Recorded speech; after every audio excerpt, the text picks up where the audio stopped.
Morning, everybody. Nice to have your company. Welcome to, well, I'm not sure what the weather's going to be like today, but if the weekend was anything to go by, it was blooming awful.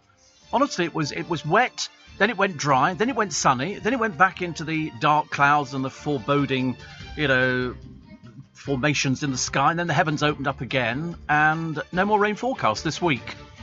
Well, let's wait and see. I did bring an umbrella in just in case they get it wrong, but I've never seen it. And also the wind that was also, so umbrellas were blowing inside out and everything else. That annoyed me a little bit.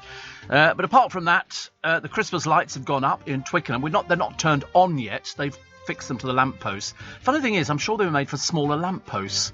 They look a bit tiddly, the lights we've got. Still eclipsed by Sandys, the fishmonger, who's got the best light display I've ever seen. He's had all his stuff open for Halloween, which was very nice indeed. And the stories today, yes, how Mr. Manchester reinvented the city he loved. What else we got? The father of tiramisu has died in Italy, which I thought was, to be honest with you, I'd almost forgotten the fact that somebody invented tiramisu, but he was 93. So not a lot you can say about that one. Thousands of kids told to mask up at school. The Christmas dinner in a tin. But the bad news is they've managed to get loads of publicity, but they've only made 500. So basically sticking two fingers up to all of you lot, because you're not going to get one. I mean, I absolutely cannot stand the idea of big companies like Heinz who make a big deal about the fact, there might be a shortage of turkey. So we're basically going to dangle a sword of Damocles over your head because you won't be getting it this year, will you? Because we've only made 500 tins of it. Assuming that if you make 500, you can probably make 50,000. They've hinted it could roll out in greater numbers next year if it proves a hit with shoppers. Next year, we're going to wait till next year. Oh, well, that'll be exciting, won't it? I think basically they're just taking the Michael out of us. And it's a case of, look what we brought. We put a little bit of turkey, a little bit of roast potato, a little bit of gravy. Imagine what a mush it's going to look like, can't you, when you open up the tin? Because you're supposed to cook all these things. You're going to have sprouts in there, a bit of stuffing and a pig in blanket. All in a tin, classed as Heinz Big Soup, which is lovely. But as I say, they've only made 500. You can't buy it in the shops. You can only buy it online. And I'm thinking to myself, I don't think I want to buy it now. Because I reckon it's going to look ghastly when you're going to open up the tin and empty out this gloop of it, because it's got all the gravy in it as well, and all the other bits and pieces. You imagine what it's going to be like? Not very good at all. And they've gone, they've actually done it in case there's a shortage of turkey. Well, what happens if you can't? If all right, just supposing you can't. Look at the bowl that they've got of it there. That all's out of one tin, is that? That's out of one tin. Don't believe it. Don't believe it. Unless it's a very, very thin tin and it's deceptively filmed. I can't believe it. They used to do a picture years ago of a trifle, bird's eye trifle. And when you actually made it, it barely filled a pudding bowl. That was it. But yet they had it in a glass bowl and everything else. So when I look at this here, it's got, how many pigs in blankets do you reckon there are in there? And it's got all the vegetables in and everything else. Sells for £1.50. It's got roast turkey and everything else. And they say it's, it has been tried before, actually. Farmers are predicting a turkey shortage. So Heinz obviously bought a load of it, but they're only letting 500 if you have it. Look at that. Go back on the other picture again. Look at the size of that bowl with it all piled on top. It can't be all that in there, can it? Christmas dinner, but you can only order online. I wonder how much turkey is actually in it. Not a huge amount, I wouldn't have imagined. I mean, also, they did a breakfast one, didn't they?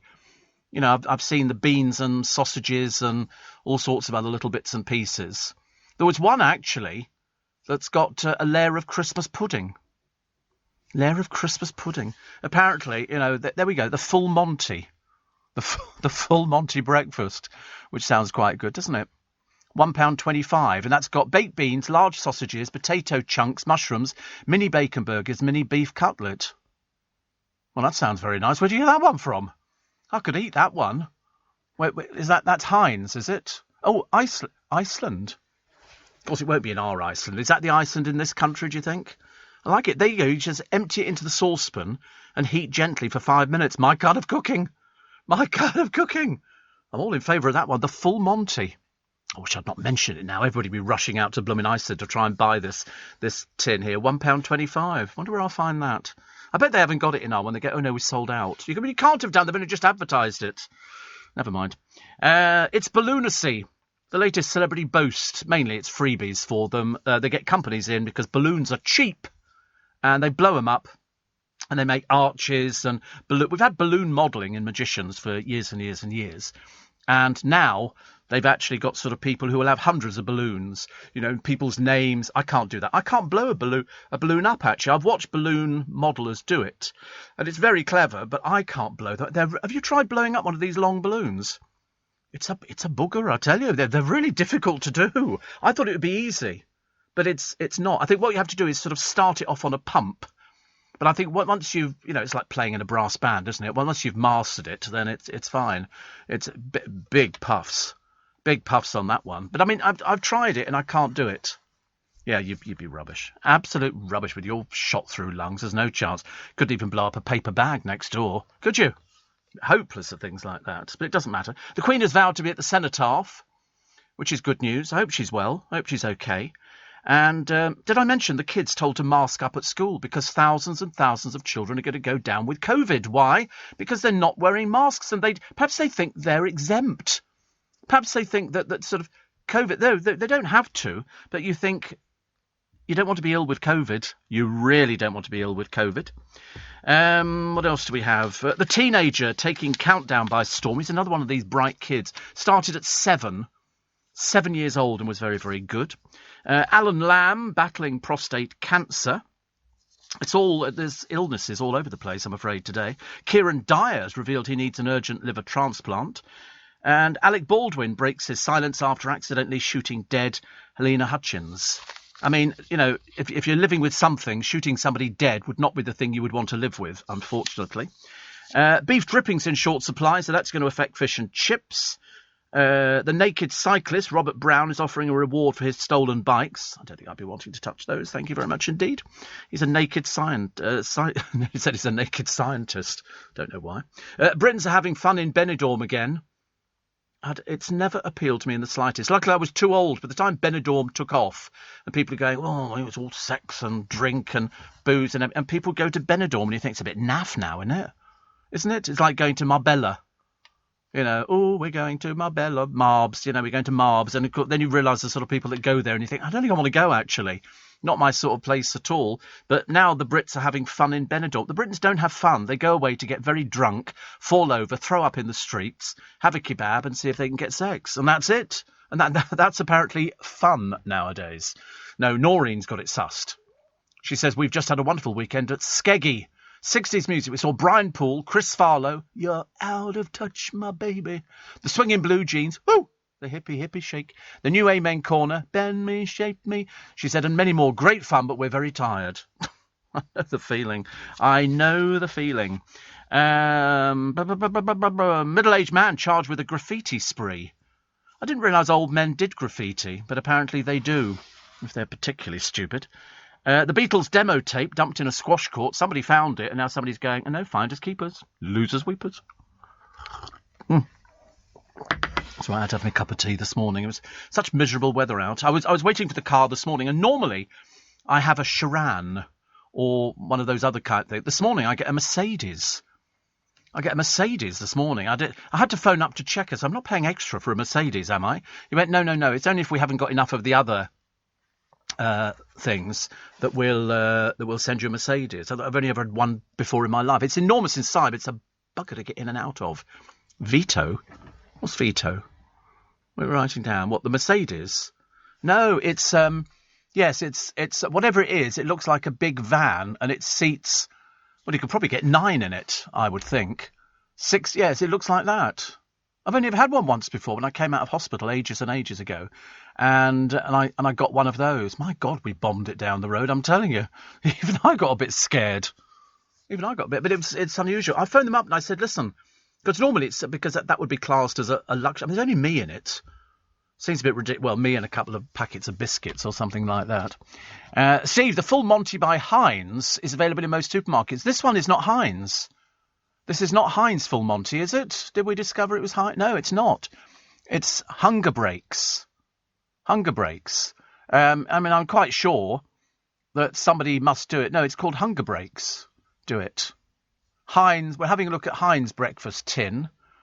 And no, it's Hunger Breaks. Heinz don't seem to. Oh, I don't know. Perhaps they do actually. Heinz Big Eat all day breakfast, which is that's Australia. See, we don't have it. We don't have it. Kraft Heinz Australia Pty Limited. So another depressing time, isn't it? Really. And Roger says if the men made 500 tins, guaranteed 1 or 2 people would buy the lot, then resell them at 10 times the cost. Well, I mean, it just seems a bit ridiculous. To only make 500 tins of it and then get all this publicity in the paper, whereby, make 50,000 of them. And they put it and say, it's in a tin. It's going to last for years. Don't need to worry about it, do you? But they've basically done it to take the mickey out of you because they hate you. They hate you. They don't want you to try this at all. Steve, I can relax now, you hear. The weather's crazy in Liverpool, says Christy. It's not too brilliant down here, although we are a little bit better. And Steve, I'm now rushing out to buy a tin of full Monty breakfast with extra large sausages. I shall get my husband to gently warm it in a pan while I play You Can Leave Your Hat On, says Liz. Yeah, you won't get it at this time of the morning, though, will you? I know I've only found it in a couple of places. I'm definitely going to go look for it. I'm definitely going to go look for it today. It's in Tesco, is it? I might go buy 2 tins of it today. How exciting, honestly. What a life. What a life we lead. 3 and 4 Roman emperors died a violent death. I mean, I don't know how they know these things. I suppose because they then go back into history and find out. They were mainly killed in battle. Also, if somebody goes to you, right, you're going to be the next Roman emperor, the first thing you'd be saying is, I don't think so. I'd rather be anything else, but just not the Roman Empire. Roman Emperor. So scientists tell me 75% of them died from violent deaths on the battlefield. This includes dying in battle or being murdered in palace plots. Amazing, isn't it, really? How do they know these kind of... I suppose because it was well documented. I mean, they were sort of... basically stabbed. I suppose it's like Thomas à Becket, isn't it? People thought they were doing the king a big favour by taking out Thomas à Becket. And in fact, it didn't. It just martyred him. I mean, obviously not a good way to go. But when you look here, Julius Caesar was a politician. And as a general, he added the whole of modern France and Belgium to the Roman Empire, used his power to carry out much needed reform, relieving debt, enlarging the Senate, building the Forum, and revising the calendar. Unfortunately, Republican senators assassinated him in 44 BC. Not very good, is it? I wonder if they ever came up on trial. If they sort of put them on trial and then executed them. I don't know what would happen for things like that. This is LBC. And this blasted Big Soup now. We can't find it on the website, so there must be a separate website. That's got this Heinz Big Soup. Because I've had their Big Soups before, but we've never had one that's got turkey in it and stuff like that, well, as far as I know. So we shall check that one out. Here we go. Oh no, sorry. Heinz Cream of Tomato, Christmas 21. I do like their tomato soup. I do like it. I'm blowed if we can find this blooming thing, though. Oh, there it is. Out of stock. Limited edition, out of stock. I mean, you can get Heinz tomato ketchup crackers. You can get Heinz charity Christmas jumper. Personalised Christmas tomato ketchup, so you can get your name on it. Personalised Christmas beans. A tin of beans for $5.49. Is somebody taking the mickey? For $5.49? You get a tin of beans for 50 pence nowadays. Personalised Christmas mayo, $5.49. Personalised Christmas hoops. But then what are you going to do? Just sit there with a tin with your name on it? I mean, I ask you. It's a bit of a misnomer, isn't it? So you can sign up for Heinz and a personalised Christmas soup. But unfortunately, the Heinz Big Soup for Christmas is out of stock. In other words, they ain't got none. They flogged their 500 already, probably due to this programme, I should imagine, seeing as we've seen the latest audience figures. I loved it the other day that somebody wrote in to find out how big my audience is, which is huge. In fact, we are bigger than some complete radio stations. Some radio stations that you would think, oh, they must have a huge audience. My audience is bigger, which is good. I still want to go out and cook this blooming... Now I want this breakfast. I'm going to have to look out for the full Monty breakfast with extra large sausages. I'm definitely going for that one. The idea of just emptying into a saucepan, I'm very, very happy. Very happy. Shane says, I've just seen on the American show, Entertainment Tonight, that Judge Judy has a new show coming out called Judy Justice. I don't know if it's going to be on the Freeview channel. I've got no idea. I mean, perhaps we'll get it at some point. But she is the richest person, isn't she, in America? She makes the most money, because I think Judge Judith Sheindlin's in her 70s, and she's very good. But she pioneered it. There's a few other people trying to sort of get on the bandwagon, but they're nowhere near as good as she is. I think she gets a salary of, I think, $47 million a year. $47 million a year. I mean, I hate to say this, but she's not going to live forever. You can't take it with you, can you? So hope she's made full provision. Full out at £900,000 a day. £900,000 a day. Nearly £1 million a day. Good God. I'm not surprised she's very popular. Do you remember Dr. Ruth? Dr. Ruth was a little person in America, and she did sex. She talked about sex. She would sit there, this little tiny person, talking about sex, and then all of a sudden she disappeared. And I don't know where she went to. Dr. Ruth Westheimer or something like that. But she was a sexpert. And America loves stuff like that. I mean, absolutely loves stuff like that. She's still going. She's 93. She was a sex therapist, media personality, author, talk show host, and Holocaust survivor. She had a radio show called Sexually Speaking, which ran from 1980 until 1990. I can't believe that she's 93. Can't believe it. And she had a program called Ask Dr. Ruth. Lives in Washington Heights area of New York. Her husband, Manfred, died in 1997. And she's still going. Yeah, she was ever so funny. They used to put her on these programs, and there was this little old lady talking about sex and stuff like that. It was just, you could see her cuddling Barack Obama. And she's quoted as saying, nobody has any business being naked in bed if they haven't decided to have sex. In other words, keep your pyjamas on. I was out yesterday trying to find some mince pies with the Baileys in. We couldn't find them at all in Asda. They didn't have them. And there was a woman in there shopping with her husband. They were wearing onesies. Have you ever seen anything so stupid in your entire life? It really was a little bit of an embarrassment.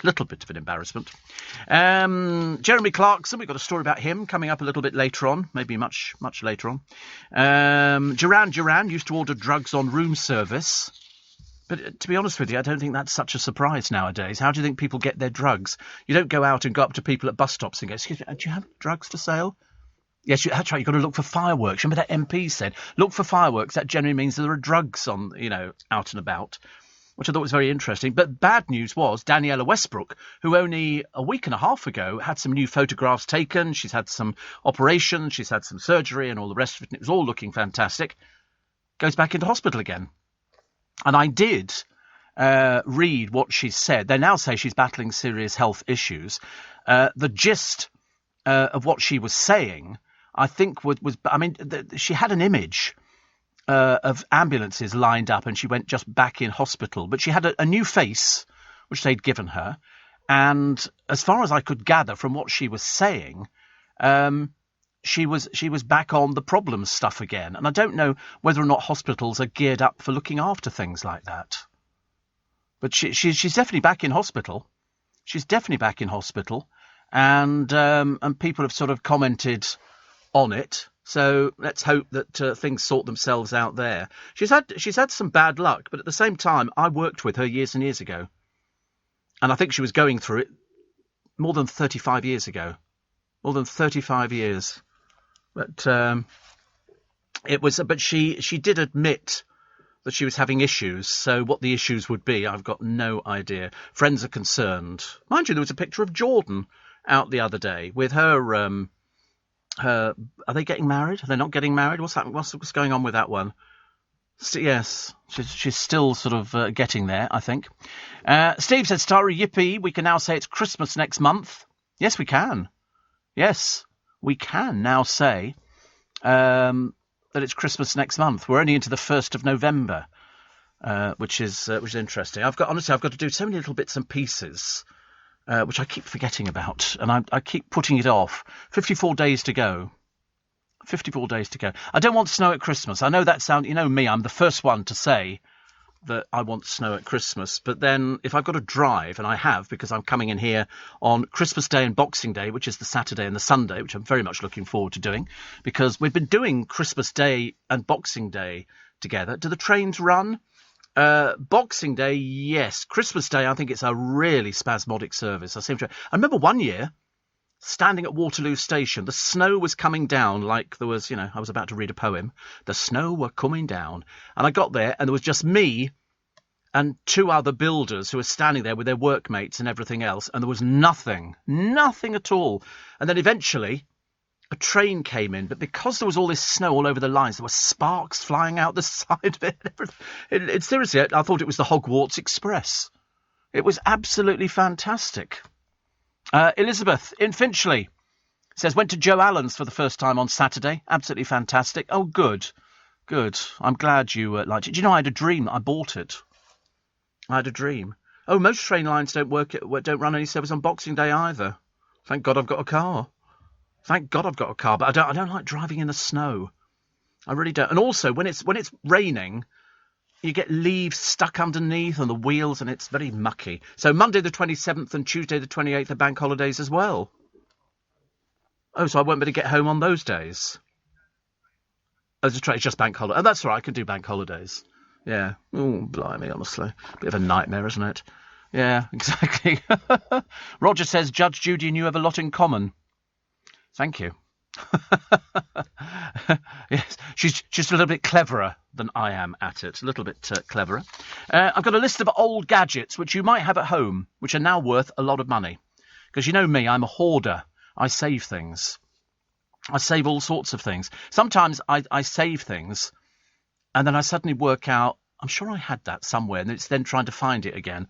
I was going to bring in I'm looking for this money, which I've got somewhere. Bags of money. To show the producer what threepenny bits look like and stuff like that. But I'll have to do that today, actually. But I've got bags, loads of money. I'll have to do it. I've got a phone. I've got an investment policy, and I need to take some money out of it. But I don't know how you do it. So they've given me a number to phone, and I'm assuming they could just transfer it into my other accounts. Or I'm assuming that's how it works. If there are any banks left by the time we get there. Liz says, 54 days to Christmas. Bloody hell, I better put my sprouts on. Ooh. At least they haven't mentioned that there's going to be a sprout shortage, have they, so far? Kim says, Steve, Iceland showing they have full Monty in stock online. I don't want all this online stuff. Imagine trying to send tins through the post. But now I've seen it, I want it. And I don't know. I mean, we've got a bigger Iceland than Hounslow has. And look at us being all clever and all smarty pants. But when I've been out to try and find things before, I've been desperately unlucky. But I'm going to try. I'm going to try. But I did bring an umbrella today, mainly because I went out yesterday. The heavens opened. And I thought, I'm going to get so blooming wet. I felt so depressed about the whole thing. TK Maxx are selling... I don't know how many they've got of these things, because TK Maxx buy in all these old stock or bankrupt stock and things like that, and then they say it was this price and it wasn't. And they've got a sex toy coat for girls aged 4 years old. It's got on the back of the coat in Diamante's sex toy for a 4-year-old. For a 4-year-old. I mean, you can't believe that it's actually seriously on sale. I mean, that's about the most perverted thing I think I've seen. We've had all sorts of things. Anyway, they have pulled it from the West London store, and investigation's been launched. I don't want to be rude, but I should blooming well think so, don't you? One woman published an image, dozens quick to slam it. She said, why would you allow children's clothes like that in your shops? It was labelled for a junior, seen and reported to you in your Ealing branch today. And then TK Maxx went, we have been made aware of this item. What do you mean have been made aware of it? What, nobody spotted it there? Nobody? How did it get there, dear? Did it just arrive all by itself? We've removed it from sale in the store it was found in. I mean, do you have managers, or is it just sort of anybody wanders in and has a go at it? That is just disgusting. Really, not very good at all. Not very good at all. Passengers forced to sleep on the floor at London's Euston Station due to delays amid the Monday rush hour mayhem fears. God blimey, honestly. That's Euston Station. It amazes me the amount of people. It's like people who go to the airport, and there's people sleeping on couches and everything else. And you think, I don't remember. When was this? This was Monday. Last night. Right now. Oh, last night right now. Do you think they're still there? Could they not get home or something with the drivers all dressed up in Halloween gear? Seems all right, doesn't it, really? I'll tell you what, I've got a story about Peter Andre in a minute, which I have a thought on. As you can well imagine, I've thoughts on quite a lot of things. What's a skill you really wish you'd learned earlier? Cooking? DIY? What about being good with money? Help your children learn money skills with Kite, the debit card for kids by Starling Bank. They get an app to track their balance and practice budgeting, but the card is also linked to your account. You're notified when they spend, and you can set spending limits. Confidence with money is priceless, and that's why Kite is now free. Search Starling Kite today, the free debit card and app for kids. Leading Britain's conversation. LBC. It's a month to Christmas. Well, it's 2 months really. It's 2 months, but we're heading into it, aren't we? Which is quite good. Peter Andre is not very happy at the moment because you know that Jordan has a book out when she finds time to write these. Oh, sorry, she doesn't write them. I've just remembered somebody else writes them for her. But he's made comments about she's made comments about him in the book Harvey and Me. She claims that Peter had no interest in seeing Harvey, whose father is Dwight York, after they split up. Now, this was totally contrary to what I'd heard Peter saying, because I can remember him being interviewed by Kay Burley, and I can remember this because I remember what I said afterwards. And Pete was saying, I love him like he's my own. And I said, well, actually, he's not your own. He is somebody else's son. But they've sent legal letters, and they've said he's a great dad. He was devastated that he couldn't go and see him because he'd spent quite a lot of time with him. Now, let's face it, poor Harvey's thrown from pillar to post because every so often there'll be somebody else and then he's got to get... But I thought that out of all of them, Peter Andre was the one who had sort of literally devoted himself and was helping out. So we'll wait and see where that one goes. Wait and see where that one goes. Oh, there was also all those poor people sleeping at the station the other night. You know why? And the producer raised an interesting point. He said, because you're not allowed to sleep at the station overnight because they lock the station. So the passengers have been locked inside until further notice. Nobody from the outside is allowed in. And so there were no trains getting in or out of the platforms because a tree has fallen on the line. I mean, shouldn't they go along and check where you've got branch lines and things like that and there are trees there? Should they not cut them back so they don't fall onto the line? It's like a scene from the Railway Children. But some exasperated passengers were forced to snooze on the floor of the station, which would frighten me, to begin with. So all the people heading for the first day of COP26 in Glasgow and some heading to watch Aston Villa take on West Ham at Villa Park missed the game. And scores of travellers were also worried they may not make it to work or school tomorrow. Today we're working on it. And there's loads of people there because it's so frustrating. It really is. I've actually been on the receiving end of trying to find a train when they've been cancelled them. And over the weekends, they've had all sorts of problems around our neck of the woods. And it's just people stand there. And all you do is you spend your time looking at the boards, hoping. And then all of a sudden it just goes delayed. Then it goes, move to to platform 3, and immediately head off with the rest of the world to platform 3, and then try and fight your way onto a train. I mean, because luckily, I've actually got loads of options for getting home on different trains. I must have about 6 or 7 different trains I can get on. If the worst came to the worst, I can get a train that goes to Kingston, get off and walk to the bus stop and get a bus. But it's a pain, it really is. A definite pain. A lot of people getting their trays. The Steve Allen trays for charity have started arriving, which is very good. John says my trays arrived on Saturday. Well done, you. And at least the money goes to such a good cause. There's one thing I like doing, it's raising money for a good cause. And as I say, the show is sold out for February, isn't it? February, that's sold out. That we did in an hour. And we sold out our show at the Magic Circle, which is on the 18th of December. And so they've put on a matinee show as well. And that's mostly gone at the moment. So there's a few seats left for that. Because it's only a small place, the Magic Circle. And what it is, all the money goes to charity. I don't see a penny piece out of that. I'll tell you what I do get, because I only realised it the other year, I get expenses of £10, which... and a rabbit, a hat, and sooty. But no, it means that you can come to the world-famous Magic Circle, the House of 10,000 Secrets. You can go and have a look in the museum, look at all our posters and stuff like that. There's loads to see. It's not a big place. It's very special, though. And then you get some close-up magic. You'll be having close-up magic, and 90%, 99.99% of people absolutely love it. And then you go downstairs, you have a cup of tea or a bevy, and you can have a look around the museum again, and there's people demonstrating magic. And then you go upstairs to the little theatre, which holds 160 people, and you get a stage magic show. You'll see all sorts of it. It can be all sorts of things.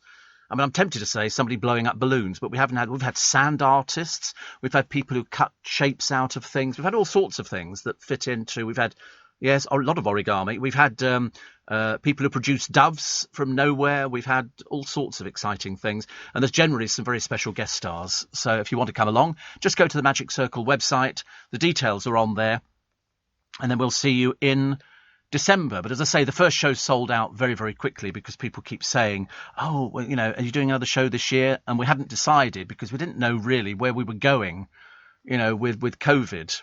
But we appear to be getting there. Steve, I was stuck in Peterborough yesterday for 5 hours trying to get back to Nottingham. 5 hours. We had a problem with buses the other day in Richmond, and I think it might have been on Friday, because I remember standing there with loads and loads of people thinking, why is it that, I mean, there must have been about 50 or 60 of us waiting for the buses, and it kept saying, so-and-so bus, 3 minutes, then 2 minutes, then due, then 4 minutes, and then it disappeared from the board. And so in the end, I went back to the station, got on a train, got off at Twickenham, and got a bus from there, which was much easier, much easier. And, this was it. A bus driver rushed to hospital. A driver was helping a colleague who'd broken down in Richmond when another careering red bus crashed into him. Wow. Paramedics called police after 7 a.m. because I got back there probably about 8 o'clock. Amazing, isn't it? Absolutely amazing. And it was on the roads leading to Richmond Bridge. So the bus collided with a man near the bridge, which remains closed. Unbelievable, isn't it? The things that go on, really. Terrible. 84850 steve@lbc.co.uk. 2 trains collided in a tunnel after one was believed to have been derailed by an object on the track. An object on the track? What would that be? What would that be? Also, there's another reality person. I won't tell you who he is, but he's admitted drug dealing, faces jail. And what is it with these people? You know, they end up being drug dealers and stuff like that because they want to make loads of money, and they don't realise that anybody's going to find out about it. And then people do find out about it, and they express, you know, absolute abject horror that somebody's managed to find out about their drug dealing. And you think to yourself, well, you know, if you are drug dealing, you do deserve to go to prison. I mean, this one, I think, actually had been axed from this particular reality show and just sort of careered off downhill. Not very good, is it, really? The Duchess of Cornwall's being lined up to carry out duties on behalf of the Queen. Camilla's thought to be an ideal candidate, but I mean, she's 74. But she seems to, I mean, she's a very, very sprightly 74. What else do we have? Villagers glad to find themselves back in the right county after a road sign mix-up. For weeks, people driving into the hamlet of Sandtoft, North Lincolnshire, faced a sign welcoming them to Yorkshire. You can't believe it, can you, really? You cannot believe it. Judy Love become the 5th person to be voted off Strictly. And she's only just come back from COVID, for goodness sake. And she'd been a favourite to leave after missing a favourite to leave. Imagine. What hope. She was unanimously sent home by the 4 judges. I mean, they did perform their Halloween special routine, and people did all sorts of little bits and pieces. But after being booted off, Judy says, can I just say I'm taking Grads home? I shall keep dancing. Yeah, most people say that, and then gradually it kind of gets forgotten, which is a bit of a pain, really. A lot of people going off to fancy dress parties. Amazing what that people got dressed up as. I mean, even somebody called Maya Jama. She went off, I don't know where she went, but I mean, wearing this, obviously she doesn't feel the cold, or it's just a photo opportunity. I'm never too sure. Paul Hollywood's plans for a large garage to store motorbikes has been dashed by the council, which says it would be an eyesore. You know, I mean, it's amazing, isn't it? I mean, apparently a spokesman for Paul says commenting on the matter could compromise security. And having a fright out, revellers across the UK, ghoulish face paint, blood red lips, vampire teeth, they hit the nation's pubs for Halloween. Thousands of young people have made up for it. And I'm seriously, it's the most people I've ever seen. Apparently, the Leicester Square was full of all sorts of people. Yeah, it was so busy with sort of people who sort of went, one over. I mean, there's one bloke went on the Underground with a pair of angel wings on. What in God's name that has got to do with it, I've got no idea. Partygoers donned science fiction-inspired costumes. And some people just really didn't bother, actually. It just sort of dressed up as, witches. But they didn't want to do all the face makeup. But they seem to be quite happy going out there dressed up. But you've got, some of the makeup I've seen, there's some boys dressed up as nuns. I have to tell you, they're not really nuns. They're just pretending to be nuns. But you've got to do the face makeup. You cannot dress up as something unless you're doing the face makeup. And the face makeup is the most important thing. And some of them, looking at some of the pictures of these things, by Jove, I tell you, a little bit racy-pacey. They're going to catch their death. They're going to wake up with a cold, aren't they? Achoo, achoo. Not very good, is it, really? Would you ever do Strictly Come Dancing? No, I'm not remotely interested. I don't dance. I can dance, and I can waltz, and I can do all sorts of things like that, because I've done it over the years. But no, it's a bit like, I'm a bit like John Travolta. Now, no, I wouldn't be remotely. I can't stand reality shows. I really can't. It doesn't interest me in the slightest. I think you've got to be a certain person who wants to do it, because what most of them do, they do it because it pays money. It's a fee-paying gig. You're not doing it for free. The professionals get paid for it. The panel get paid. It's a very expensive program to put on, and they go on there and they all say the same afterwards. Oh, I'd like to continue it, but they don't, because where do you go? Where do you go if you go, oh, I've just finished doing, Strictly Come Dancing, and you go, okay, so where do you go? And most of these people wouldn't have the faintest idea where you go to dance. There are certain places in London that you could probably nip out and do a bit of ballroom dancing, but it's mainly elderly people. You're not going to find any young people unless it's little kids doing it. It's an elderly person's thing, isn't it? You can go to a tea dance, and that's generally sort of a lot of people. But there's never enough blokes, so a lot of women have to dance with each other. You see that on loads of occasions. But would you know where to go if you'd finished on Strictly and then somebody said, oh, should we go dancing this weekend? And you go, no, you wouldn't know where to. I wouldn't know where to go. Oh, over here, the Café de Paris. I think they have a tea dance once a week. We can go to that. But it's funny, isn't it? Women acceptable to dance together, as you see at weddings and all sorts of things. Two blokes dancing together, that would raise some eyebrows. That would definitely raise some eyebrows. I bet it would. I don't know any blokes who would actually go and do anything like that. Well, I probably do. Shane says, I've just come back from shopping for new Christmas lights. Ooh. Very posh. Very nice indeed. Very, very, very jealous. This is LBC. Welcome to Yuck, Yuck, Yuck Monday. Yuck, Yuck, Yuck Monday. I was watching Christmas films the other day. I don't know why. Well, because it was so miserable outside. You need to cheer yourself up. And somebody said to me, well, I was watching White Christmas again, and then I watched Goodbye, Mr. Chips, because I'd lost my copy of Petula Clark doing Goodbye, Mr. Chips. And the music, of course, was just absolutely fantastic. It really was fantastic.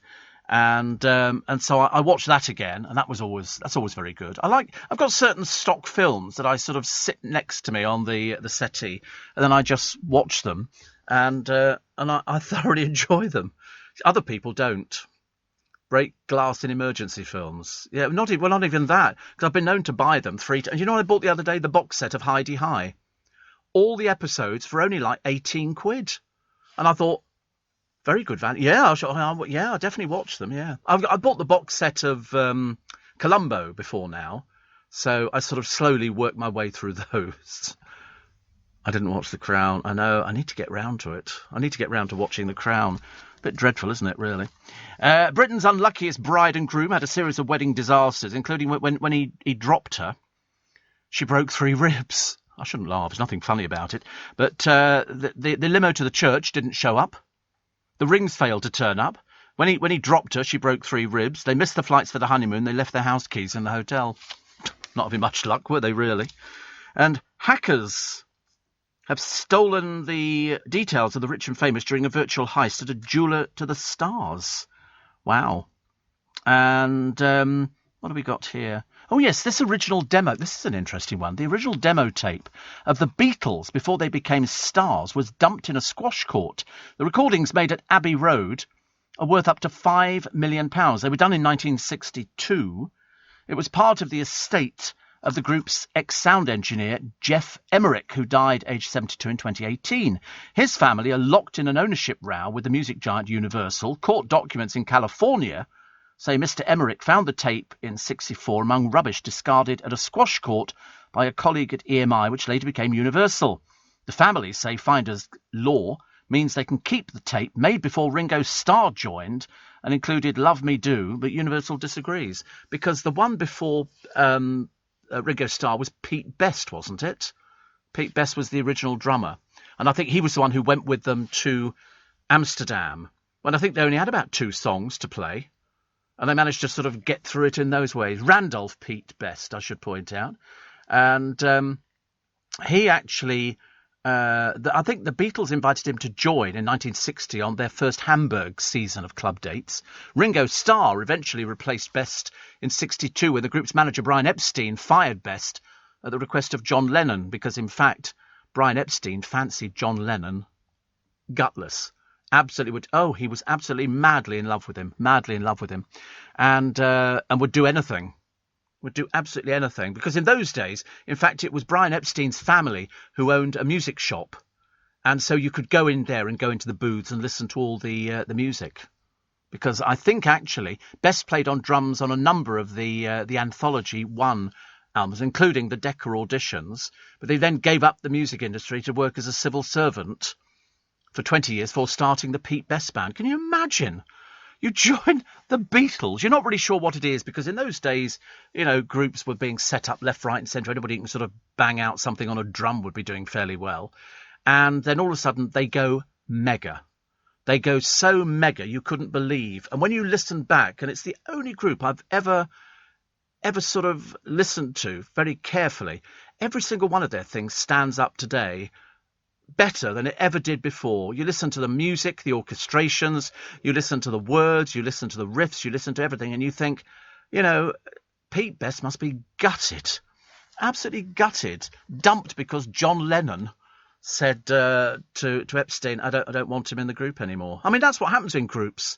We've done this time and time again on the programme, where you've had a very successful group. Well, look at, I was watching Graham Norton on Saturday. I didn't watch all of it. I flipped backwards and forwards. If it's an interview I'm not interested in.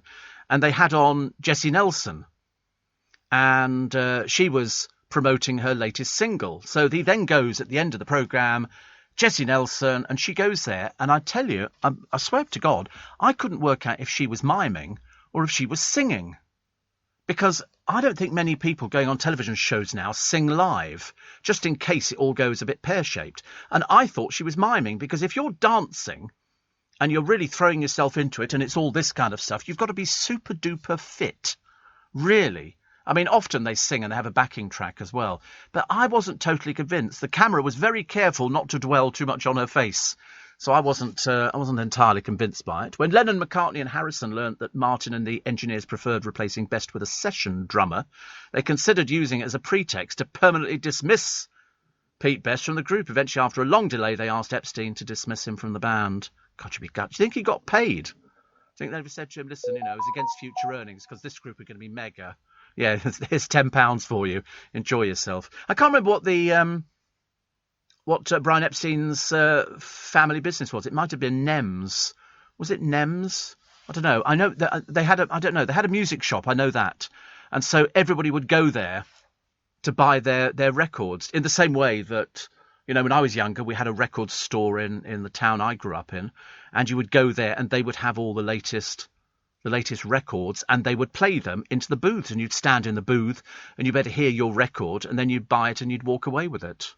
You'd go and you go, have you got anything new in reggae? Or have you got anything new in this? It's Charles, their music shop. But what was it called? I mean, he was in charge of it, and he displayed a gift for talent spotting. Yeah, somebody will know what was it Nems? I can't remember, actually. I've got this name in my mind. I'm always wrong, actually. Actually, it's true. I'm not always wrong.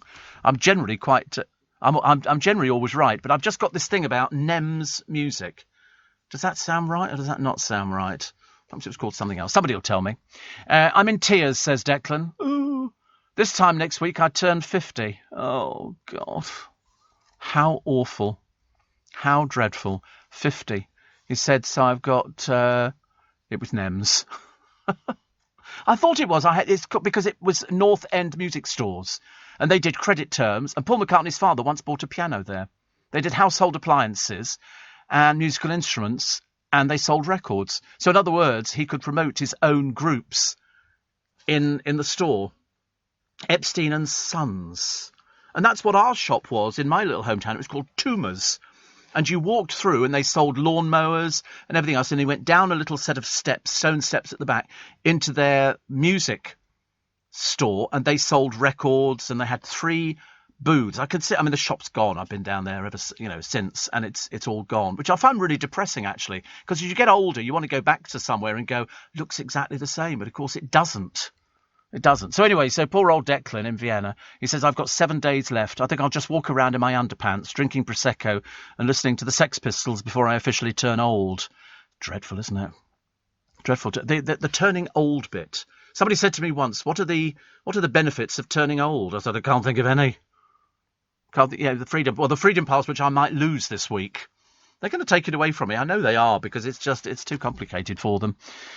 So we'll wait and see. But I've woken up to your voice 5 days a week for the last couple of weeks whilst getting up for work. But for the first time today, I'm taking with me to work via the app and some headphones.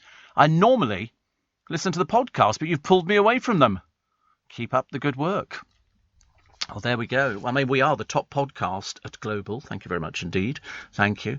Very, very happy. You can go to the Global Player and you can get live radio and the podcasts and everything else. It's so easy for the new listeners, and I suspect there might be a few new listeners, seeing as we looked at the figures last time, and they're sensational. These go back to April, because we work backwards with our audience figures. So, to find out what these are, we'll have to wait for a few months, and then we'll bring out the new ones, which is very good indeed. So please download as many as you want. Mrs. Miracle was on Sky on Saturday, Steve. Have it recorded, ready to watch this week. Halloween over. I don't do anything with that. Hello, Christmas. Mrs. Miracle's good. Very good indeed. Definitely. There you go. Have you tried Heinz 5 bean snap pots? 5 different types of beans, says Jackie. Oh, I'm not sure I could cope with that. 5 different types of beans. What do you mean? 5 different flavours. Wait a minute. I don't know. The trouble is, I look at the size of these things. They're not very big, are they? That wouldn't fill me up. So you get what? All 5 of them. I looked in. They're out of stock anyway. No. That's all right. They're okay. Heinz beans snap pots. They had some beans in Asda the other day. 95 pence for a tin of beans. I thought, I can go to Iceland and get 4 tins for £2. Much cheaper. Much cheaper. I'm becoming so mean. Have you noticed? I'm becoming quite stingy. Yeah, beans at 95. I'm not spending 95p on a tin of beans. I can get them cheaper elsewhere. And they're Heinz. Yeah, well, I will. I should go and get some today. So, in between phoning up to sort of try and... I don't know if you can transfer money from an investment thing. I'm sure you can, actually. It can't be that. Otherwise, I should cause a scene. I'm ready for a scene with somebody. I don't know who. I'll pick anybody. It's nice to have your company. It's Steve Allen's Early Breakfast. It's LBC. It's Monday. It's the 1st of November. And you know what we didn't do? We didn't do Pinch and a Punch. So we'll do that in a moment. Leading Britain's conversation. LBC. Morning, everybody. Nice to have your company. It's Monday. It's the 1st of November. And it's Steve Allen's Early Breakfast with you till 7. And what we traditionally do, and we couldn't work out why we did it, was Pinch and a Punch for the first day of the month and no returns. Now, we think the theory of this one is George Washington, when he was president, he would meet local Indian tribes on the first day of each month. He would supply fruit punch with an added pinch of salt. Don't ask me why. It was known as Pinch and Punch on the first day of the month. So he would give them fruit punch, and then they'd add a pinch of salt. Alternatively, I think other people believe that tradition originated in medieval times when people believed in witches. Mind you, still people believe in witches. Salt was meant to make witches weak. So the pinch signified the use of salt to weaken the witch, while the punch was then administered to banish the witch for good. So you'd basically give him a good slap, and that would apparently sort out the problem, because people believed it. But you still get witches today, don't we? But we call them white witches. And they sit there and look at... We don't punch them. Please don't make me say it. I mean, I never quite understood why you do get... I've seen people being interviewed on the television. They go, so-and-so is a white witch. And you go, oh, right, what are you into then? Yes, it's usually on This Morning. They seem to like things like that, actually. And Carol says the music shop was called Nems. This was the Epstein family. I believe it stood for North End Music Stores, located in Whitechapel Street, not far from Matthew Street, where the Cavern was. But the Cavern's in a different place now, isn't it? The Cavern was filled in years ago, and as far as I know, the original... Because that would be something special, wouldn't it, if the original Cavern was still there as it was, and somebody had left it, and it was like in a time capsule. But I think it was filled in a long time ago. I think there's a car park over it or something like that. And so they sort of recreated the Cavern, as far as I know. There you go. It closed and opened on a new site in 1973 and filled in during construction work, reopened in 1984. I thought so. So, but wouldn't it be lovely to be able to go down there and they go, listen, through this door, you won't believe it, because they have places in Scotland where you go through into a door and it takes you down into an underground world of shops and all sorts of things where people used to live and hide. It was full of vagabonds. But you imagine if somebody says, you go through this door, you won't believe what's actually behind this door. And you go, what's down? The Cavern. Not the original. The original. Nobody's touched it since. Nobody's touched it since. But so what they've done is that, because Cilla Black used to work in the cloakroom, she was the hat check girl. So she's, you know, yeah, step inside, love. You know, she'd be, shall I take your coat for you? I used to like Cilla Black a lot, actually.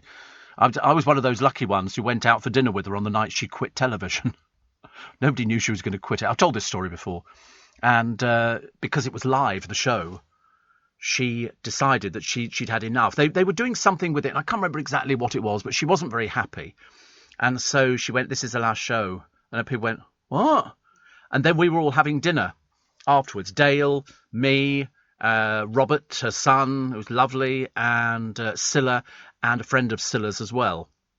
And we went to the Caprice, which was sort of just round the back of the Ritz Hotel. And it was lovely. It's gone now. It's gone. During the pandemic, a lot of these places didn't survive. A lot of them didn't. That's why I got so worried about Little Italy, because that's a big restaurant to keep going. And Joe Allen's, I got very panicky, thinking I was going to wake up one morning and somebody was going to go, Joe Allen's has gone. But I'm delighted to say that it hasn't gone. And it's doing as well as it ever did before, which I'm very pleased about. Christmas is definitely coming as yesterday, Steve. I picked up a trailer, loaded Christmas trees in pots, and took it to Holyhead for the Irish boat. I opened the doors to show the original Spikers group and was bowled over by the smell of pine. How lovely.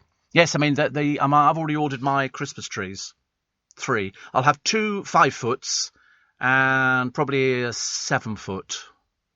But I know what I'm looking for. I like a bit of girth. I like a bit of girth. I mean, you know, even Kieran, you're with me on that one, aren't you? There's no point in having something tall and thin when you can spread it out a bit. I want to see something that's a good shape. And you do know, don't you? When you see your tree, it will be like finding, you know, the Holy Grail. That would be... I do the dress myself. I only put lights on a tree, because if you're putting just 10,000 lights on a tree, there's not any room for balls. So no tinsel. I do like tinsel, but I can't do it on Christmas trees. The only thing I do is this lametta stuff, which is thin, and you drape it over the branches. Nothing on top. No, nothing on top. Just I take one of the lights up, and the top one goes there. Don't do paper chains either. I mean, how old do you think I am, for God's sake? Paper chains. When I was little, we used to lick them, and you used to get a packet of papers, and you licked it, and then you turned it and made it into a hoop, and then you put the next one through and licked it, and like that. And in the end of it, you can't move your tongue, because it was covered with all this cheap glue, which was like gum arabic. It was dreadful. Winnie says, good news, the World's Fair is coming back in January, going to be published monthly now in print and digital editions, because the World's Fair is... it was a newspaper that I subscribed to for ages and ages and ages, and they didn't survive, unfortunately.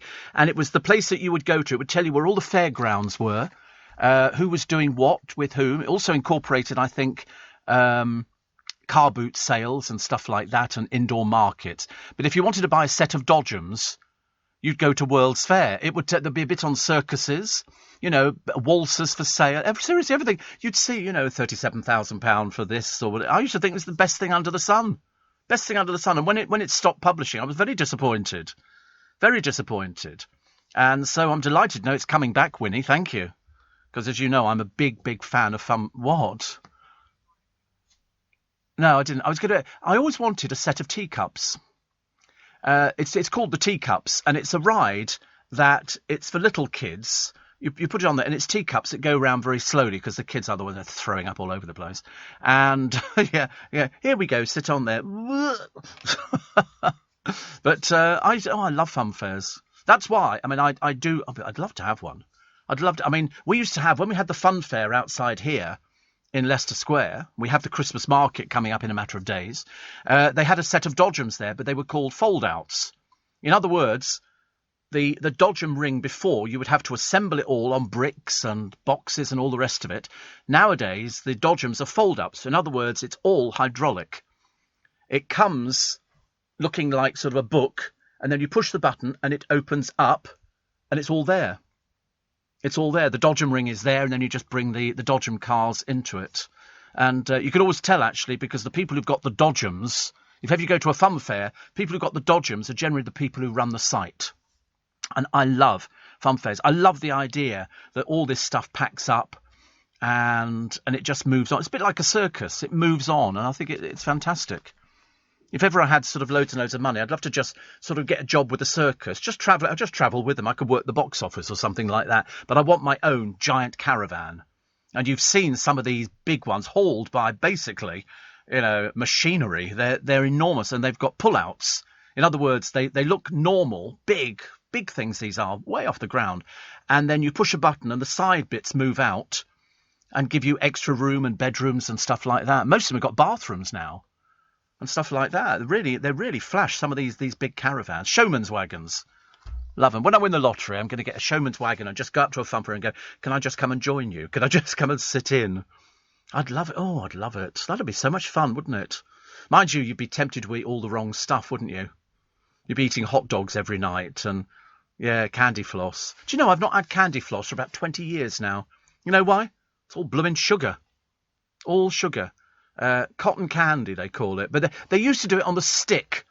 Now you buy a bag of it and you take it out, and kids like it because it melts in your mouth, not in your hand, because that would be a treat. And it was lovely.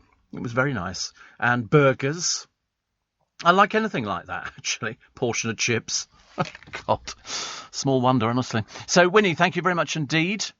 And Mark says, I'm always wondering, when you turn the lights on in Twickenham, is it literally just a big button you press? It's a bit of a Swiss. I can't tell you exactly, but no, I mean, it's a handle, but it doesn't do anything. It's just, we aren't that sophisticated. But I've turned them on, I think, probably about 4 or 5 times in Twickenham. I can't do that. They've got to find other people. We've got rugby teams in Twickenham. We've got other celebrities. I say other celebrities like I'm a celebrity.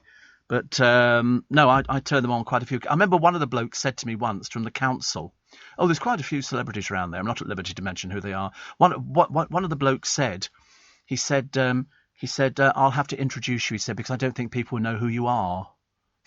little realising there was a crowd of about 200 or 300 and they knew exactly who I was, believe you me. I felt like saying to him afterwards, I think it's you they don't know. But I didn't. I thought there's no point of being like that, is there? It's just being mean. I wanted to say it. I mean, honestly, never underestimate the power of the radio. Never. Emmanuel says, I'm doing my morning cardio and gym. Is there any channel to watch you live? Oh, I don't think so, no. I mean, in this building you can see me because I've got two cameras in here. And it was only because the other way... And you forget that you're on camera. You really do forget you're on camera. And it was only because my friend... was outputting the Capital Breakfast programme, and he said, I was just watching you a minute ago. I said, you could see me? And of course I come up on all the cameras in all the studios. You can see all the presenters, and most of them much better looking than I am. Liz says, I spend ages choosing my tree. Like you, shape is all. It must be perfectly symmetrical and covered with white lights and glass balls. How come you have 3 trees? 2 outside, 1 in. It's as simple as that. I like super bright lights. Super bright, and I don't go for white lights. Odd, isn't it? I go for coloured, but they do a different, always coloured. Yes, I always thought that white lights was a bit of a waste of space. I don't know. But I mean, anybody that sort of does their tree as a, sort of nice tree with glass but flashing as well, all different movements. So they do wave, fade in and out, individual colours, flash, things like that. Quick flash here, there and everywhere. Everywhere a flash, flash. Old MacDonald had a farm. E-I-E-I-O. I don't know why that was. They didn't know the words. Old MacDonald had a farm. E-I-E-I-O. What language is that, for God's sake? Leading Britain's conversation. LBC. Morning, everybody. Nice to have your company. Steve, your Christmas market in the square, Leicester Square, is it open during the day? It will be, but not till the 12th of this month. Yes, in fact, it will be open during the daytime. But I always think, do you not think that maybe Christmas markets and fun fairs and circuses always look better at night with all the lights on? I think so, definitely. Steve, says Clive, the old trucker, received my tray Saturday morning. It's now in my truck along with my Steve Allen tea towel that's hanging in the back of the cab. Thank you. Yes, I mean, we sold thousands of the tea trays and thousands of the tea towels and the tote bags and everything else. Phenomenal, absolutely phenomenal. So thank you very much indeed. And somebody else actually was asking about Christmas lights, and I can't remember what it was. Basically sort of saying, where do you get your lights from? Actually, I get my lights from all sorts of places. Last year, I bought them in John Lewis because they were unusual lights. You can link them all up together and they do patterns and everything. And I quite fancied something different. They weren't cheap. Can't remember exactly what they were, but they certainly weren't cheap. But I like to go to garden centres. I go to Squires in Twickenham, have a look at their Christmas lights. If I see something new and unusual, then I'll buy it. But just the normal lights I'm not interested in. I'm looking for something that's a way. I remember years ago I bought some. They were called fantasy lights. And they were all individual bulbs which you had to put in and take out and all the rest of it. And they came with a controller, an actual, box that they plugged into, and you could do all sorts of different patterns with them. I thought they were very good.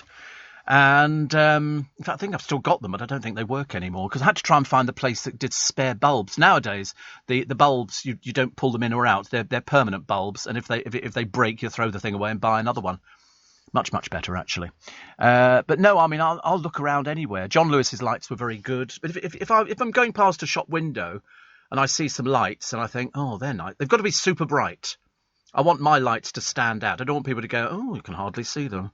And they've got to be outdoor lights. Because if they're only indoor lights, you can't put them outdoors. If it rains, you're going to electrocute everything.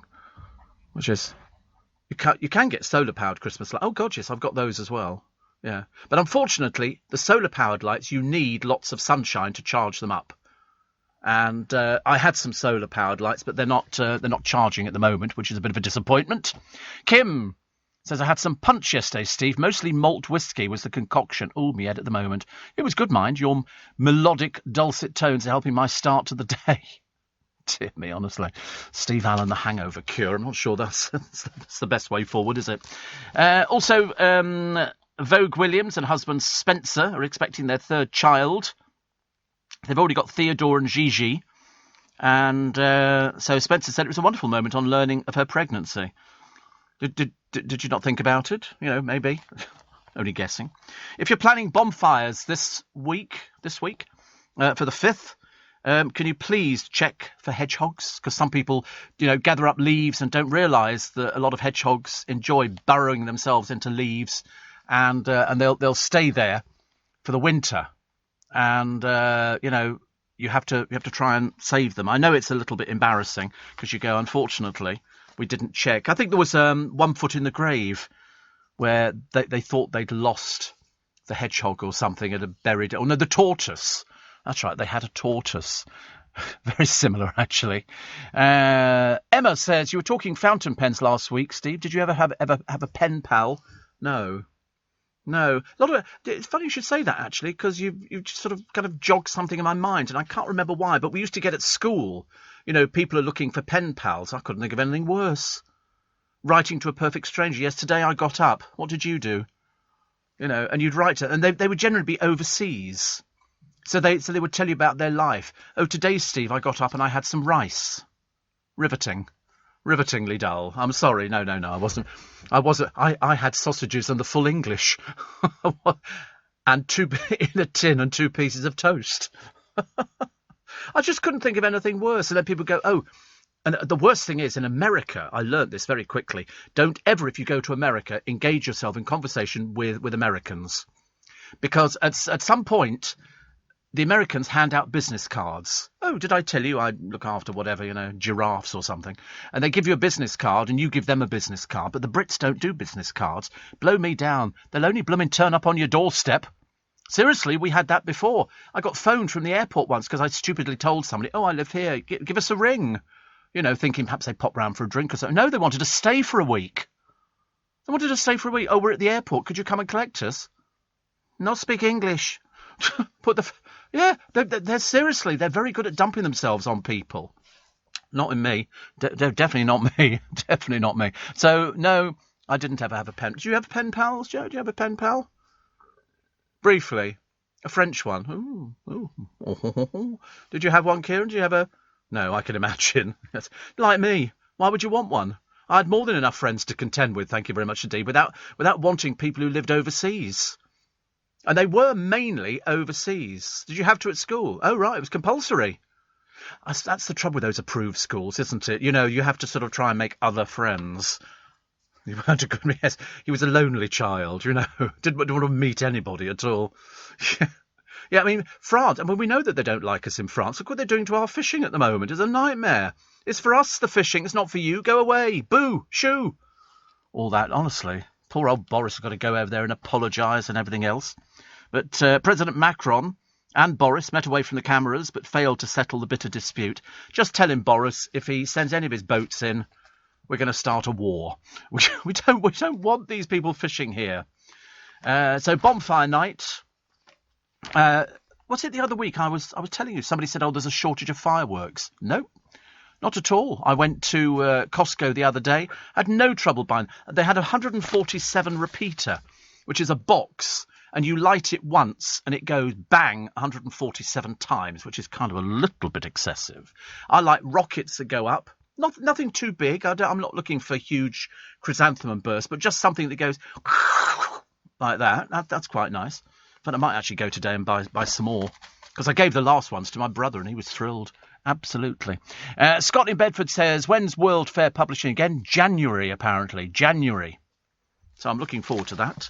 Very much so. The last 7 years were the hottest on record. Never believe it, would you really? And fancy foods are all very well, but don't mess with our bacon sarnies. Despite the popularity of sourdough and brioche rolls, the classic breakfast butty should be on old-fashioned white slice loaf. Can't beat it, can you? With butter. There's got to be butter on it as well. And I love the idea. Apparently, some people like Tabasco sauce in it. I mean, it's the only sandwich that's best in the old-fashioned white bread. Yeah, I would absolutely agree. And you cut it. No, not on sourdough. See, sourdough is just pretentious. That's like, OK, what are you having for breakfast? I'll have smashed avocado. Well, do one.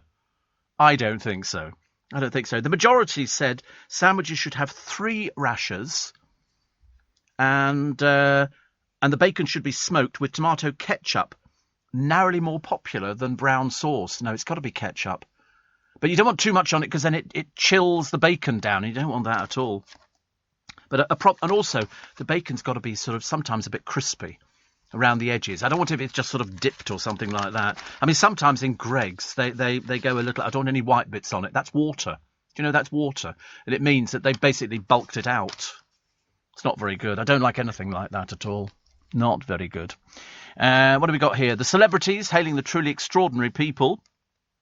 And they all turned up. Lots of people. The Oxford AstraZeneca team. And Sharon Stone turned up. I don't know what she's got to do with our award ceremonies, but there you go. Famous for that movie. I'd forgotten about it, actually. I'd completely forgotten about it. Also, Alan Lamb revealed he's been diagnosed with prostate cancer. He says all men should get a checkup. I've had a checkup. You can go and you can probably have it done privately. You have to pay for it. But they put you on a bed and this machine will go round you and it will check and see if you've got any cancer around your prostate. It's one of the biggest killers for men, together with testicular cancer. But most men don't bother, because they're too embarrassed to go to the doctor and go, listen, can you do me a check to see? But you can get checks I mean, you remember James Michael Tyler from Friends, who played Gunter, died from the disease at the age of 59. A blood test can help to indicate potential prostate cancer. But as I say, most men are scared. Whereas, in fact, you should try and get yourself into that mindset whereby, you're not frightened to go to the doctor and say, listen, I think I've got this, or I think I've got that, or this isn't functioning, or that's not functioning. 32 people die from prostate cancer in the UK every day. Every day. As we speak, somebody else will have died. 32 people a day die. And all you have to do is just go and get the PSA levels checked, as prostate cancer often goes undiagnosed. You might not even know, but better to check. Lamb, who's raised millions of prostate cancer charities, has been diagnosed with the disease and says, I urge, put your egos aside. Don't be ignorant about your health. It's mainly fright. People don't want to know. They would rather, I've heard people say it to me. They've said, if I have got something, I'd rather not know about it. No, I'd rather know about it. I would definitely rather know about it. Because then, and the earlier it's caught, the earlier they can do something. So, that would be my advice. But, listen, you can't persuade people to wear masks all the time. So what hope on prostate cancer? Steve, have you looked at Scottsdale's Garden Centre? They put on a big display of Christmas stuff, especially the Christmas village. They're expensive, but worth it. Says Julian, my front room at Christmas is magical. Oh, I love it. And I tell you what I do love more than anything else. People sharing their decorations with people who don't have any decorations. So to put your tree in your window, I think is fantastic. I want to see a whole row of houses all with their big trees in the window. There used to be one on Richmond Green. Not as big as my tree, no, admittedly. But this bloke had the best tree ever. It was all decorated like a Victorian Christmas tree. In the window, it filled up his window, and it had all toys on it, little wooden toys and balls. God, he had some balls. He really did. And the lights. And it was white lights, and it looked stunning when all his lights were off in the house and this tree was on. You walked past, you thought, I'm going to park up and go back and have a look at your tree again. So if you're thinking of putting your erection in the front of your house, that would be my advice. Show it off to people. Show it off to people. Because there will be a lot of people who will not have the pleasure of seeing something that big in their front window. So spend a little bit of money. Go out there and share it. You'd be surprised. Share the love. Who is it who says that? Ellen DeGeneres. She always goes, share the love. And that's what I think people should do. Yeah. I liked Ellen DeGeneres. Although the show's finishing, isn't it? I think they had a lot of trouble backstage. What's a skill you really wish you'd learned earlier? Cooking? DIY? What about being good with money? Help your children learn money skills with Kite, the debit card for kids by Starling Bank. They get an app to track their balance and practice budgeting, but the card is also linked to your account. You're notified when they spend, and you can set spending limits. Confidence with money is priceless, and that's why Kite is now free. Search Starling Kite today, the free debit card and app for kids. Leading Britain's conversation, LBC. Poor Raymond Holmes. Poor Raymond Holmes. So first of all, he's got problems with his feet. The old soul can't walk very far now. But unfortunately, buried beneath the plants and shrubs in his back garden is a mass of packaging from takeaways. Yes, it would seem that Eamon, 60... They're obsessed, the papers, with telling how old people are. I can't believe it, seriously. Eamon, 61, says he can't cook. So he's a loyal customer of Deliveroo. He said there are certain takeaways which are acceptable to Ruth and certain ones which aren't. He says, if I get KFC, I've literally got to hide the evidence. I think so too. It's the worst thing you could have. Absolutely the worst thing that you could possibly have. I mean, put it this way, great without the coating. But who the heck wants to eat it without the coating? It's the coating that makes it taste of KFC's, yeah. That mystery from the Colonel who's long since passed it. I wonder if he ate his own chicken. Think he ever ate Kentucky Fried Chicken? But he says, Ruth will come in like a raptor and say, what have you been eating? Well, she'll know if it's KFC. You can smell it. You can smell it. But, I mean, I have to be honest, that's very naughty. And also, it depends how many pieces you get. Do you get the party barrel? Because there's no point in buying 6 pieces. I mean, come on, grow up, for goodness sake. You've got to get a bucket. I don't do the, popcorn chicken and all those sort of chicken bits. But I do like a party barrel. Sometimes I get 12 pieces. And those are the days that I can't move afterwards. Steve, unfortunately, says Maggie, I dread November fireworks as my dogs and wild animals are terrified. Wouldn't be so bad if it was just confined to November the 5th. No, the producer said he found people the other day who were sort of throwing fireworks in his area already, in the street, which is a bit silly, isn't it? A little bit silly. Saskia recovered from camel polo the other day, and this is from Dubai, from Saskia. So, hope daughter Saskia has recovered from camel polo. And look at that, honestly. I've seen it. I've never done it. It's very flash, isn't it, really, honestly? How exciting. So good morning. Yes, you've got the weather for it. Do they go... They're very lollopy, aren't they, camels? You know, you've got to cling on, I think. I can't remember if I've ever been on one. I think I went on, and when they used to have elephant rides at London Zoo, I did go on an elephant ride once, and I think I might have been on a camel when we were in Egypt, when we lived in Egypt, but I can't remember. Because when they stand up, you get a shock because they sort of you lean forward a bit. I'm going to fall over, and then they sort of they're very grumpy. Camels are very grumpy. I mean, I wouldn't like to sort of do them down or anything like that, but you know, I'm sure when we were in Egypt, I think I went on a camel ride. I remember when we were in Hong Kong, my dad wanted to do Cinefilm, which was the forerunner to videos and all the rest of it, and so he paid a rickshaw man to literally, with my brother and me sitting in the rickshaw, run round the road so that he could film it. And this man, bearing in mind the rickshaw people in those days were running barefooted, and my father paid him for it, and we got this, me and my brother sitting in a rickshaw. And I used to have a rickshaw toy at Christmas, and it was a little man pulling it, and it would bump into the sideboard, then it would turn itself around and come back with much better toys, I'm quite sure. Liz says, did you ever nail a Catherine wheel to a post, set light to it, and watch it sadly fizz without even one spin? Yeah.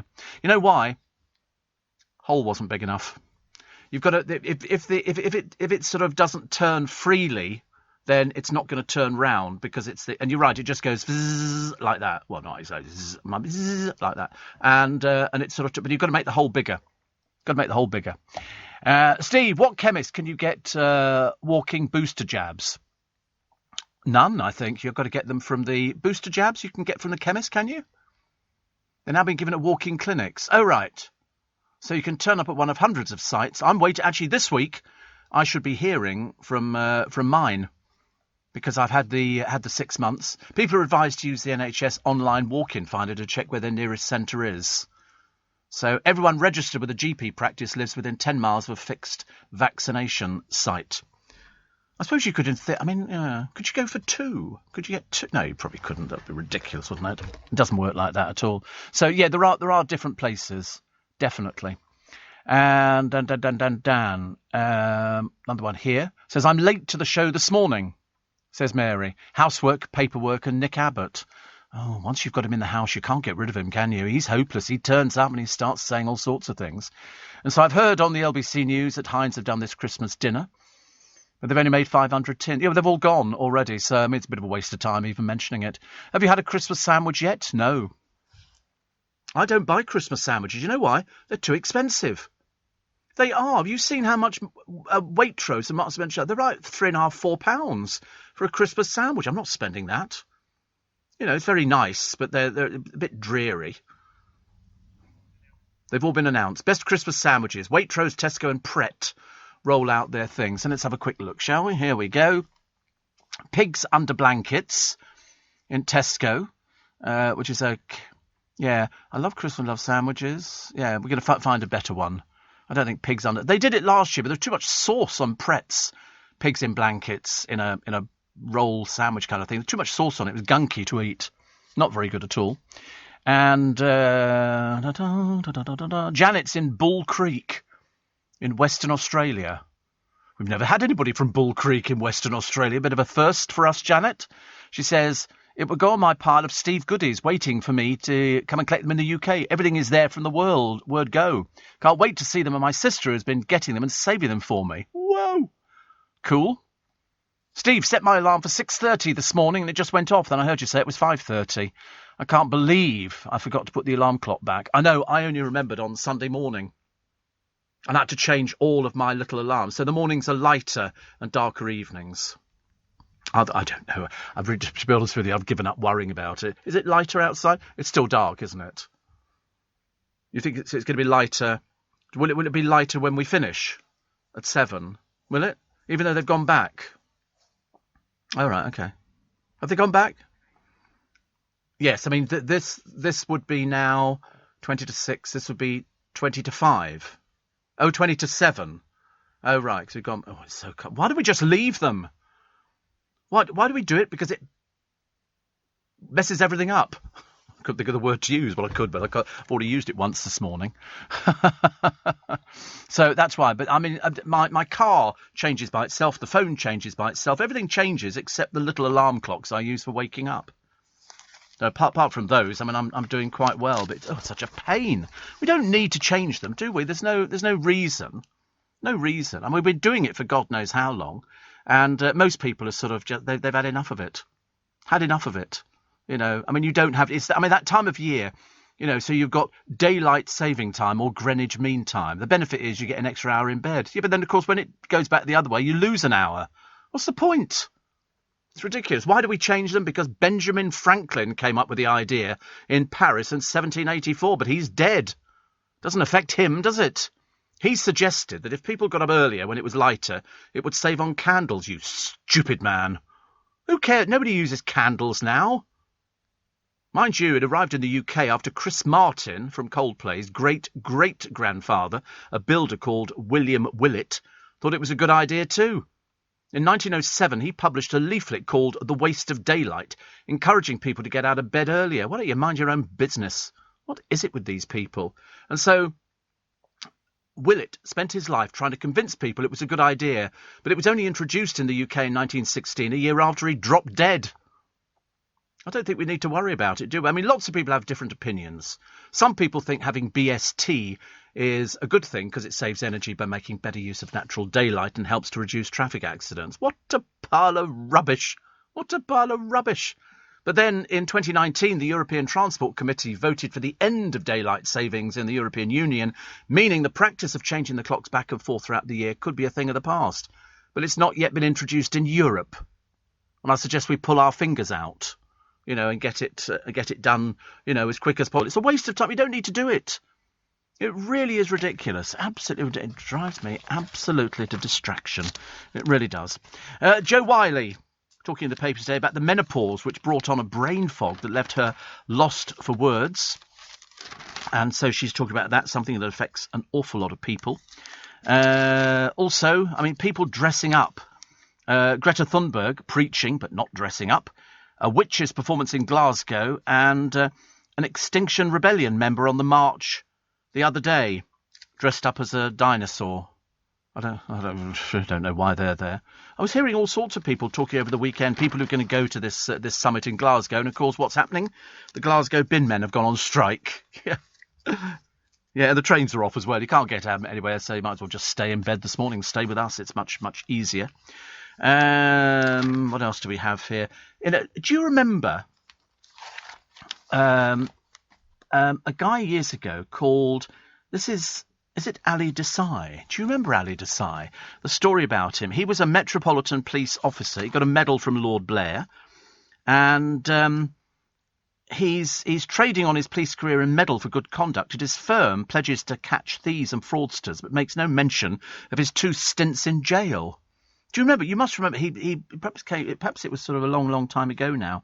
But he's one of Scotland Yard's most notorious figures, a man branded a criminal in uniform by the head of the police watchdog. And he's now, you know, he's disgraced, and his wife as well. He has a company. But you must remember Ali Desai. I thought everybody knew who he was. He was very, very famous, very, very famous.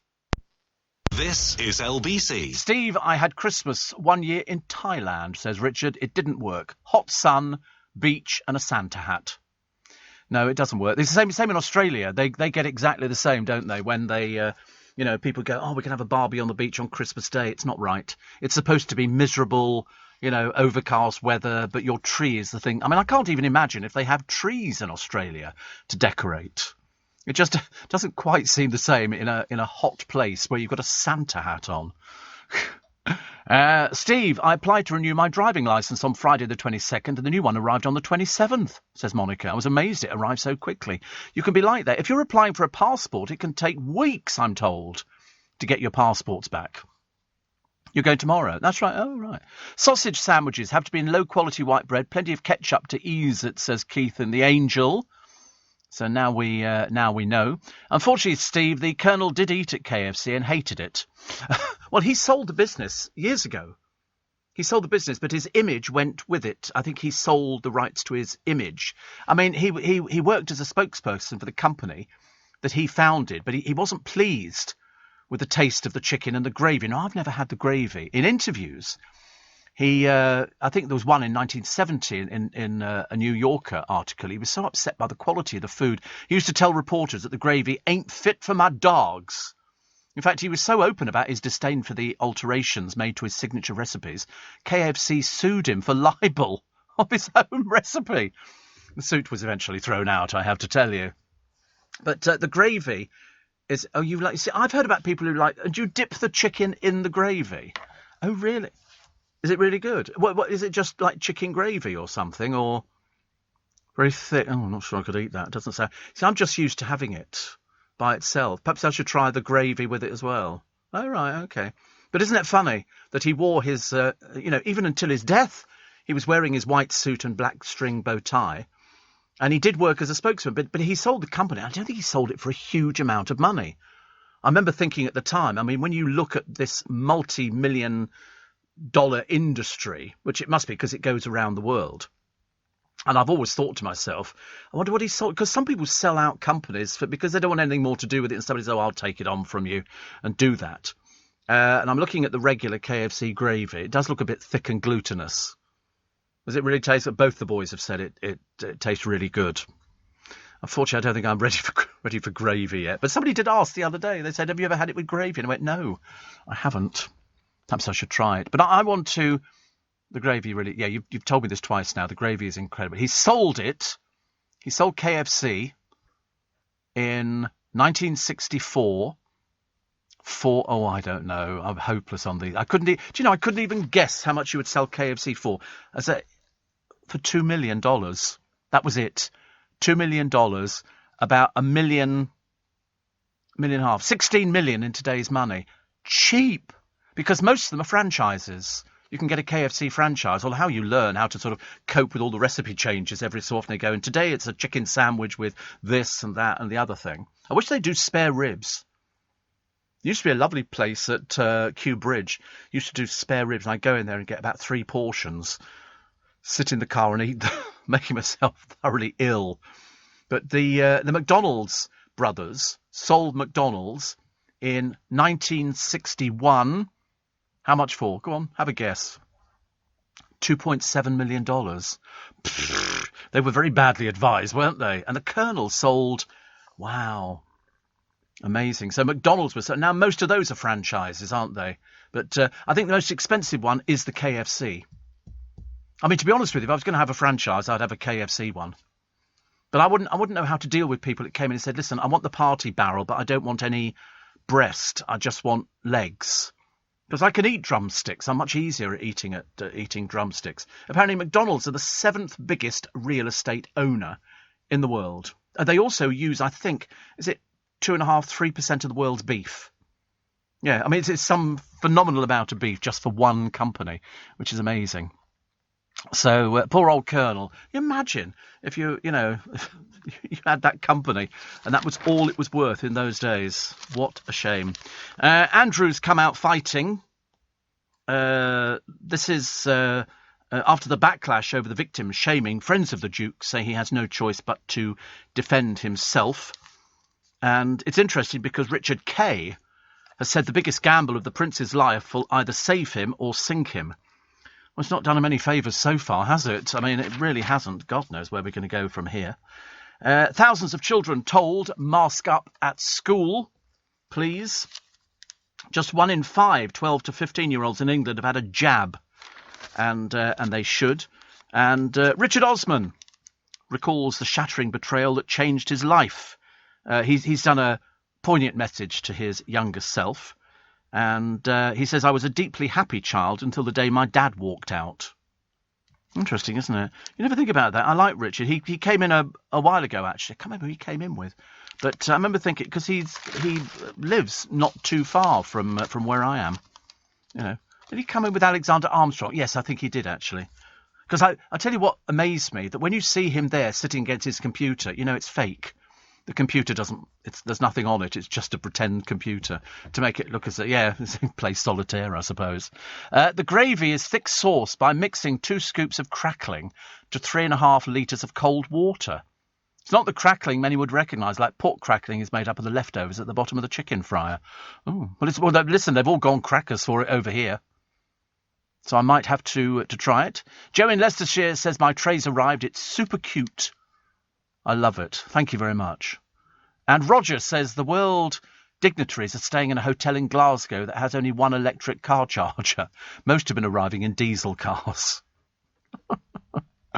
Oh, dear. Anna says Sky TV had problems changing their screen clock yesterday and you can't do it manually.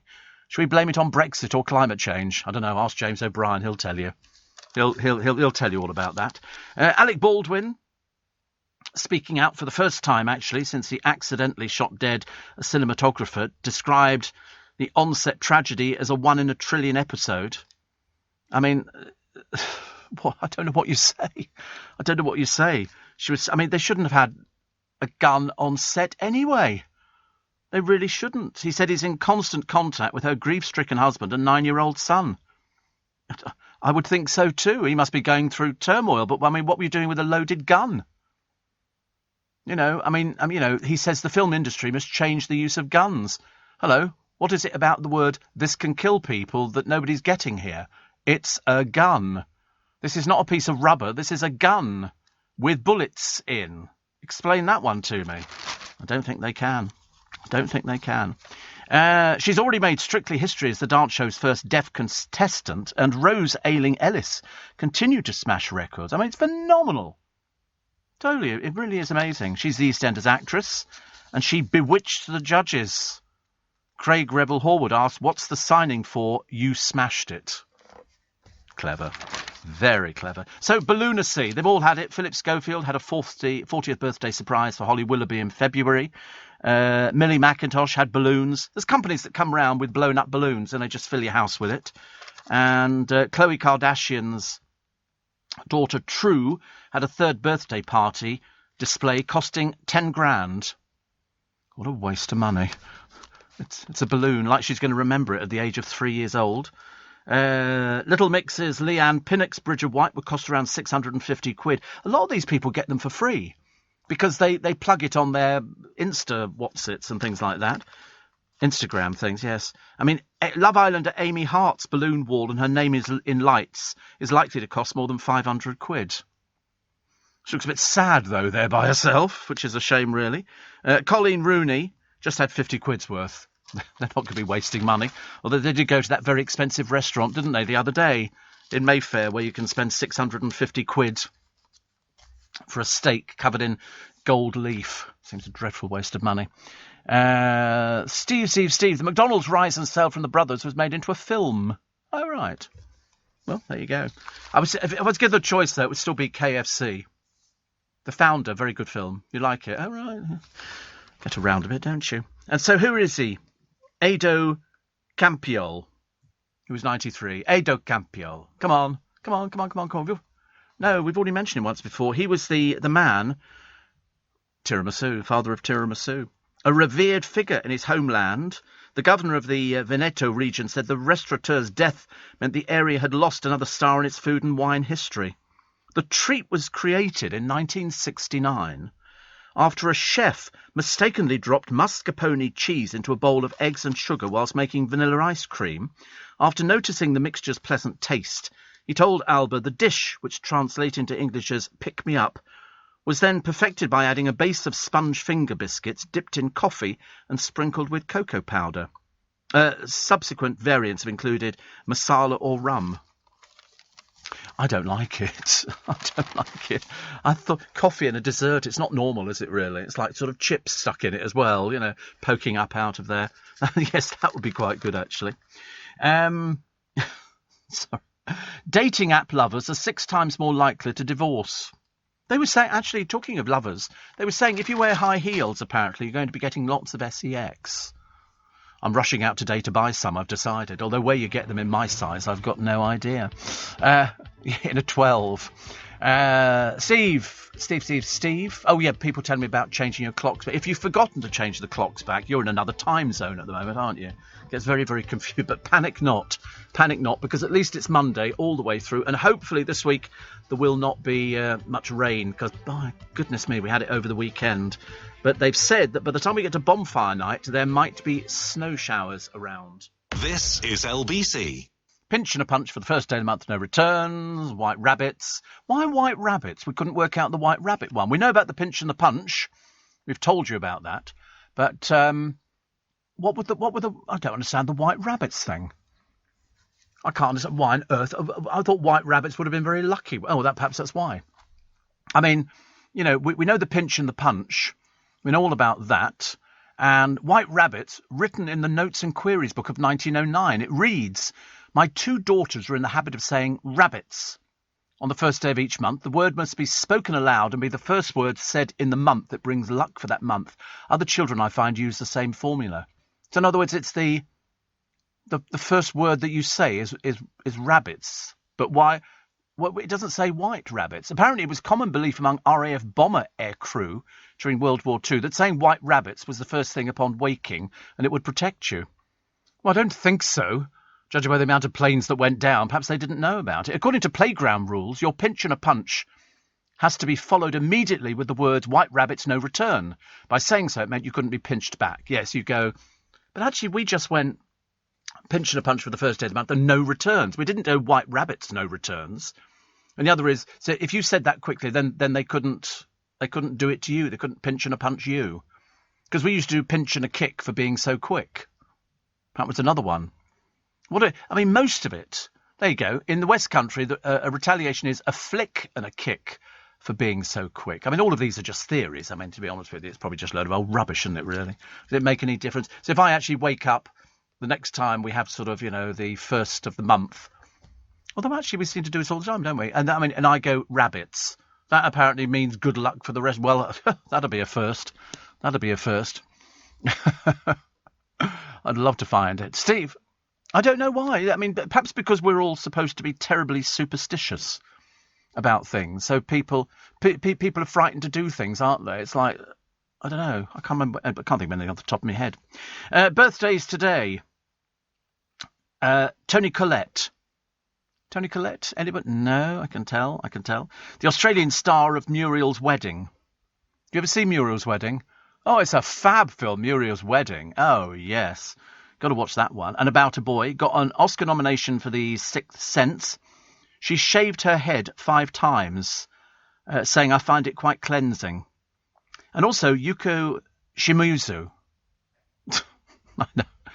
I'd never heard of this person either. He's a Japanese designer who invented Hello Kitty. Now, I don't know anything about Hello Kitty, but I've heard of it, but I don't know what it is. Described by Time magazine as a polarising cult figure. The character's featured on everything from debit cards to Airbus A330 planes and is thought to be worth $8 billion a year. Hello Kitty. Who'd have known? Also, 1848. What happened at Euston Station? Tree on the Line. No. W.H. Smith opened their first bookstore. All that long time ago. And in 1990, the Deputy Prime Minister, Sir Geoffrey Howe, resigned over Margaret Thatcher's approach to Europe. So now you know. November the 1st, 1971, a bomb blasted a Territorial Army building near London's Lambeth Bridge. Early, less than 24 hours after the massive post office tower explosion, which wrecked the observation floor 480 foot up. The only claim for responsibility came from a man with an Irish accent who called the Press Association news agency in London saying, "This is the Kilburn battalion of the IRA. We did the post office tower." And as a result of that, they closed the post office tower. It was closed for a long, long time because at the top of it is a restaurant that turns. I mean, obviously not like a roundabout. It goes very, very slowly. But the restaurant's not there. It is there, but you can't go there. I mean, because they can't take out the mechanism.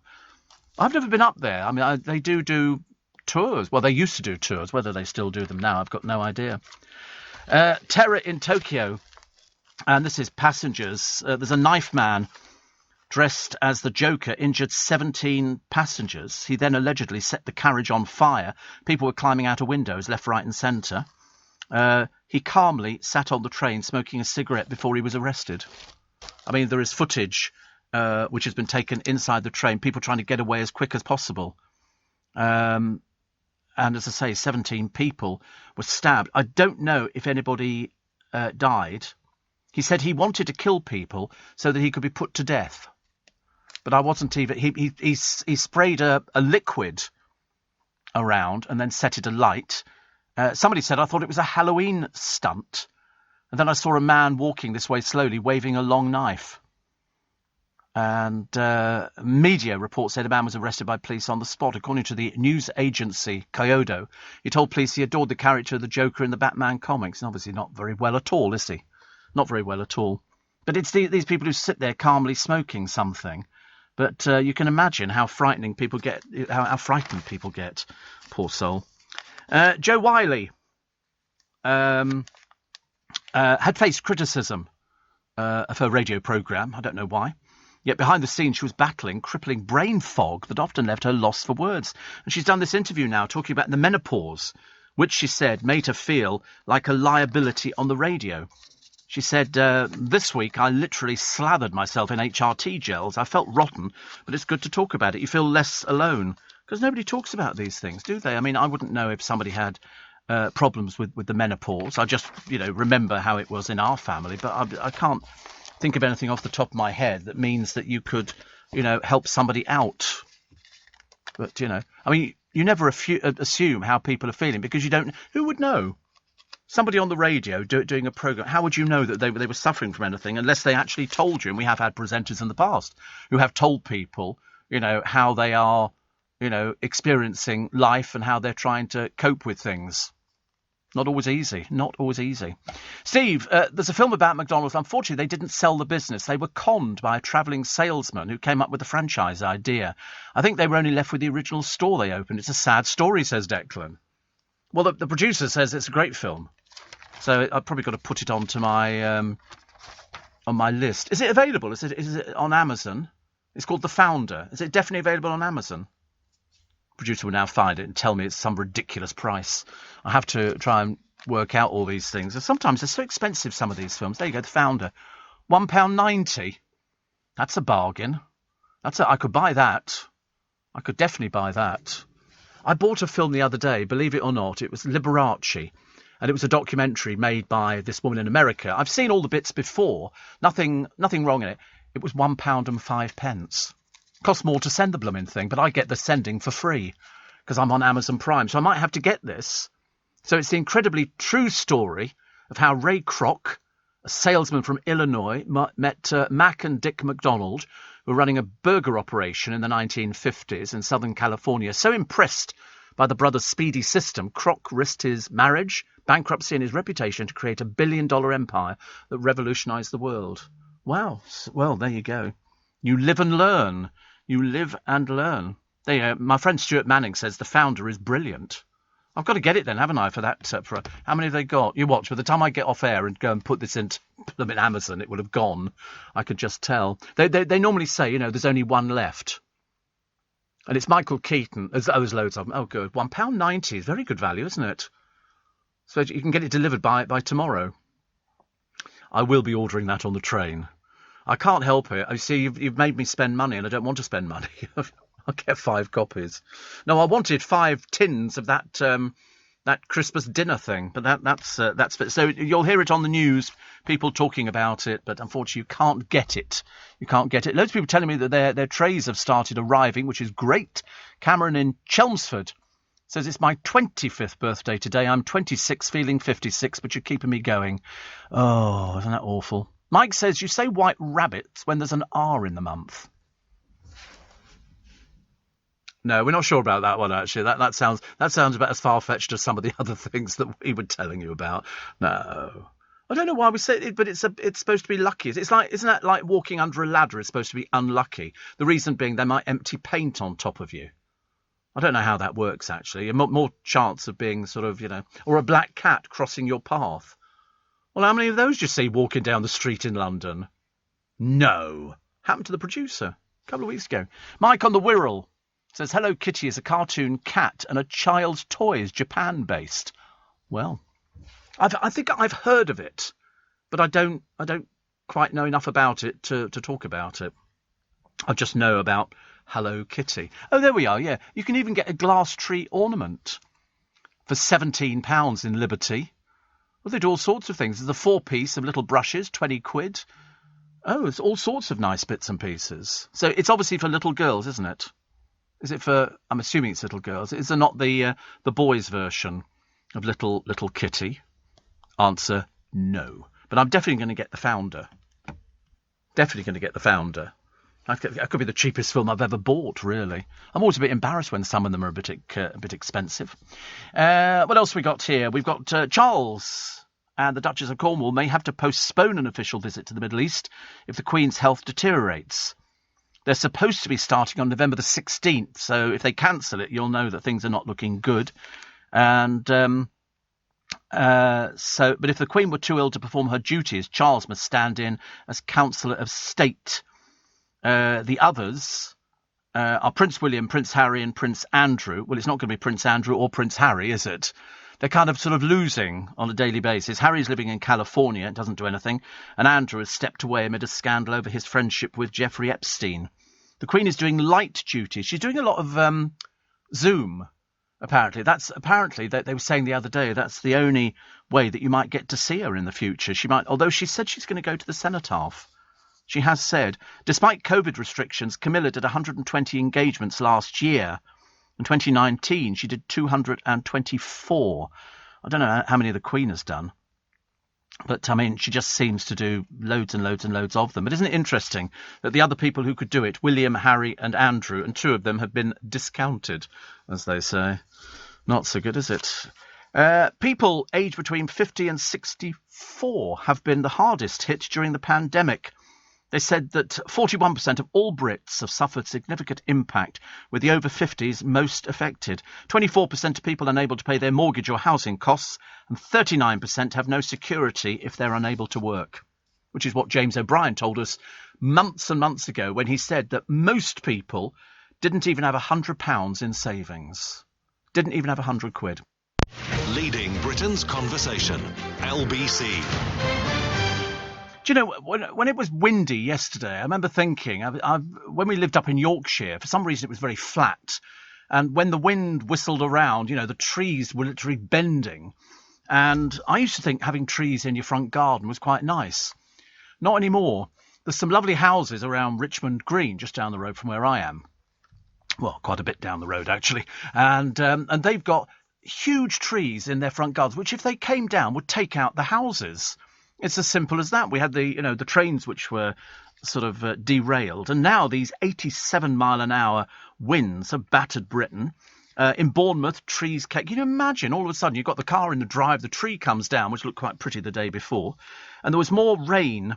I think a month's worth of rain in 48 hours.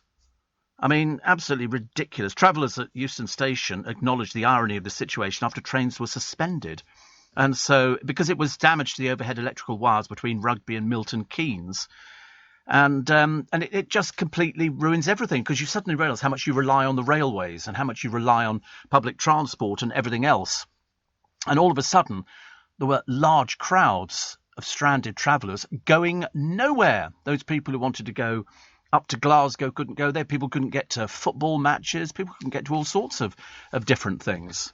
And it's, there's pictures of people in tears because they can't get to certain places. And you think to yourself, the frustration. And also, if you're flying and there's winds like that, the planes are going to be buffeted around. I mean, they are going to get back to individual messages. Travellers are advised not to go to Euston and instead check for regular updates, just in case. Unfortunately, people don't take a blind bit of notice. You might as well be talking to yourself. They were doing a piece on Bondi Beach the other day because they'd seen a tiger shark coming in fairly close to the shore. And they're saying to people, get out of the water, but they have no power over people to actually make them get out of the water. And some people were letting their dogs go into the water. Well, these tiger sharks will take anything. Yes, they are like on Jaws. This one was, I think it was about 17 feet long. And they'd seen three of them, or three sharks, heading dangerously near shore. And they think the weather conditions meant that it probably would have come in and taken a dog or something like that. And yet trying to get people out of the water, come out of there's a shark in the water.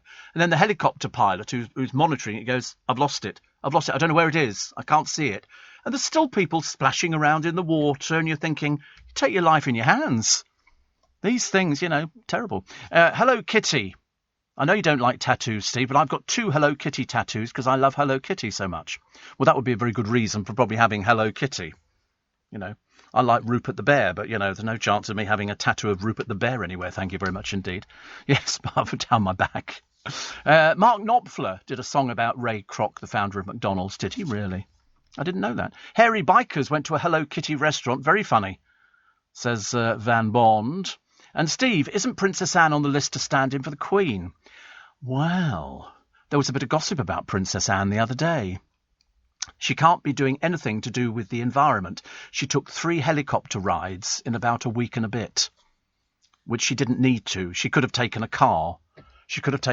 But she decided that she was going to take a helicopter. She's made a mockery of COP26 royals. 3 helicopter trips in 12 days.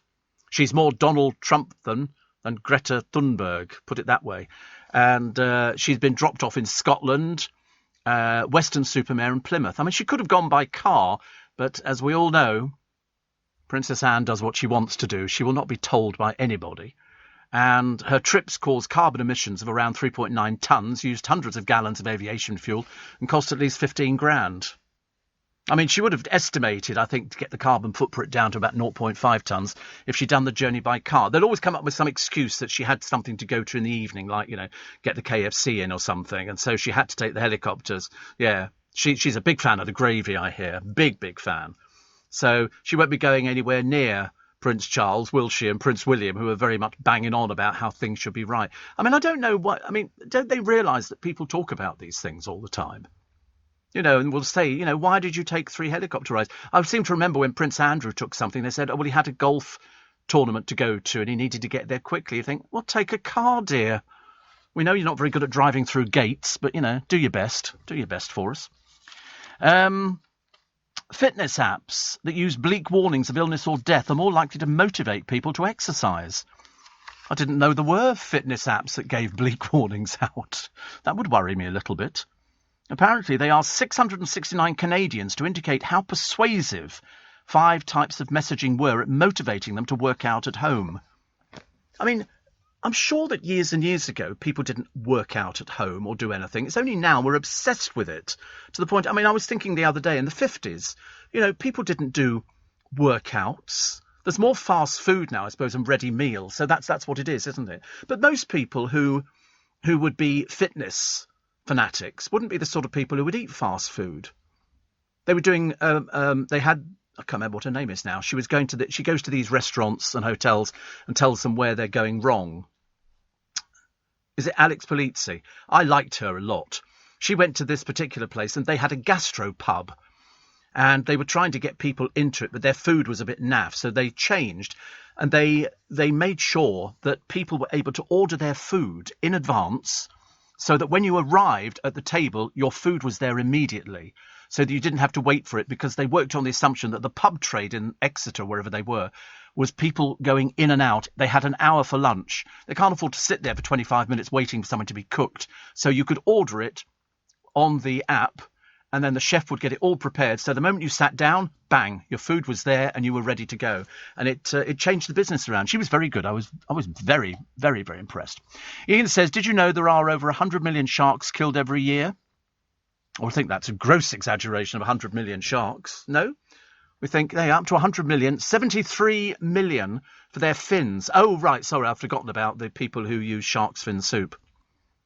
So taking one, but this is the Japanese, isn't it? They have their huge whaling ships that go out there and capture whales and everything else. And they literally just Just massacre them. Mind you, the people of the Faroe Islands do exactly the same.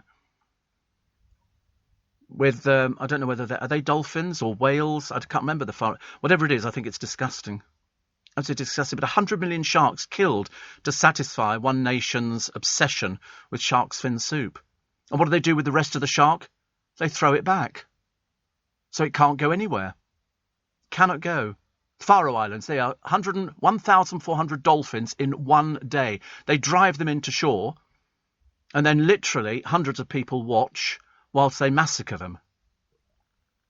I mean, there's a picture of the sea as run red. I don't kind of get it at all. But there again, I mean, I suppose I can't complain because I eat meat and chicken and stuff like that. Mind you, not as much meat as I used to.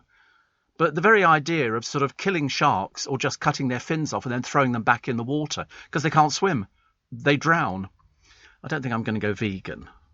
Mind you, I will be trying. We've got a new Pret Veg, which is coming to Twickenham. Veggie Pret. Is that what it's called? Veggie Pret. I can't wait to try that, actually. I just had a curiosity. I'm just not eating any of that funny cheese the producer's going on about. This, whatever it's called. Halloumi. Ugh, sounds awful. Normal, he says. It might be normal for you. It's not normal for me, is it? A branch of the Royal British Legion has been suspended after a financial probe caused a row over bank accounts. The Sittingbourne and Milton Regis division in Kent was closed down for having a second member's account set up more than 40 years ago. Apparently, under new rules, branches are only allowed to have one bearing the British Legion name. The branch voted to change the rogue account, but it's understood one of the two signatories refused to comply. Good Lord, fighting within the Royal British Legion? I do think not. Here in the UK, we sell amazing products and services the whole world wants. At the Black Farmer in Devon, our produce is enjoyed on both sides of the Atlantic.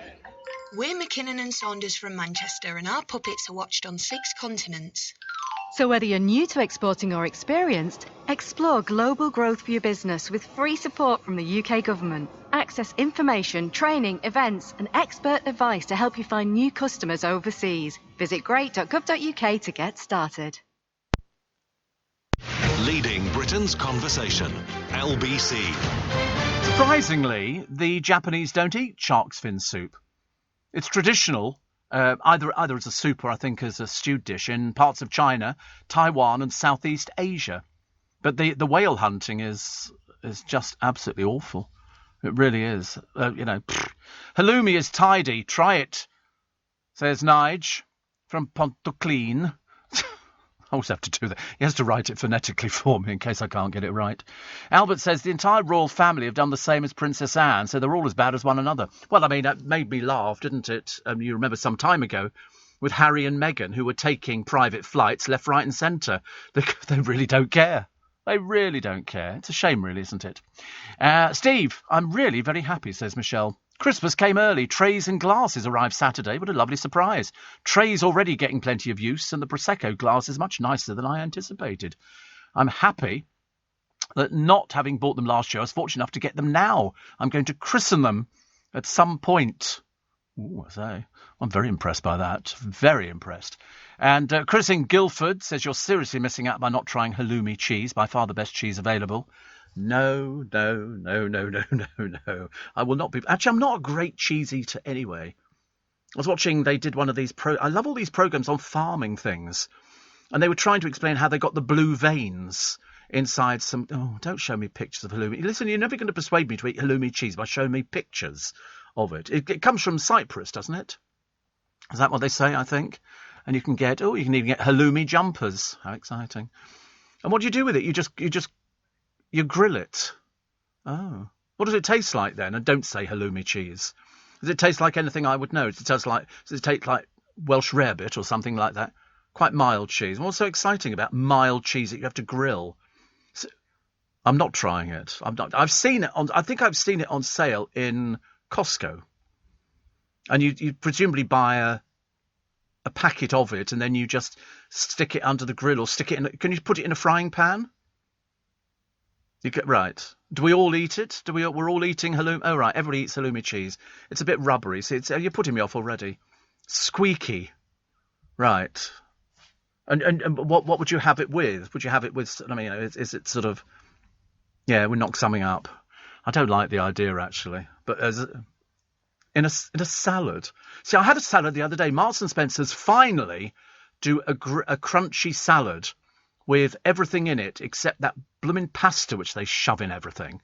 And so I deliberately bought it because then I add potato in their deli range and some coleslaw and sometimes a little bit of cut up meat. But I can't eat any of their other things. You go, oh, this will be nice. It's a prawn cocktail salad or something. It's got blooming pasta all over it, which I hate. Hate pasta. Well, I don't hate it. I'm just not wild about it. But the crunchy salad they do is quite... I feel as though I'm being healthy. I fear that I won't be today. I've a feeling that we're sort of heading up. M&S do halloumi fries. Yes, they do, actually. You're right, actually. I've seen them. So it might be a way in. No.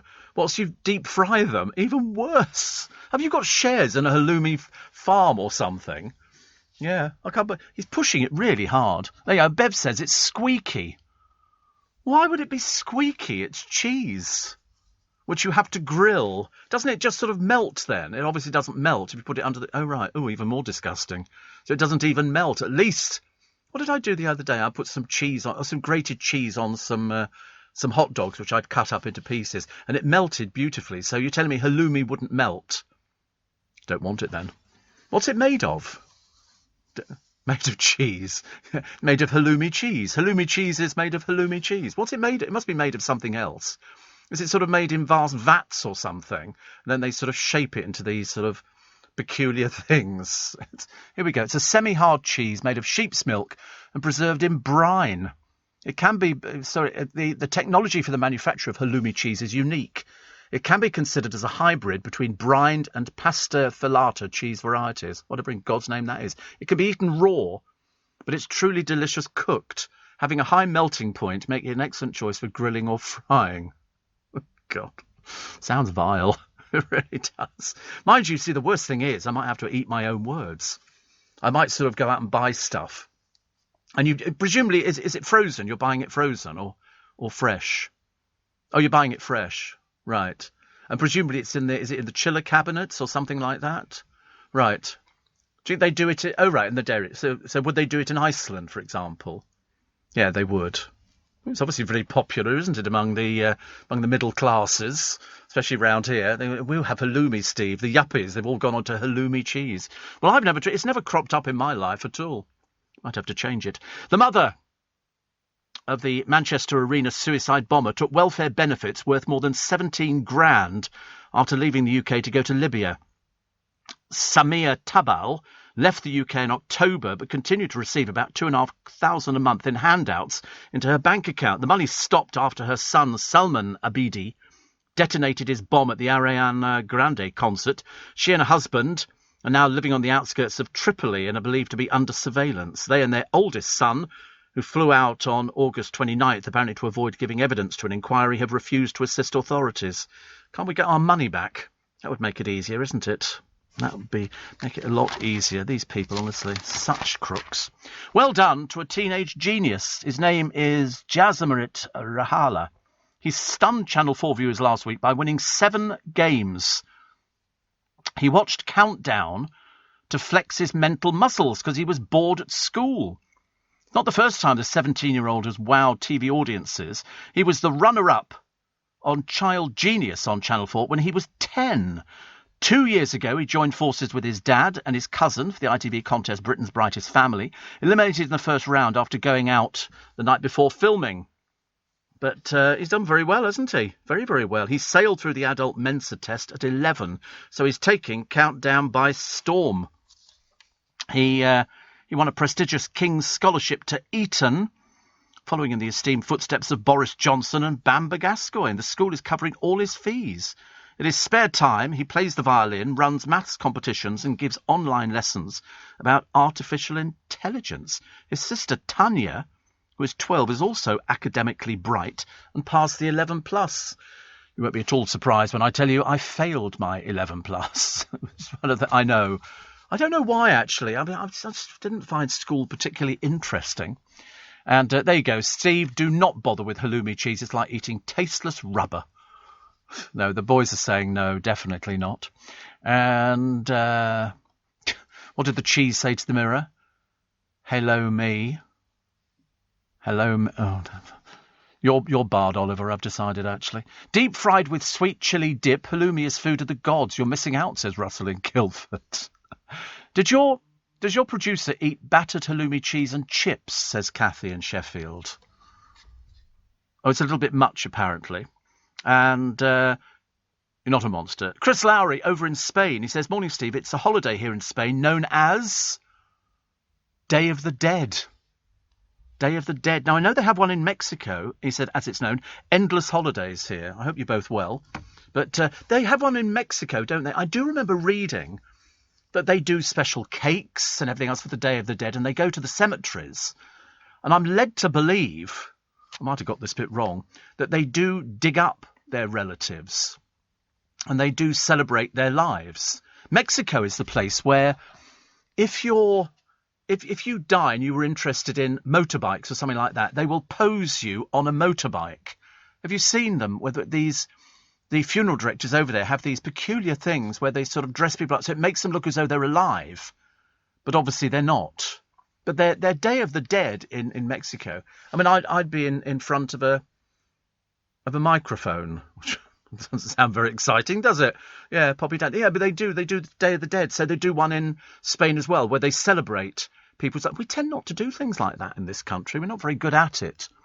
But celebration, November the 1st, All Saints' Day, Dia de Todos los Santos. And it's celebrated that all the saints have ascended to heaven. And on November the 2nd, which is Day of the Dead, Dia de los Difuntos, all loved ones are reminded that have passed away. That's quite good, isn't it? But the Mexican Day of the Dead, they do cakes and biscuits and all sorts of things. It's we don't do that, do we? Wonder why we don't do things like that. Are we a bit funny about death? I think we must be, mustn't we? Because we don't celebrate that. All right, on Mother's Day, I know people have said to me at the crematorium, there is acres of flowers. And you think, why? They just go to waste. I think some of them are taken by the hospital. And but we don't think there's anything supernatural about that. But the Mexican Day of the Dead is really bizarre. I'm sure I've seen pictures of them where they've sort of, got people back out of the ground again.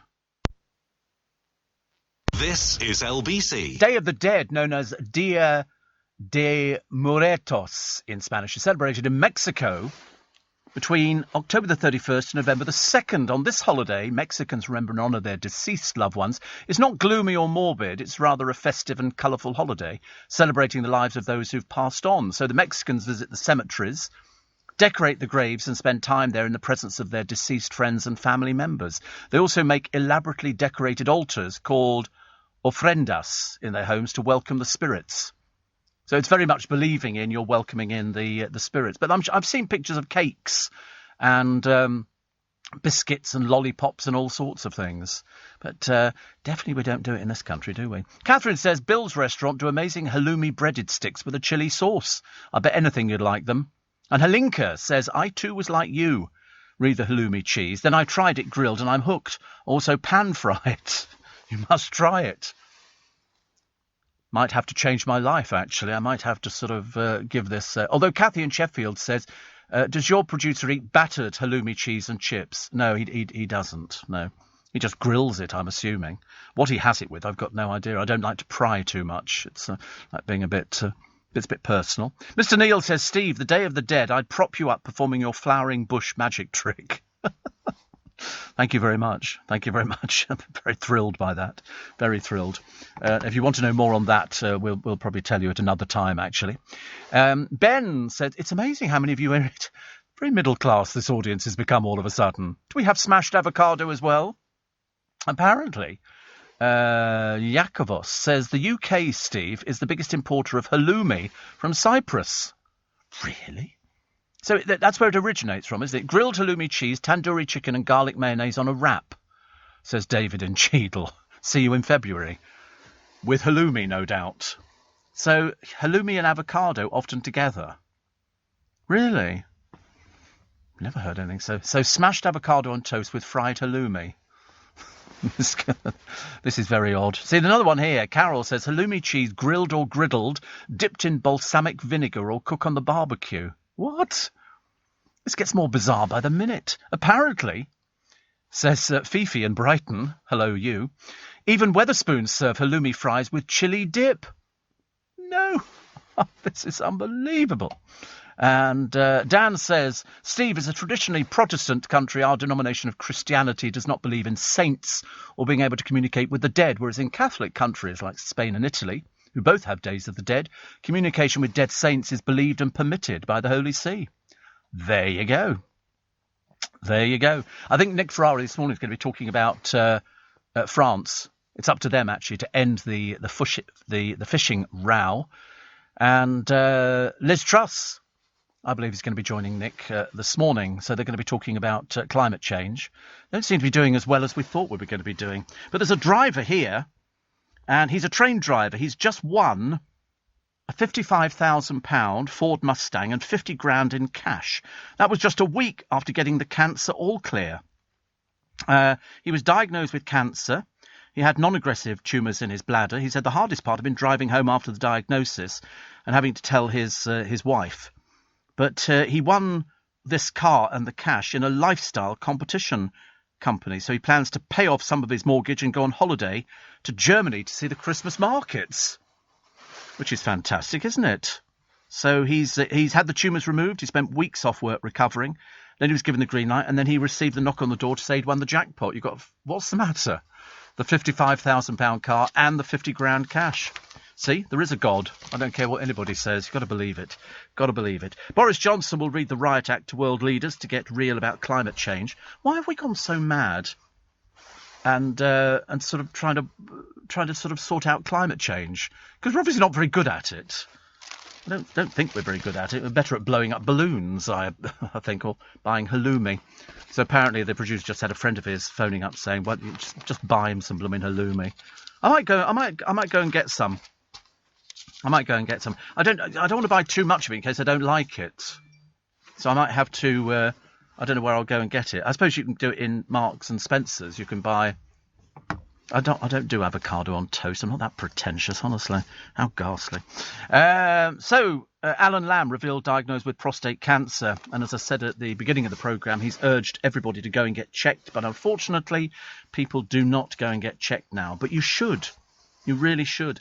The secret side of the legendary football manager that was Brian Clough. How the no-nonsense coach took in two poverty-stricken brothers after a chance meeting on a windswept beach. And there was Craig and his brother Aaron. And they're pictured with him at Nottingham Forest City Ground. Alec Baldwin breaking his silence, after he accidentally shot dead Helena Hutchins on the set of his latest movie. I mean, to be honest with you, Ellen, we'll have to sort something out there, absolutely. And Duran have now told that they used to order drugs on room service from their hotels. Simon Le Bon says some of the party-loving rockers made use of the off-menu provisions available in LA during the 1980s. He said you would just pick up like a menu and order whatever you wanted. I love the way that when they all get in their 60s, they want to start telling you these things. Whereas, in fact, really, I'd rather not know about it. Thank you very much indeed. Definitely not. Officers must stop making sexist remarks, and the force badly needs to get its house in order. So says the Police Federation of England and Wales. And this is Alpha. This is Pumpkin Baby.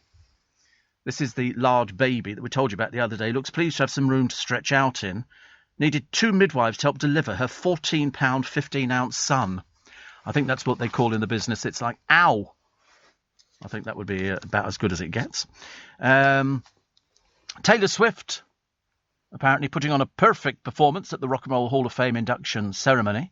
She just seems to fit right in, doesn't she? Christina Aguilera and Jennifer Lopez also belted out hits. And Paul McCartney appeared with Dave Grohl's Foo Fighters on stage in Cleveland, Ohio. Can't believe it, can you? The Foo Fighters were formed in the wake of Grohl's previous band, Nirvana, losing its singer Kurt Cobain. And all the Brits having fun in Benidorm. And there's all sorts of people here. In fact, it's the Hindus, isn't it? You can always spot them at the airports. They'll always be standing there and sort of doing little bits and pieces. And they all dress up. which is good. And a brave Royal Navy sailor stormed into a flaming house after a gas blast and rescued an elderly woman. He says, "I'm no hero." You blooming well are. You absolutely are, I promise you.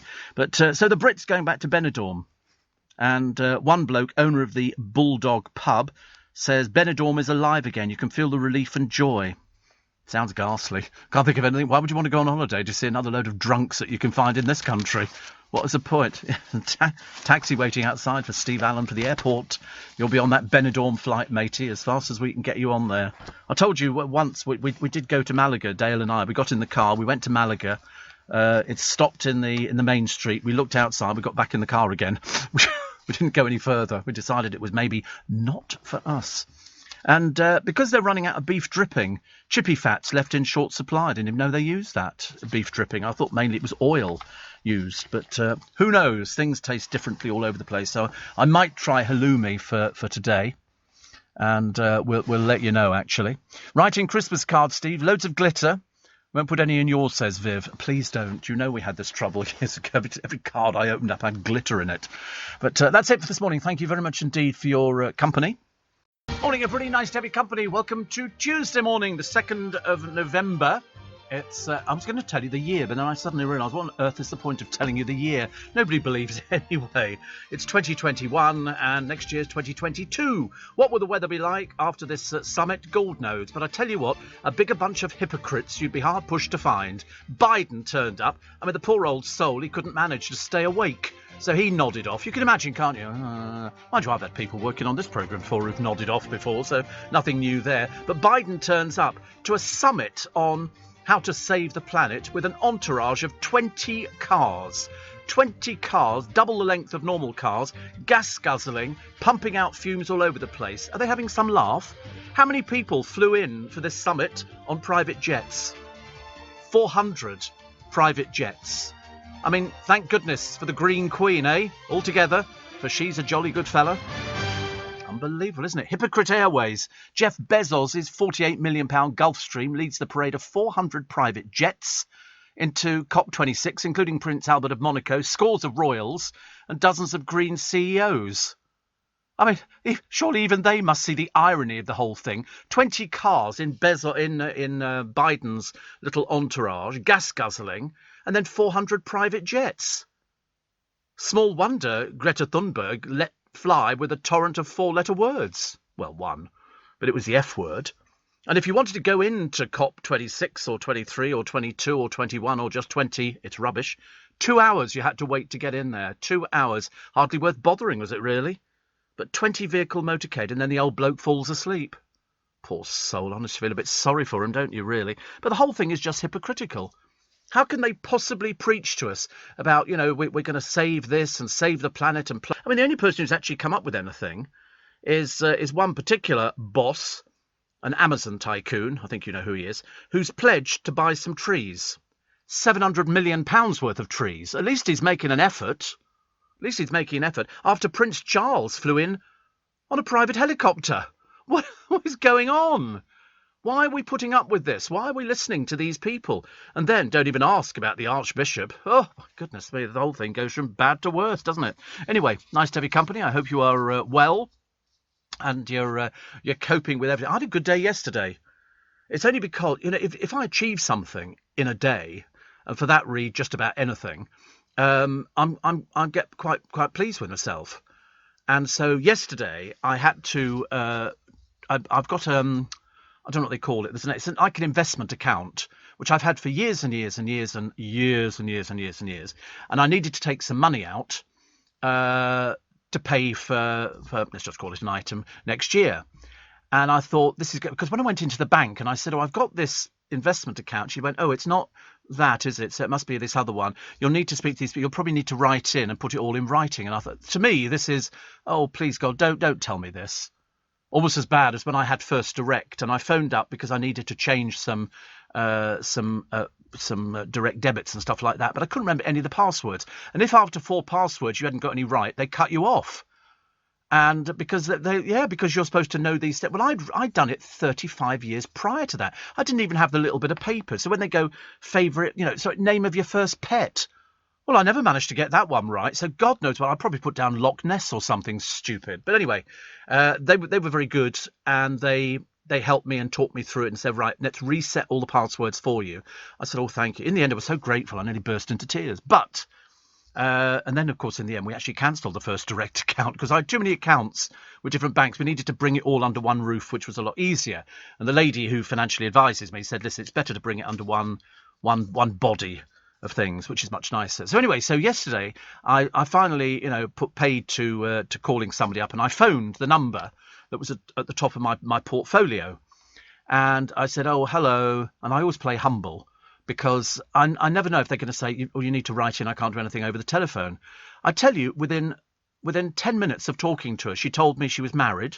Her husband was also in investment banking with my bank. They've got a 14-year-old daughter. They're having a new kitchen installed, and her daughter knows more about the computer than she does. So I felt we were on home territory. I felt we were actually on a system whereby I might actually understand something. And then she asked me at the very end of this long conversation, which went on for about 20 minutes, did I have this access to that? And I said, no. I said, to be honest with you, I said, I can't do apps. She said, because I can send it to you and then you can open it up and see it all there.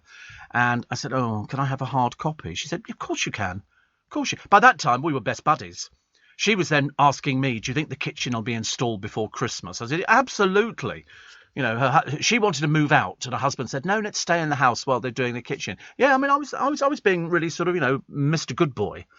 And it was sort of a case of, I said, well, can we take this much out of the account and split it? I need some put into this account and some put into that account. So she did it. And then she said, I have to ask you some security questions. She said, on your account, do you remember how much was put into this account at the end of the month? Do you remember how much money you got paid? Yes. Always remember these things. And because what happens is my money comes in, it goes into one account, which is a limited account, a limited, what do they call it, company. And then we take it out and distribute it among the other accounts that I've got. Makes it sound really flash. I promise you it's not. Yeah, very rich. All these, offshore accounts. Steve Allen now speaking to you from the Bahamas. Not. And so she said, right. And she said, do you know how much money was put into this account? And I said, oh, yeah, I could tell her exactly what it was roughly on each account. Yeah, 50 million in that one. Just top it up, please, to 60 million. Can you imagine if it really was like that? Can you imagine? It really would be absolutely ridiculous. But anyway, it was really nice. And I kept saying to her, I said, I'm really grateful. She said, listen, I put all that through because she was working from home because the bank wanted various people to work from home. So the phone rings, she answers it, and that's how it works. And I said, thank you so much. I said, you've been so helpful. I said, you made it so easy. She said, well, listen, don't worry about it. I'll put it all in writing. She'll send it off to you. She said, and within 10 days, normally 10 to 15 days, she said, but it's nearer 10 than it is 15. The money will be taken out of that particular account and split between the other two accounts. So I said, thank you so much. I said, good luck with the kitchen. And so she said, I hope you're right. I said, no, I'm definitely going to be right. So that was nice. That was nice. So I put the phone down and I felt quite, I'd done all that by 10 o'clock. I was almost relieved because, whenever you achieve something, and I'm not very good, that's why I need people to help me because I can't do it. So if my VAT needs paying, then somebody does it for me. I can tell them the amount, but I don't know how to transfer it. So they know how to do things like that. So that's good. Steve says, Lorraine, I've been experiencing terrible anxiety since my uncle died from COVID last year. And I wake up in the early morning and can't sleep. Listening to your show has been a godsend. It's one of the few things I can listen to which quietens my mind and brings a smile to my face in the darkness. I find myself chuckling away, and that in itself is a miracle. Nothing worse, they'll have you locked up, Lorraine, chuckling away to yourself. I get that from couples.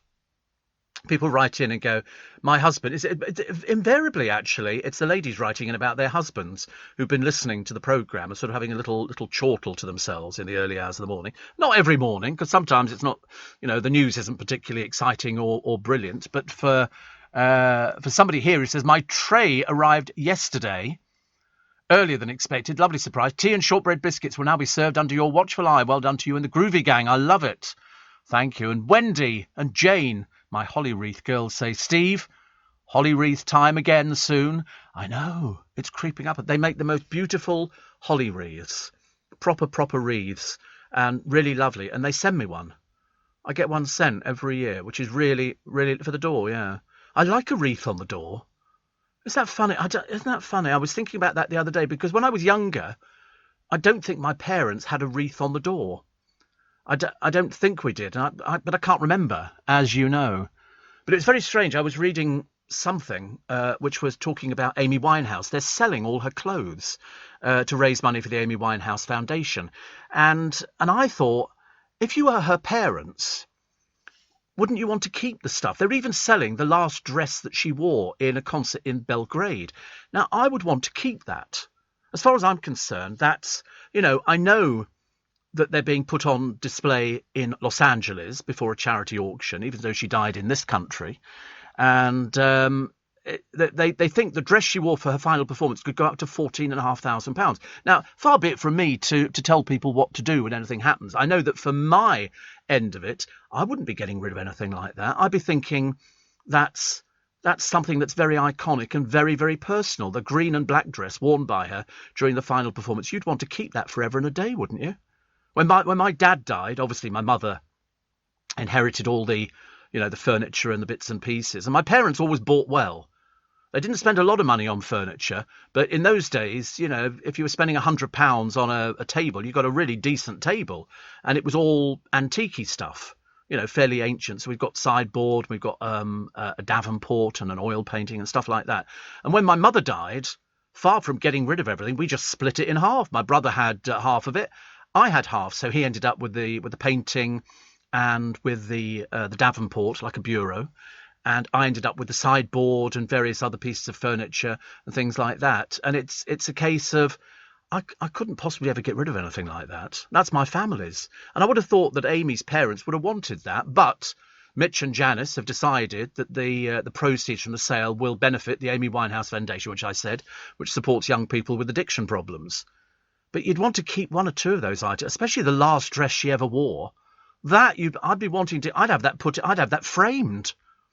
I really would have it framed. But that's the way I work. Perhaps people work differently. I don't know. Sorry, I've kept my. We've got my father's RAF outfit. I don't know what you call them. Outfits, uniform. We've got his uniform. And I mean, obviously, things like your mum's clothes and stuff like that, you don't sort of keep. You give those to sort of the charity shop and handbags and things like that. But because we kept the furniture, I'd like to think that we've kept a bit of them. That's what it is. They actually, looked after that furniture. It was cleaned and polished and all the rest of it that you do to it. So why would you ever want to get rid of it? I couldn't get rid of it if you paid me. Why do we have wreaths at Christmas? I don't know, actually. They do some really super ones in Costco. Really super. Sorry, I had to have a slurp of my tea this morning. Extra big mug. Thank you. Advent and Christmas wreaths are constructed of evergreens to represent everlasting life. Are you listening to this, Wendy and Jane? Brought through Jesus and the circular shape of the wreath representing God with no beginning and no end. I like the real wreaths. I do like them. They're lovely if you've got, dried orange on there and cinnamon sticks and all sorts of things. I had one for donkey's years at my friend David, who had a gardening company. It's still going, actually, his gardening company, even though he died some years ago now. And he made me one, and I kept it for years. And I would take it out every year, hang it on. I've got a hanger that goes over the door, and then you clip the wreath onto it. Because, I mean, some people, if you've got a wreath on the door, people nick them. People pinch things, believe it or not, in this day and age. Not mine.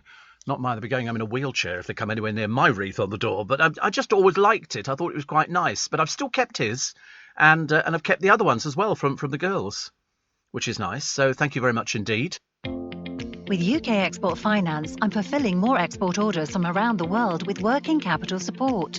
Export insurance means I'll get paid when exporting to challenging markets. At UK Export Finance, we believe no viable UK export should fail for lack of finance or insurance. Between 2022 and 2023, we provided £6.5 billion of government-backed trade finance to support UK exports. Learn how we could help you win export contracts, fulfill orders, and get paid. Search UK Export Finance today. Steve Allen. Tweet at LBC. Morning, everybody. Tuesday, 2nd of November. Yeah, before you know where we are, we'll be sort of letting off fireworks and whiz banging all over the place, and then we're into Christmas, which is nice. Carol said, I got my tray yesterday. They weren't supposed to be going out this early, actually. They weren't supposed to be going out this early, but I'm delighted that they are. Although, sadly, somebody said, and this is Mavis, She said, delighted to say my 5 trays arrived today. I'm very pleased with them. Unfortunately, 2 corners had broken off one tray, but it's not a problem as they can be repaired quite. Yeah, you can get glue and just stick. I tell you where I go to get glue. I go and buy that super glue, pound. No, not Pritzty. A pound in Poundland. But she said, that one will be mine and the other 4 will go to family. And congratulations on the audience numbers. Well, we're thrilled. Thrilled with the audience numbers. But then, so we should be. But down to you. And Steve, it really does make such a difference when customer service people on whom we rely are lovely people as well as capable. I bet you were terrific as a salesperson, knowing your stuff and so forth, says Tara. I have to be honest, yes, you're right. I was a very good salesperson. Very good salesperson. And the reason I was good is because I was honest. I was honest with people. I mean, I can always tell if somebody's giving me a load of old balderdash, but I didn't. And so I thought, if you're going to achieve something, be honest with people and they'll be honest back with you. And so I used to sell carpets and I used to sell curtain material. Hardly seems possible, really. I used to sell all sorts of things, actually, and I was very good at it because I enjoyed doing it. If you enjoy doing your job and you like talking to people, well, then you're going to do very well. And I enjoy talking to people. I have to. You wouldn't manage to sort of do this sort of job. I mean, even on the phone, I'd be very good. I tend to find sobbing's quite good. Sobbing helps a lot if you can get through. But also to be nice to somebody and to say to them, listen, thank you so much. I mean, every day I phone up and I change the time that my car picks me up. And some days the person who's answering the telephone at the other end up in Peterborough, if you please, hasn't got the phone. And they'll go, I haven't got any bookings for you. And I go, no, you're on the wrong page. And then the girl the other day said, oh, yes, I found it. And we laughed. I said, I get that more often than not now. People going, I can't find any bookings. I said, I've been having the same booking for 5 years, 5 days a week. I said, so I'm well aware of where it is on the hymn sheet. And and then they change it and I say, you can send me confirmation. They go, yes, we can send it to you at work. Kim says, I've seen a few police cavalcades up here in the past few days on the way to Glasgow Airport and from it. Some roads blocked off. I'm staying well clear of Glasgow for a wee while. Good for you. But can you believe, though, Kim, that here they are talking about climate change and making sure that, we're all right for the future and our children's children, as the Queen said, and all the rest of it. And then they turn up, Biden in a 20-car cavalcade for some poor little old man. You look at it and you begin to wonder, what in God's name have they brought to the party? Has he brought all the food and balloons or something? 400 private jets flew in.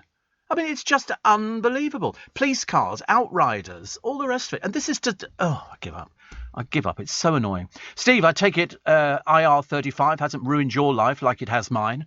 Oh, I should imagine most people in my business are actually suffering. Most people. And for those people who don't know, IR35 is this new initiative which has come in from HMRC. And it's to basically say that radio presenters aren't self-employed. They're employed. So, in other words, you invoice the same as you used to before. Most of us in this business get paid per show. So you do 2 shows a week, you get paid for 2 shows a week. You do 5 shows a week, you get paid for 5 shows a week. And you add the VAT on as appropriate. And then you submit the invoices. They now deduct the tax here. The accounts department at Global deduct the tax. Whereas before you would pay your own tax. You'd employ an accountant.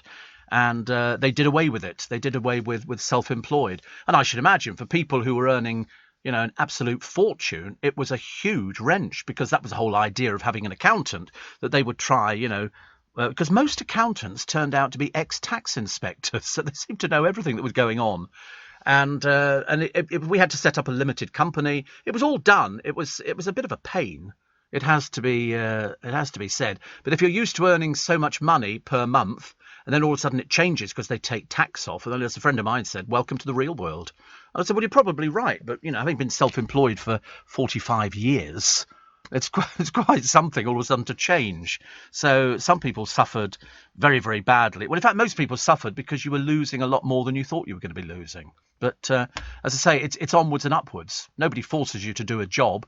Nobody makes you do a job. You can go and sort of work, I don't know, couldn't imagine what you do actually. I'd go and run a circus or a fun fair or something like that. Any business that's got cash going on, thank you very much indeed. Drive a bus. Yeah, you can drive a train now and earn quite a bit of money. But I don't think it's that easy to become a train driver. It's almost like it's a bit of a closed shop kind of thing. And I quite fancy the idea of driving a train. Oversubscribed. Are they really? Wow. I'm not surprised. I mean, you could pick up, at least 50 grand. At least 50 grand. And all you've got to do is sit there and hold your hand on a handle. I think I'd be better off on the underground. Because that way, you just stick to the lines and you just move the handle and it moves forward. I don't know, but it's got lights on the front of the train. You're not exactly powering it with it, holding a torch in front of you, are you? God, honestly. Did you see Boris not wearing a mask while sat next to David Attenborough? I know, you'd have thought he'd have known, wouldn't you? You'd have thought he'd known. Carol was one who got her tray yesterday. I think, had Boris gone to sleep? We have an AP who looks like that, actually, who fell asleep yesterday, twice on the show. It's always quite funny because if you only do one overnight, it's a very difficult thing to do, to all of a sudden expect somebody to sort of start working late nights. And so generally by my second hour, he's slowly going. And I always look at nothing personal. I always look at the producer and go, look, he's gone to sleep. Because I've done it. I've done it before. Obviously not. I mean, I've had a couple of days, where I've been doing a programme and I've been a bit tired. And you do feel yourself, and the producer goes, were you going to sleep then? You can always tell because I slowing down, and you sort of the eyelids go a little bit and you think, oh, how lovely. A bit like Titanic, when it went down, you just close your eyes and you don't really care anymore. You've had enough. It's all been too exciting. 8 million people now have had their booster jabs. I've still not had any confirmation. Might have to go and check with them actually. And Ed Sheeran tops the rich list of the under-30s. About 240 million quid. And the next one is Harry Styles with 80 million. The other ones are way down the list. The Vicar's house. This is a story and a half. This could happen to any of you. He locks his house up in Luton. He goes to go and do some work. His next door neighbours phone him and go, the lights are on in your house. He goes, the lights? Oh, well, they shouldn't be. There's people in there. So he hot-foots it back. He's a vicar. He hot-foots it back to discover they've changed the locks. Not only have they moved into the house, but they've taken his identity. They've bought it. They bought it at auction for £131,000, and they're now in his house. They've thrown all his furniture out and everything else, and they're redoing the inside of the house. So he goes to the police, and the police go, it's nothing to do with us, sonny. It's a civil matter. So, the police initially told him there was nothing he could do. He was greeted by a complete stranger at the door. And he was working away in North Wales for several weeks, pushing the man to the side. He made his way into the house, only to discover his belongings had been removed and all the furnishings had been stripped. He says, I haven't sold the house. This is still my property. Ordered the builder out. Returned a few hours later, accompanied by the father of the homeowner, who said he'd bought the property in July. He said, it's now my property. You're now trespassing. Get out. Now, I've heard of this before, people who break into your house. But if you leave a window open, that's not called breaking and entering. That's your problem. If you leave a window open, which, some people do, this couple had moved in and they'd thrown all his stuff out the window. And when he turned up outside with his wife, they laughed at him. They did move in. And they changed all the locks for you to get something. Look how many people have to call the bailiffs in to get rid of people who've moved into your property, rented it, then after the first month stop paying. It takes you 6 months to get them out. You've got to go to court. You've got to get everything done. It's the most stressful time of your year. In the meanwhile, one couple the other day were living in their car because somebody was in their house who wouldn't leave. She was a vile, corrupt old baggage. And she'd basically squatted in their house and she'd gone to them, 2 fingers, I'm not moving out. What are you going to do about it? And then when they do move out, the rubbish and the mess that they leave behind is just disgusting. I always think, salutary lesson, don't always trust estate agents who say, oh, don't worry, we'll look after your property for an extra little charge, because we had this experience some years ago in Henley. When my mother died, we decided that we were going to let her flat out whilst we sorted out bits and pieces. So we go to a local estate agent, and they agreed to rent my mother's flat out, and for an extra little fee, they would go round and check that it was all right and make sure the money arrived in on time. Liars. because we decided after a little while that we would put the flat up for sale. And so we put it up for sale. No interest. A very, very desirable flat in a very, very desirable block, only small block, low level, with adequate parking and all very nice indeed. Couldn't sell it. Couldn't sell it at all. Nobody was interested. We could not understand. In Henley this was. Very nice place. So what we did was, a little bit sneaky, I had to pose, because they didn't know me.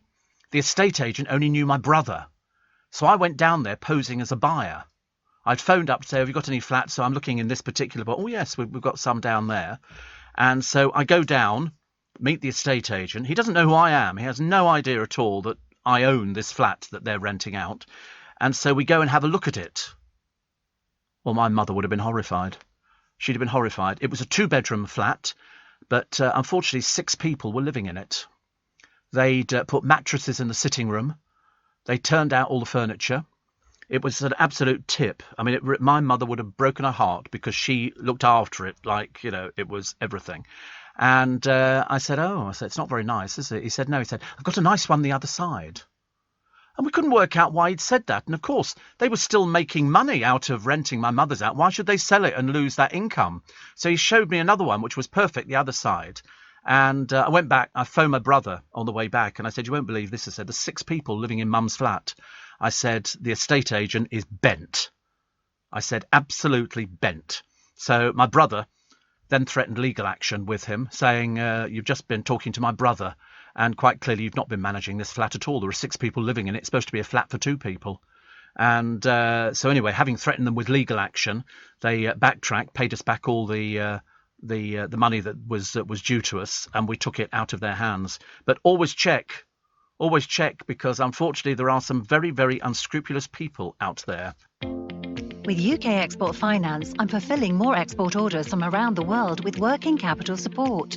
Export insurance means I'll get paid when exporting to challenging markets. At UK Export Finance, we believe no viable UK export should fail for lack of finance or insurance. Between 2022 and 2023, we provided £6.5 billion of government-backed trade finance to support UK exports. Learn how we could help you win export contracts, fulfill orders, and get paid. Search UK Export Finance today. Leading Britain's conversation.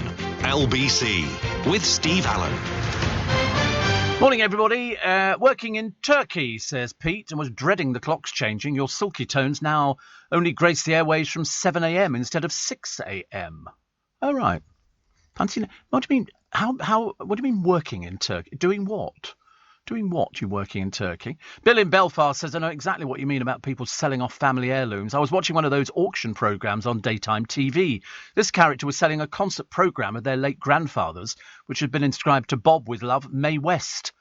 Some people know the price of everything and the value of nothing. You see, that's only of interest, Bill, to somebody called Bob. It's of no interest to anybody else at all. That's why when you see the people outside the London theatres, probably outside your theatres as well, getting autographs, they don't want them personalised. They just want you to sign it. And it's for resale, you know that. But if it says to Bob with love, that would reduce the price immediately. Because if your name's Ethel, not much point, is there really? And you've got something signed, by Bob. But what they do is, on something like that, they would cut out the Mae West autograph, and they'll put a photograph of her in a frame with a little box cut out underneath, and then just put the autograph in there. They do that a lot. If you see people's autographs, they will cut it out. So autographs are still...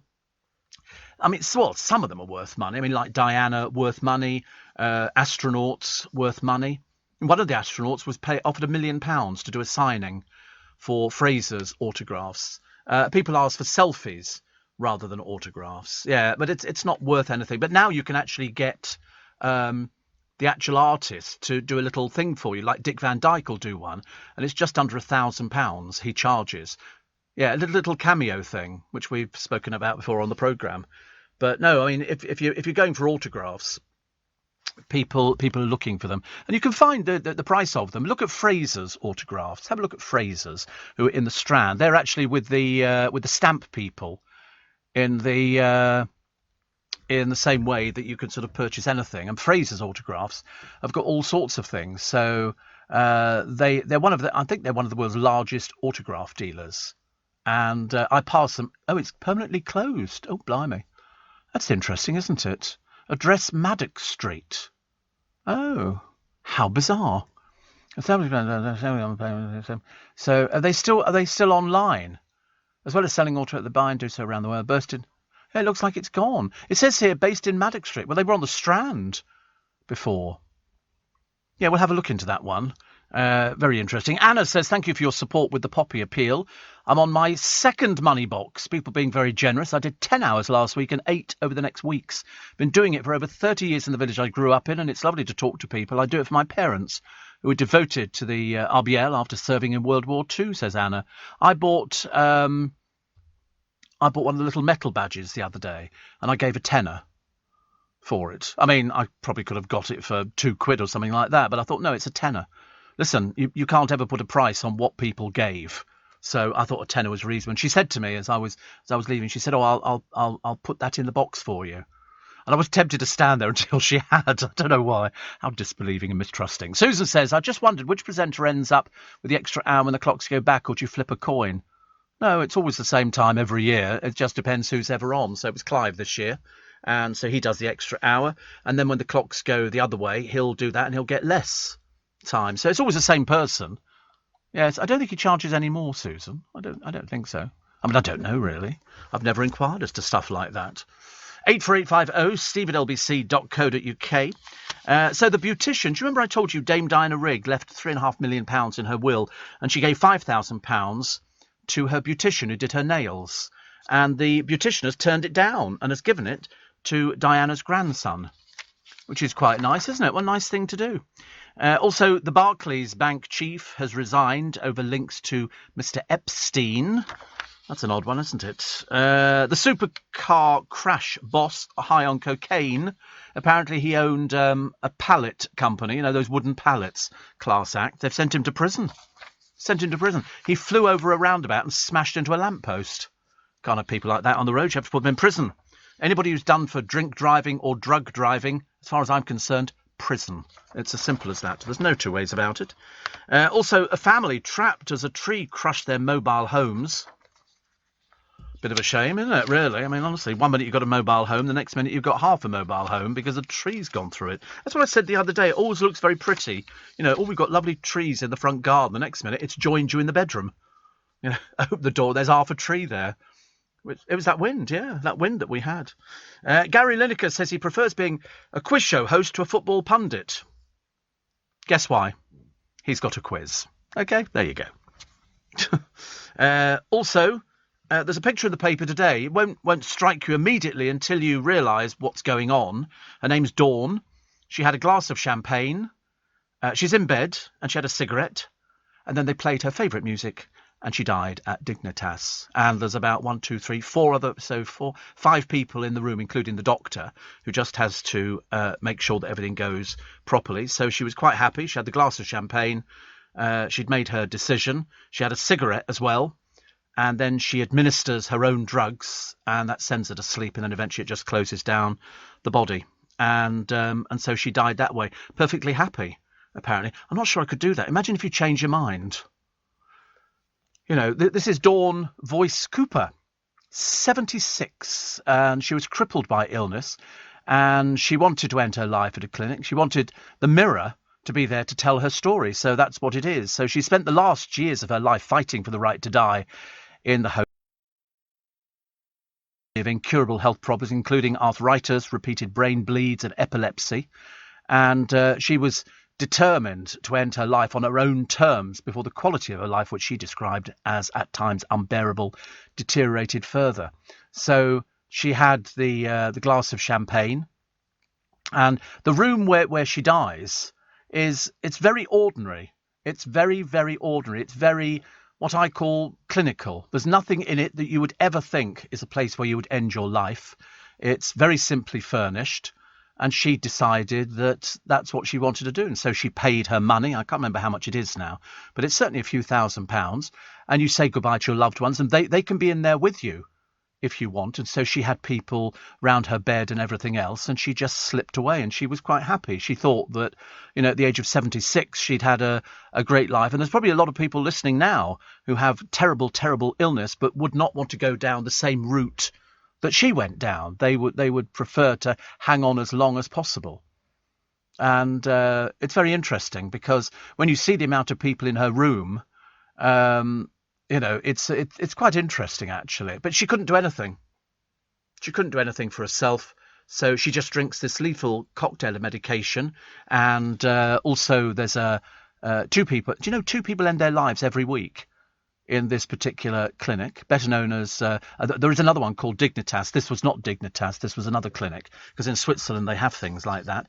And you get permission and you pay the money and then you go there. I mean, I don't think you can just do it just for the sake of you want out.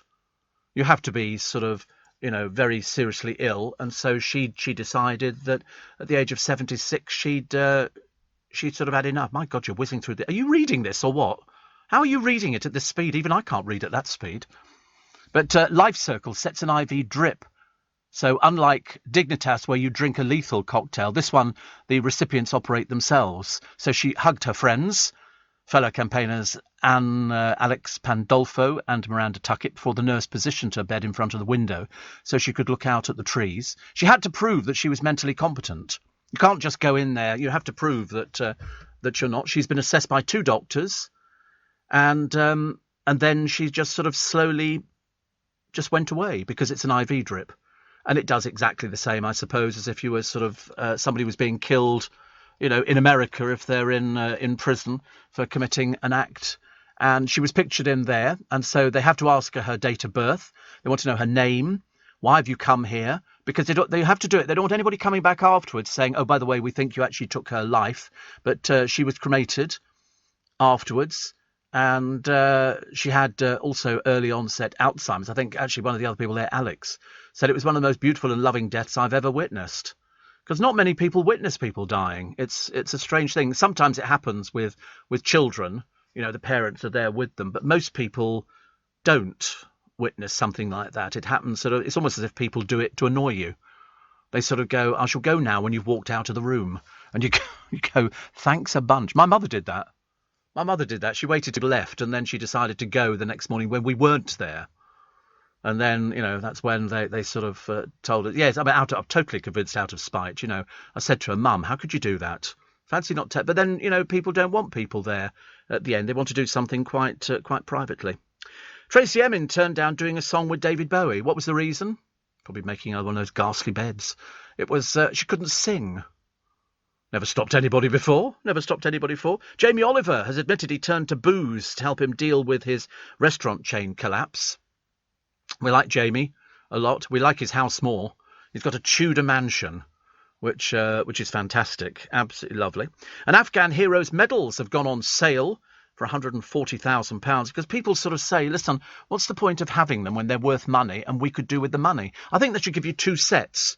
One, the genuine set, and the other's copies, and then you can keep the copies and then sell the other ones because it's the only way that you get money. Most people's Victoria Crosses are sold, and there's a special room at the Imperial War Museum where that MP who's bought them all has assembled all these people's Victoria Crosses. And he buys them up whenever they come up at auction, which they do quite regularly. And it's lovely. Howard said Frasers have a new location. I didn't think they'd go out of business. They were very successful. We used to have a girl called Poppy. Poppy would come on and she would value people's autographs. People would phone up and say, oh, I've got the Beatles, and you knew that they didn't. And so they're Maddox Street now in Mayfair. Wow. So should we have a look at how much some I haven't got any price. Oh, really? Oh. Find out Beatles autographs. I'm looking for a complete set, all on the one page. And all authenticated, yes, because there's lots of fakes, lots and lots of fakes.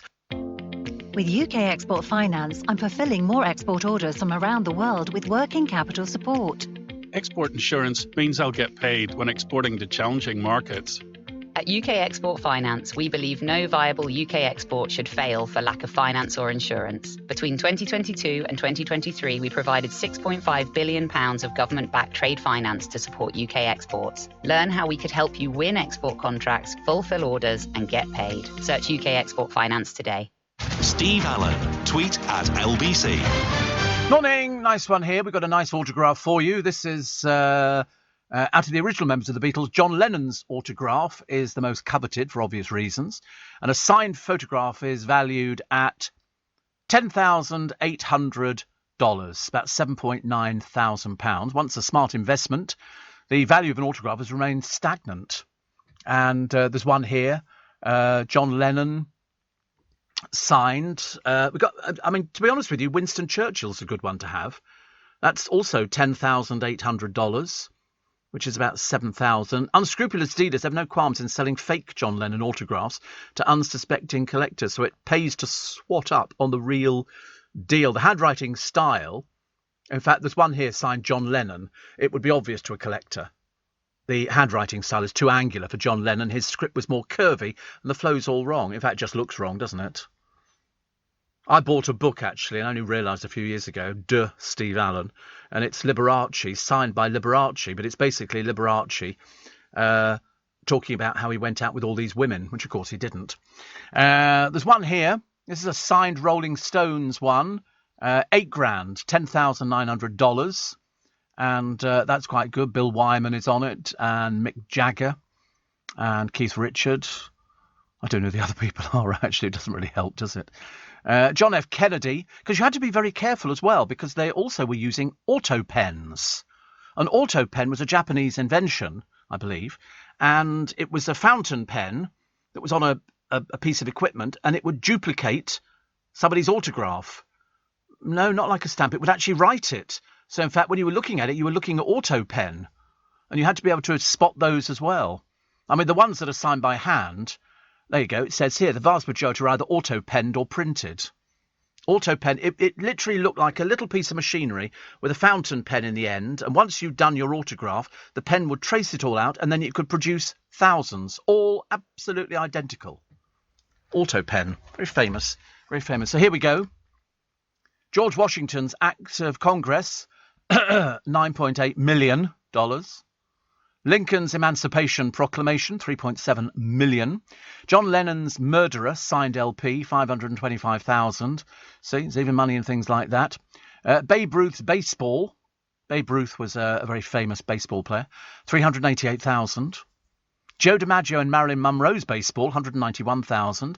Albert Einstein's photo, $75,000. Jimmy Page's guitar, $73,000. And Jesse James' photo, $52,000. Plus John F. Kennedy's newspaper, $39,000. $39,000. So there's a lot of money. A lot of money. But what do you do with them? What do you do with them? If it's somebody, you know, if I had Albert Einstein's photo for £75,000, I'd be thinking, God, that was a waste of money. £75,000. Far too much money, isn't it? Oh, I don't know, though. I don't think mine's worth anything like that at all, but it'd be nice to think, you know, that you could sort of have a signed photo. Language experts, I think from the dictionary, haven't they, have chosen Vax as the word of the year. I've got a Vax. It's a vacuum cleaner. Made by Vax. I've got several, which is not bad at all. Pope Francis to visit North Korea if he's invited. Don't go. It's a trap. Don't go. They just want you for your religious beliefs. And who are the oiled-up, muscly men sending women into a frenzy? Nobody on this station. Nobody on this station. No, the Chippendales. The dark side to the Chippendales. I can remember somebody did a feature on them when they came to London last time, and I always remember because Biggins went. Christopher Biggins decided to go to the Chippendales. He was one of the very few men sitting in the audience, surrounded by all these screaming women at these preened and sort of puffed up little men from America who had fake tan, were using eyeliner, you know, and all the rest of it, shaving their bodies and all the rest of it coming out. But they didn't reveal everything. They weren't strippers in the true sense that they took everything off. They would go down to a G-string. But this was enough, apparently, to drive women wild. If only it was so simple. If only it was so simple, boys and girls. They used something to cover their modesty, yes. And but they were very popular. The Chippendales would tour. We had the equivalent over here called the Dream Boys. Weren't exactly the same sort of thing. The Chippendales were sort of universal, and they would sort of, I mean, I never saw them, so I can't tell you what the act consisted of, but I'm assuming there was a lot of posturing and posing and, you know, getting ladies to sit on your lap and stuff like that. And I don't know. I did actually live years and years ago with a male stripper. I was sharing a house in Harleston, and I did drive him to a hen night, which was held in a hall, and the women had all paid, I think, a tenner, and you got, I think, 3 strippers, 2 drag queens, and a compere. And it's not bad for a tenner, actually. And these places, I'd never been to one before. I had no idea how dangerous it was if you were a bloke to go. No matter what you looked like, you were fair game. And I used to drive this male stripper there. And they would all meet up, everybody chat away and go, yeah, I was doing a gig the other night. I've got another one to do today. And the drag queen who was comparing it would be the filthiest drag queen you've ever heard. The language was unbelievable. Can't even repeat any of it. And then there'd be 2 other drag acts, one including fire eating. And then you'd have the first of your 3 strippers. And the women would just scream the place down, quite clearly, never having seen naked people before. And these were strippers who took everything off, everything. And it was, I mean, I just used to watch from the sidelines thinking, this looks a bit, we've got to get out of this at the end of the day. And it was a bit exactly, this is disgraceful, honestly. It shouldn't be allowed. They haven't even got towels on, if anything. They should be wearing stuff like that. But it was very popular. They still do them. They'll still do hen nights now. If ever you go abroad, you go to Gran Canaria, you'll find enough strippers there to sink the Titanic all over again, and the women will love it. They will absolutely love things like that. I don't understand it, because blokes just sort of look a bit embarrassed when they're watching striptease, don't they? They don't start sort of going, yeah, whoa, go on, all that kind of oiky stuff, which, to be honest, I never did anyway. No, we don't know stuff like that. But because female strippers, I think, are far more intimidating for the blokes, who sort of kind of take a step back. But at the same time, they want to do like that, and it's terrible. And I do know quite a bit about it, actually, more than is healthy. Richard Osman says he's not posh, he's southern. Does that mean we're all southern Jessies down here? We're all posh, aren't we? And Kelly Brooks sparkles in her new range of clothing. She always sparkles. Gabby Logan says, finally, she's too old to go to nightclubs. Yes, I mean, I think when you get to Gabby's age, you don't go to nightclubs. You go to sort of, I don't know what they would be. I don't know what the cut-off point of going to a nightclub. I don't know, because you'll always find a picture in the paper of some woman who goes with her daughter to a nightclub and they sort of pretend to be sisters, kind of thing. But I don't know what the cut-off point is, because I've seen people in their 80s going to a nightclub. Yeah. Why not? I mean, yeah, no, I don't know these people personally. I would think I'd be too old to go to a nightclub now. I mean, what would I do there? It'd be too noisy. I mean, in the north, apparently, you can be much older and go to nightclubs, because when the women come back from the pits, they decide to get gussied up, and off they go. They sort of rent one of those stretch limos, and we all go off with a bottle of vodka, and have a bit of a time. But I don't know, actually, what the age... I don't think there is an age that cuts off. When you look in the mirror. Yeah, I mean, you don't want to look like mutton dressed as mutton, do you? You don't want to do that. It's like, blokes. You see sometimes a few old blokes shuffling around on the dance floor like that, and you think, you're not long. You're not long for this world, are you? Steve, you mentioned the Christmas dinner in a can, says Roger. Jeremy Vine must have been listening, as they also ran the story. They're all running the story. The trouble is you can't get the blooming things. They've sold out, which is really annoying. Really annoying. Steve, we're building a sports stadium in Turkey. This is Pete, remember, for the games next year. But the weather has turned, and at this rate, it'll be a water sports arena. How lovely. Steve, I've asked before, but I can't remember. How come Late Nights with Tom Swarbrick have a different orchestra to everybody else's? Is there a special one? Isn't there a special one for Steve, says Mark. I don't think he's got a different orchestra. Has he? Slightly. I mean, mainly because the orchestra that we had was they were fairly old. And, yeah, and they have to start at 4 a.m. By the time they get to the evening, they've had enough. Yeah. In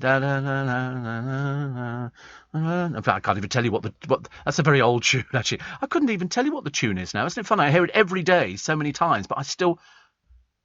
What's that? Bit like that, is it? Oh, right, okay. We'll hear it again in a minute. Ex-celebrity card, says Rog, make big money too. Remember Diana's old Ford Escort made 47 grand at auction. Yes, if it's got celebrity provenance, then these things go quite well, actually. There's quite a lot of the royal family get rid of their cars after a while, and they generally... But Diana's car would, of course. I mean, that was Diana's car. Very good. Tara says, collecting for the Royal British Legion last year was really tough. Social distancing and stay-at-home guidance and so forth. I'm hoping this year will be so much better for this all-important cause. Thank you for your support. With your influential voice... Oh, will you stop it?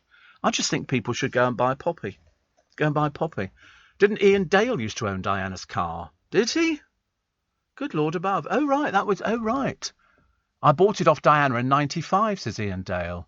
Good Lord above. Well, there you go. You live and learn.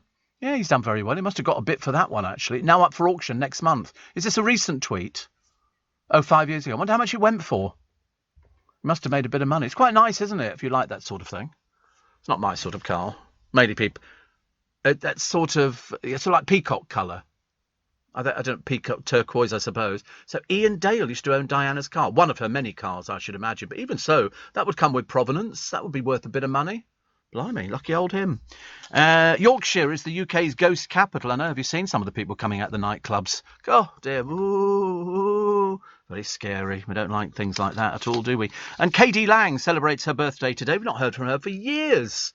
Years. I think she's 60, I think. David Schwimmer's birthday as well today. David, I think, is about 50. What? About 50? You thought I was going to say something about David Schwimmer. I can't remember. I think he's 55, I think. He was Ross, wasn't he, in Friends? I never liked Friends. Did you see the other day? There was oh no, you wouldn't have seen it, because there was a thing. They were doing tributes to Robin Williams when he died on YouTube. And one of them was where he made a guest appearance in Friends. He made a guest appearance, Robin Williams. Yeah.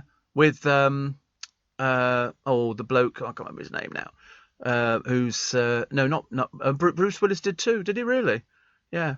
Robin Williams was very good, very good. They had an interview with his wife after he died and things like that. And, you know, did she see him after he died? Yes, because he committed suicide, unfortunately. But nobody knew he was suffering from severe depression. Nobody knew at all.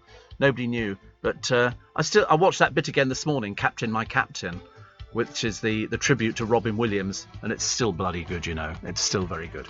News coming up at 5 o'clock this Tuesday morning, the 2nd of November. It's Steve Allen's Early Breakfast. You're getting ready to go out to the gymnasium. Come on, flex a bit, flex a bit. I'm not.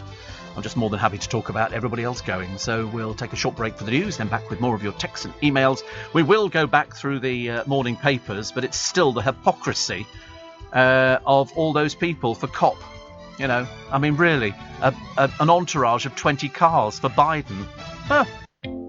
With UK Export Finance, I'm fulfilling more export orders from around the world with working capital support. Export insurance means I'll get paid when exporting to challenging markets.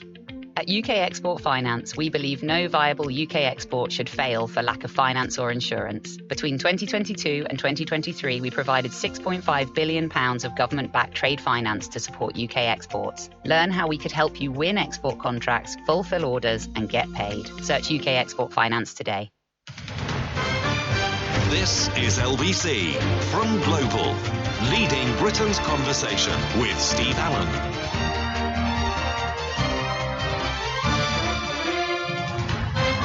Morning, nice to have your company. It's Steve Allen's Early Breakfast. You know, I like the way that the Queen, in her short address to the nation, managed to weave in the Duke of Edinburgh, Charles, and William at the same time, which I thought was fantastic, actually. I thought it was very good. But interestingly enough, of course, Charles has now been attacked because he turned up in a helicopter, which he probably shouldn't have done, realising that maybe helicopter not a good idea when you're talking about climate change. And she says none of us will live forever. Ain't that the truth? Ain't that the truth? Jonathan Shalit, good morning, young man. Good morning.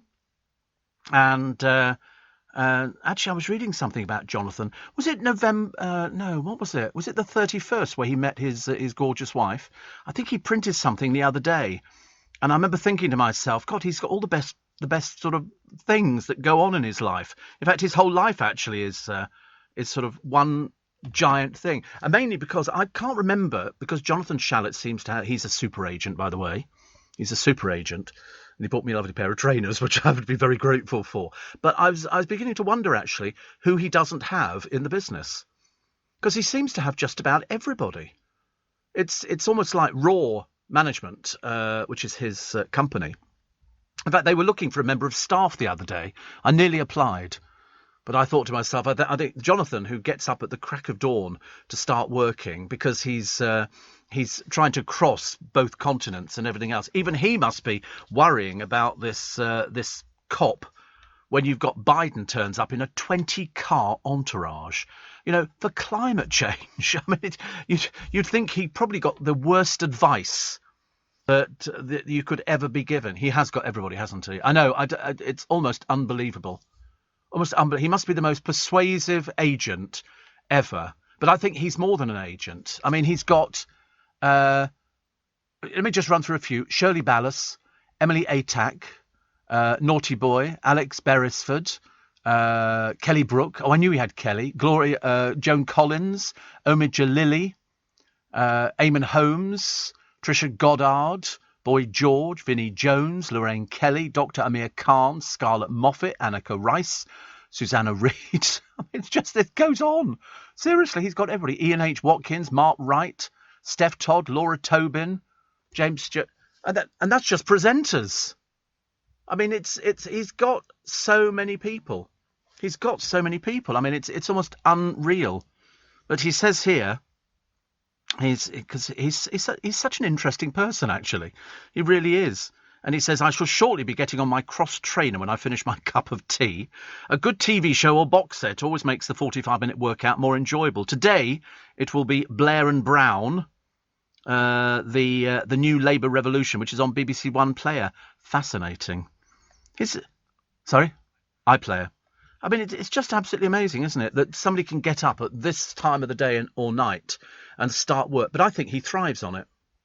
I think, like most people in our business, he thrives on getting up and getting as much done in the daytime. I bet he goes to bed going, right, tomorrow I've got to do so-and-so. So he must have an absolute raft of things to do. But it's always nice to have his company in the morning. I always look forward to that. I like the idea that the Amazon tycoon pledges £700 million to plant trees after a chat with Charles, and yet Charles turns up on a helicopter, which he shouldn't have done. He shouldn't have done. And you can't... Do you know, I said before, and Jonathan will probably bear me out on this one, 400 private aeroplanes have turned up for this COP thing. 400 private... In fact, there were so many of them, they had to park them 30 miles away, which makes a complete mockery of it, doesn't it? So empty planes flew 30 miles to park. Prince Albert of Monaco, one of those choosing to fly private. Bank of America owned one of the jets. Charles travelling by non-commercial plane. Boris Johnson kicking off, exhorting world leaders to back up their talk with action. But, you know, Mail Online watched plane after plane after plane of dignitaries landing. But as the producer tells me, you're more productive if you start early. Never enough hours in the day, are there, to get everything done at the same time. Nightclubs, says Jonathan Shalit. I think some young people look old and old people look young, so it's hard to give an age. It is. You're right, actually. I mean, Jonathan is a classic example of somebody who was carrying a lot of weight and then it was almost like the Incredible Shrinking Man. Phenomenal. I mean, absolutely phenomenal. Really phenomenal. How much does Jeff Bezos make per day? How much does he make? Oh, the Amazon boss. Well, if he can pledge 700 million to get some trees, about 52 million trees, isn't it? I think he's giving us something like that. I would think he probably makes per day. Oh, 50 million? 50 million? 321 million pounds a day, dollars a day? Really? I'm in the wrong job. I need to get another job.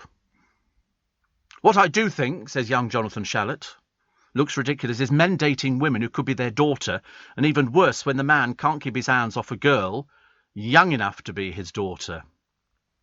I mean, the trouble is, where he knows we get a lot of that. Jonathan lost 5 stone. He had a gastric bypass. 5 stone. And I bet you anything, Jonathan's had his fair share of trainers and things like that, because he's been successful for God knows how many years. But I bet Jonathan Shalit doesn't make as much as Jeff Bezos. $3,715 per second. Per second. No amount of money would ever make him retire. I don't think he would retire. People who sort of thrive on it. I mean, the money, I shouldn't imagine, makes any difference to Jeff Bezos, as indeed I shouldn't imagine it does to Jonathan.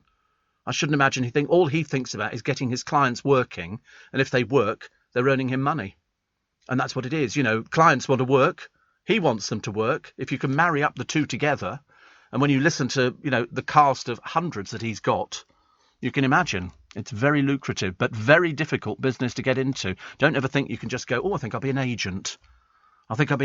You go grey very, very quickly, I promise you. On your trainer, young man. So, Marie Antoinette was born on this day. She can't have known what fate would have befell her later in life, because I was trying to work out. So Marie Antoinette lived in Versailles, did she? She lived in the Palace of Versailles, which strangely enough, the people behind the French Revolution hated it and yet didn't destroy it. They sort of kept it there. And now it's become, I think, probably France's biggest tourist attraction. People flock to Versailles for the gardens, for the opulence, for everything. It's the Hall of Mirrors. It is quite something else. I've never been. Have you found it? No, not so. No. Websites at the moment are going through a little funny phase, aren't they? But the producer does his best. It's the best that we could get at this price. We were trying to get somebody better, but we didn't have the budget for it, so we've ended up with him. 3,000 a second. Can you imagine earning that much money? I'd like that idea. So Marie Antoinette, and she lived. There she was, and Queen of France, 74 to 93. Her alleged remark, "Let them eat cake," has been cited, showing her obliviousness to the poor conditions which many of her subjects lived. So she was born in Vienna, Austria, and she died aged 37. Well, I say she died. I think she was executed. I think she was guillotined. If she was only 37, I think it was definitely... Where is it? That's right, guillotined in 1793. She was guilty of crimes against the state. The royal family, compelled to leave Versailles and live in captivity. Popular hatred of Marie Antoinette contributed to her overthrow, and Louis XVI's subsequent imprisonment. And I believe that they shaved her head. They used to do that to all the women who they executed. It made it easier because otherwise there was a very good chance that the blade wouldn't go. It could get stuck with hair, so the hair was tied up. Then they thought it was easier to shave it off, like they did for Madame Tussaud. Her head was shaved off. She was about to be executed, and then somebody went, no, she's fine. So they let her grow her hair again. And so Jonathan Challis is turning into Jonathan's programme. I always wear great trainers, but will tell you a secret. My daughter, Sophia, who works on the Heart Breakfast show in your building, chooses them. It was Mum Katrina, who I married 11 years ago on Halloween. Look at that. That's a life and a half, isn't it? That is a life and a half. I bet their conversations in bed, he says, pushing the boat, would be absolute. I can't imagine what you would say because I don't know enough about agents and how the whole thing operates. Is sort of, when you decide to change somebody or approach somebody to get them, because I know he's very, just in this building, he's very successful. He said, "My final comment on the day, the world leaders lost such a great PR moment travelling to COP in Glasgow. They could have all got the train and made a big statement." Couldn't have said it better. I mean, to be honest with you, looking, Jonathan, at and you'll see the pictures on the telly this morning of the Biden convoy, 20 cars, gas guzzling, some of them are double-length cars, and 400 private planes flying in. I don't know how Greta got there. She didn't fly. No, she wouldn't have flown. She's very good at, practicing what she preaches. And when she went to America, she went by ship. It was a yacht, I think, that took her to America. Because somebody, I think, got it wrong with James O'Brien yesterday. And James went, no. She took a yacht to America to make sure that it was going to be okay. So she went by train. You see, and as Jonathan said, if they'd all done that, what a great opportunity. What a great opportunity. But they all flew in 400 private jets. I mean, I didn't even know there were 400 private jets. But it's not very good, is it, really? Shame. Great shame. So, Marie Antoinette, born on this day and died aged 37. And the crowd... And yet they loved the palaces. They didn't loot them. Whereas, a lot of palaces were in Russia. When the mob stormed and they got the royal family out, they thought that, so the girls sewed jewels into their night dresses and stuff like that. The royal family sewed jewels in, hoping that once they'd been freed, they could get away, go and live in another country. We turned them down. We turned down the Russian royal family, even though there were links to our royal family, and we turned them down. This is the Tsar, yeah. And they were imprisoned, and then the word came through they're to be executed, and there were children. I think there was something like 4 children, three or 4 children, including a disabled son. And but the girls had sewn all these jewels into their nightshirts so that when they got away, they had something that they could trade and they could actually live. But they were shot, and unfortunately, the jewels protected them, and they didn't die immediately. So the drunk guards went in and just finished them off. I mean, it was absolutely dreadful. Can't believe things like that, can you? Really? Here in the UK, we sell amazing products and services the whole world wants. At the Black Farmer in Devon, our produce is enjoyed on both sides of the Atlantic. We're McKinnon and Saunders from Manchester, and our puppets are watched on 6 continents. So whether you're new to exporting or experienced, explore global growth for your business with free support from the UK government. Access information, training, events and expert advice to help you find new customers overseas. Visit great.gov.uk to get started. Leading Britain's conversation. LBC with Steve Allen. Morning. Vince says, Steve, I heard today my 2 tea trays have been dispatched earlier than expected. Whoop, whoop. Should be here Wednesday. Thank you very much. Great to see some of the smaller charities being supported and glad to have been just the smallest part. Well, that's what it's about, Vince. That's what it's about. It's about the little charities that don't get much help from people. They have to survive, and it's difficult in this day and age, as you can well imagine, after the year and a half that people have had, and I speak from bitter experience. Everybody's had sort of a bitter time, and it's been very, very difficult. So to raise any amount of money, and we ran into millions this year, is something phenomenal. Absolutely phenomenal. Because some of these little charities, they were on the verge of collapse. And if we can help them out, by sort of selling a tray or, selling out a show, and we've got the show, which is in February of next year, but I've still got 2 shows at the Magic Circle on the 18th of December, which I think is a Saturday. It's a Saturday. And we put one on in the evening, which I think is 7 o'clock. That's sold out. That's gone. And I think most of the tickets have gone for the matinee show. So if you go to the Magic Circle's website, all the money raised goes to the Magic Circle Foundation, which is a registered charity, and that perpetuates the art of magic. And you'll come there if you're lucky enough to have got a ticket, because it's only small. It's only small. You can buy yourself a nice cup of tea. You can go to the museum, have a look at all the theatre posters, take you back to your childhood, see Sooty, the original Sooty. He's in a glass cage. Cage. What am I talking about? I'm so sorry. He's a little bear, and then you'll see some very good close-up magic, and then you'll see a theatre show in the theatre as well. So why not come and join us? Just go to the Magic Circle's website, and you can get your tickets there. Steve, in reply to an earlier text, says Zara, isn't Tom Swarbrick's orchestra different because it strikes at midnight?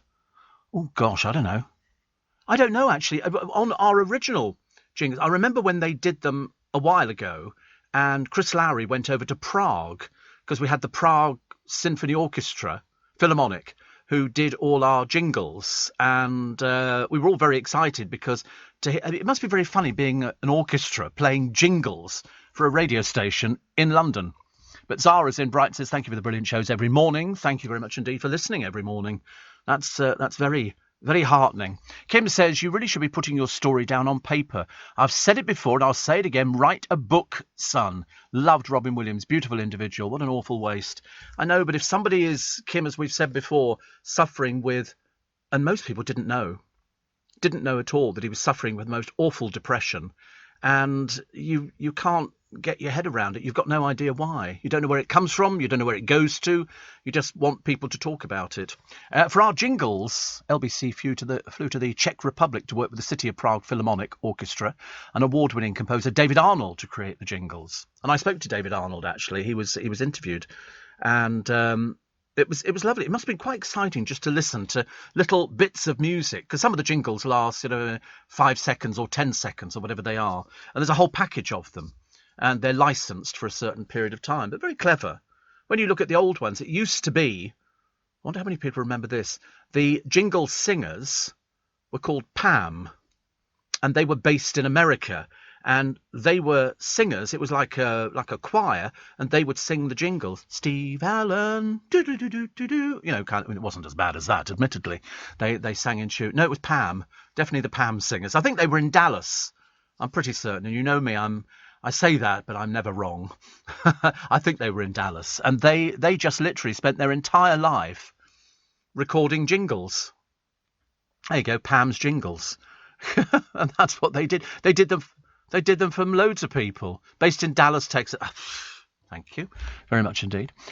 Steve, I bought a bundle of sheet music for £5 and found the sheet music of the Dam Busters signed by Eric Coates.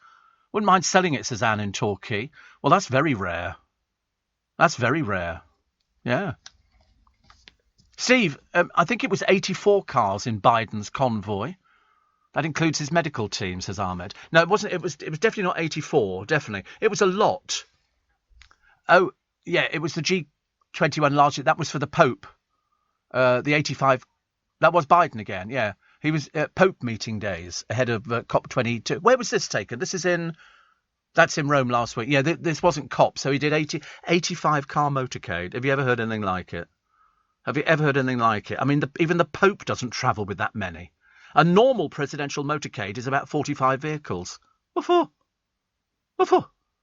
Can't he just take the bus like everybody else? Make a lot more sense, wasn't it? However, the huge number of vehicles in Mr. Biden's motorcade could be partly explained by Italy's current coronavirus restrictions. So let's spread it among the motorcades. Give it all to them. Less people per car. Oh, right, that's what it is it? Lovely. Steve! My tray arrived yesterday. Love it. Thank you. Ready for my Yorkshire tea. Good. Good. Thank you very much indeed. And thank you for being part of something little that turned into something really quite big. Really quite big. Quick time check. Nope, can't be bothered. No, there you go. I don't know why, actually. We're supposed to... I'm not supposed to do time checks.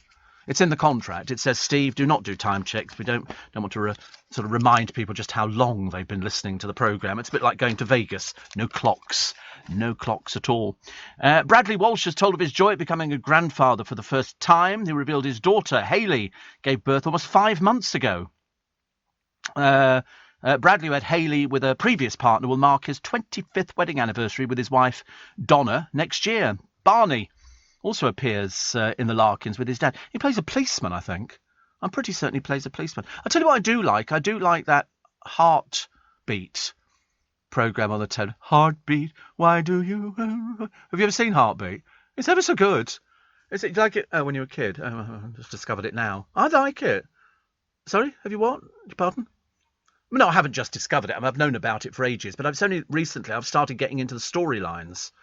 I think they're really... Have you seen Heartbeat? No, just me again. Poor sad old Steve Allen sitting there with a rich tea biscuit and a cup of tea. It finished in 2010, did it really?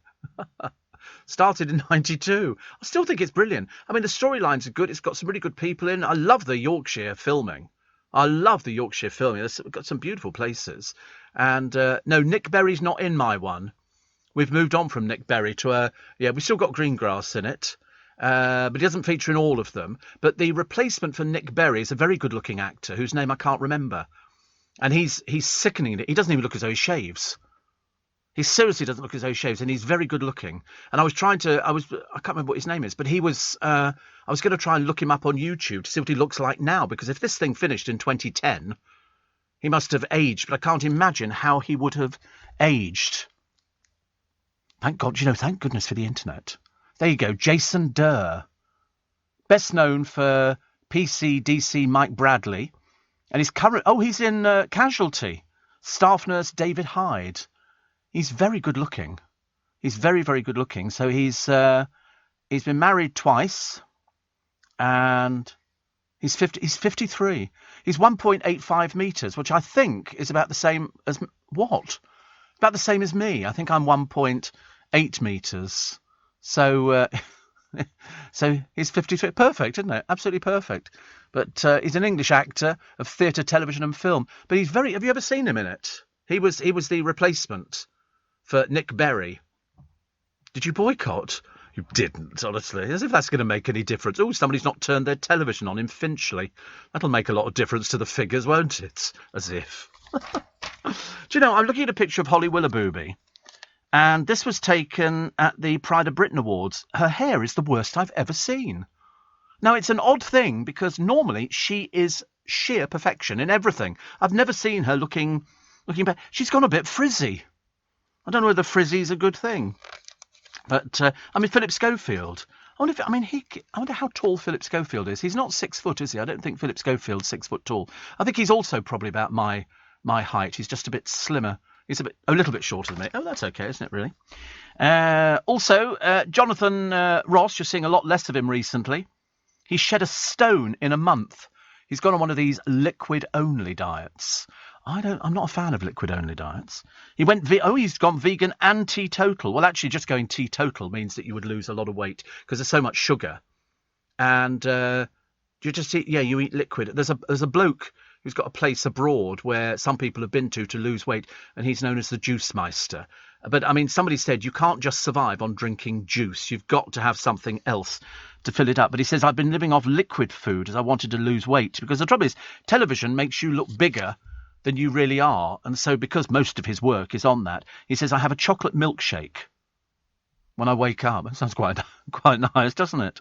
I had something the other day. What was it? Papaya and pineapple and water.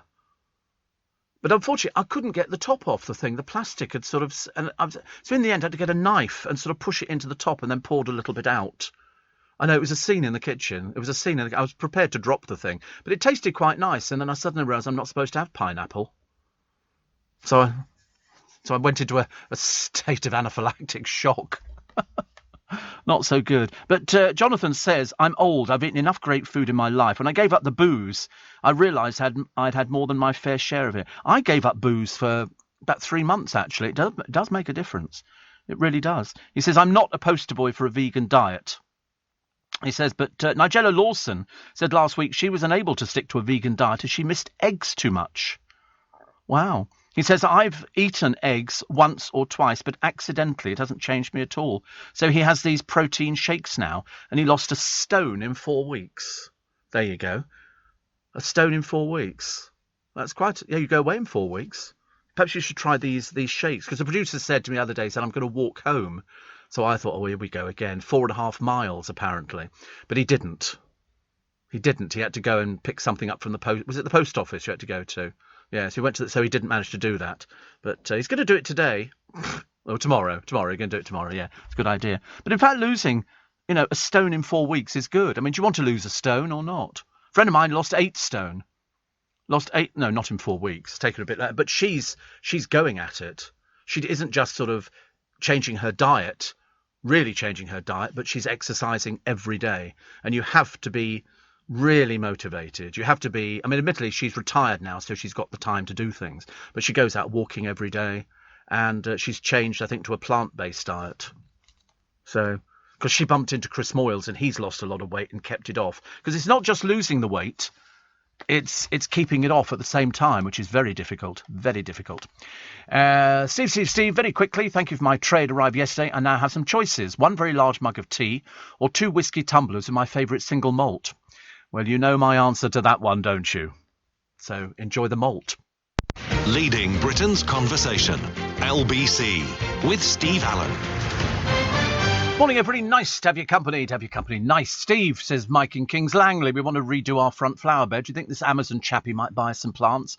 Oh, I have no doubt. He's buying 52 million trees at a cost of 700 million. And somebody says, I've received a speeding fine of £100 plus 3 points on my licence for doing 24 miles an hour in a 20-mile zone in Teddington.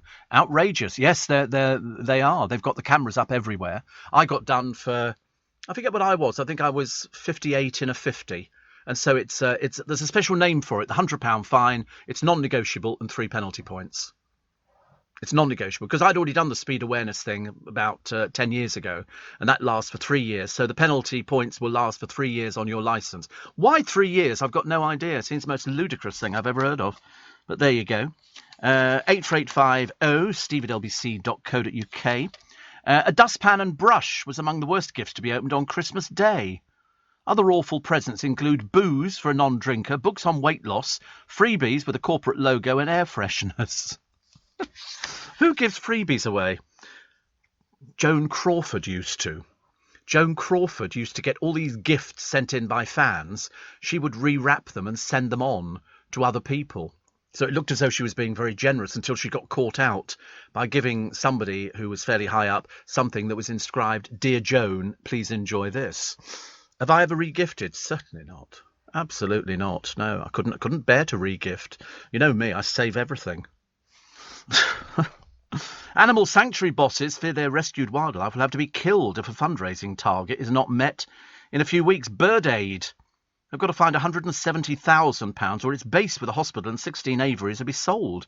It means 150 birds in their care would have to be put down and the sanctuary would no longer be able to save thousands more each year. So far, they've raised 90 grand. Julia Gould says they're in a desperate situation. The charity in Hailsham in East Sussex specialises in rescuing gulls. I don't want to be rude, but I couldn't bear to rescue gulls. I'm so sorry. Out of all the birds you'd be rescuing, gulls would not be top of my list.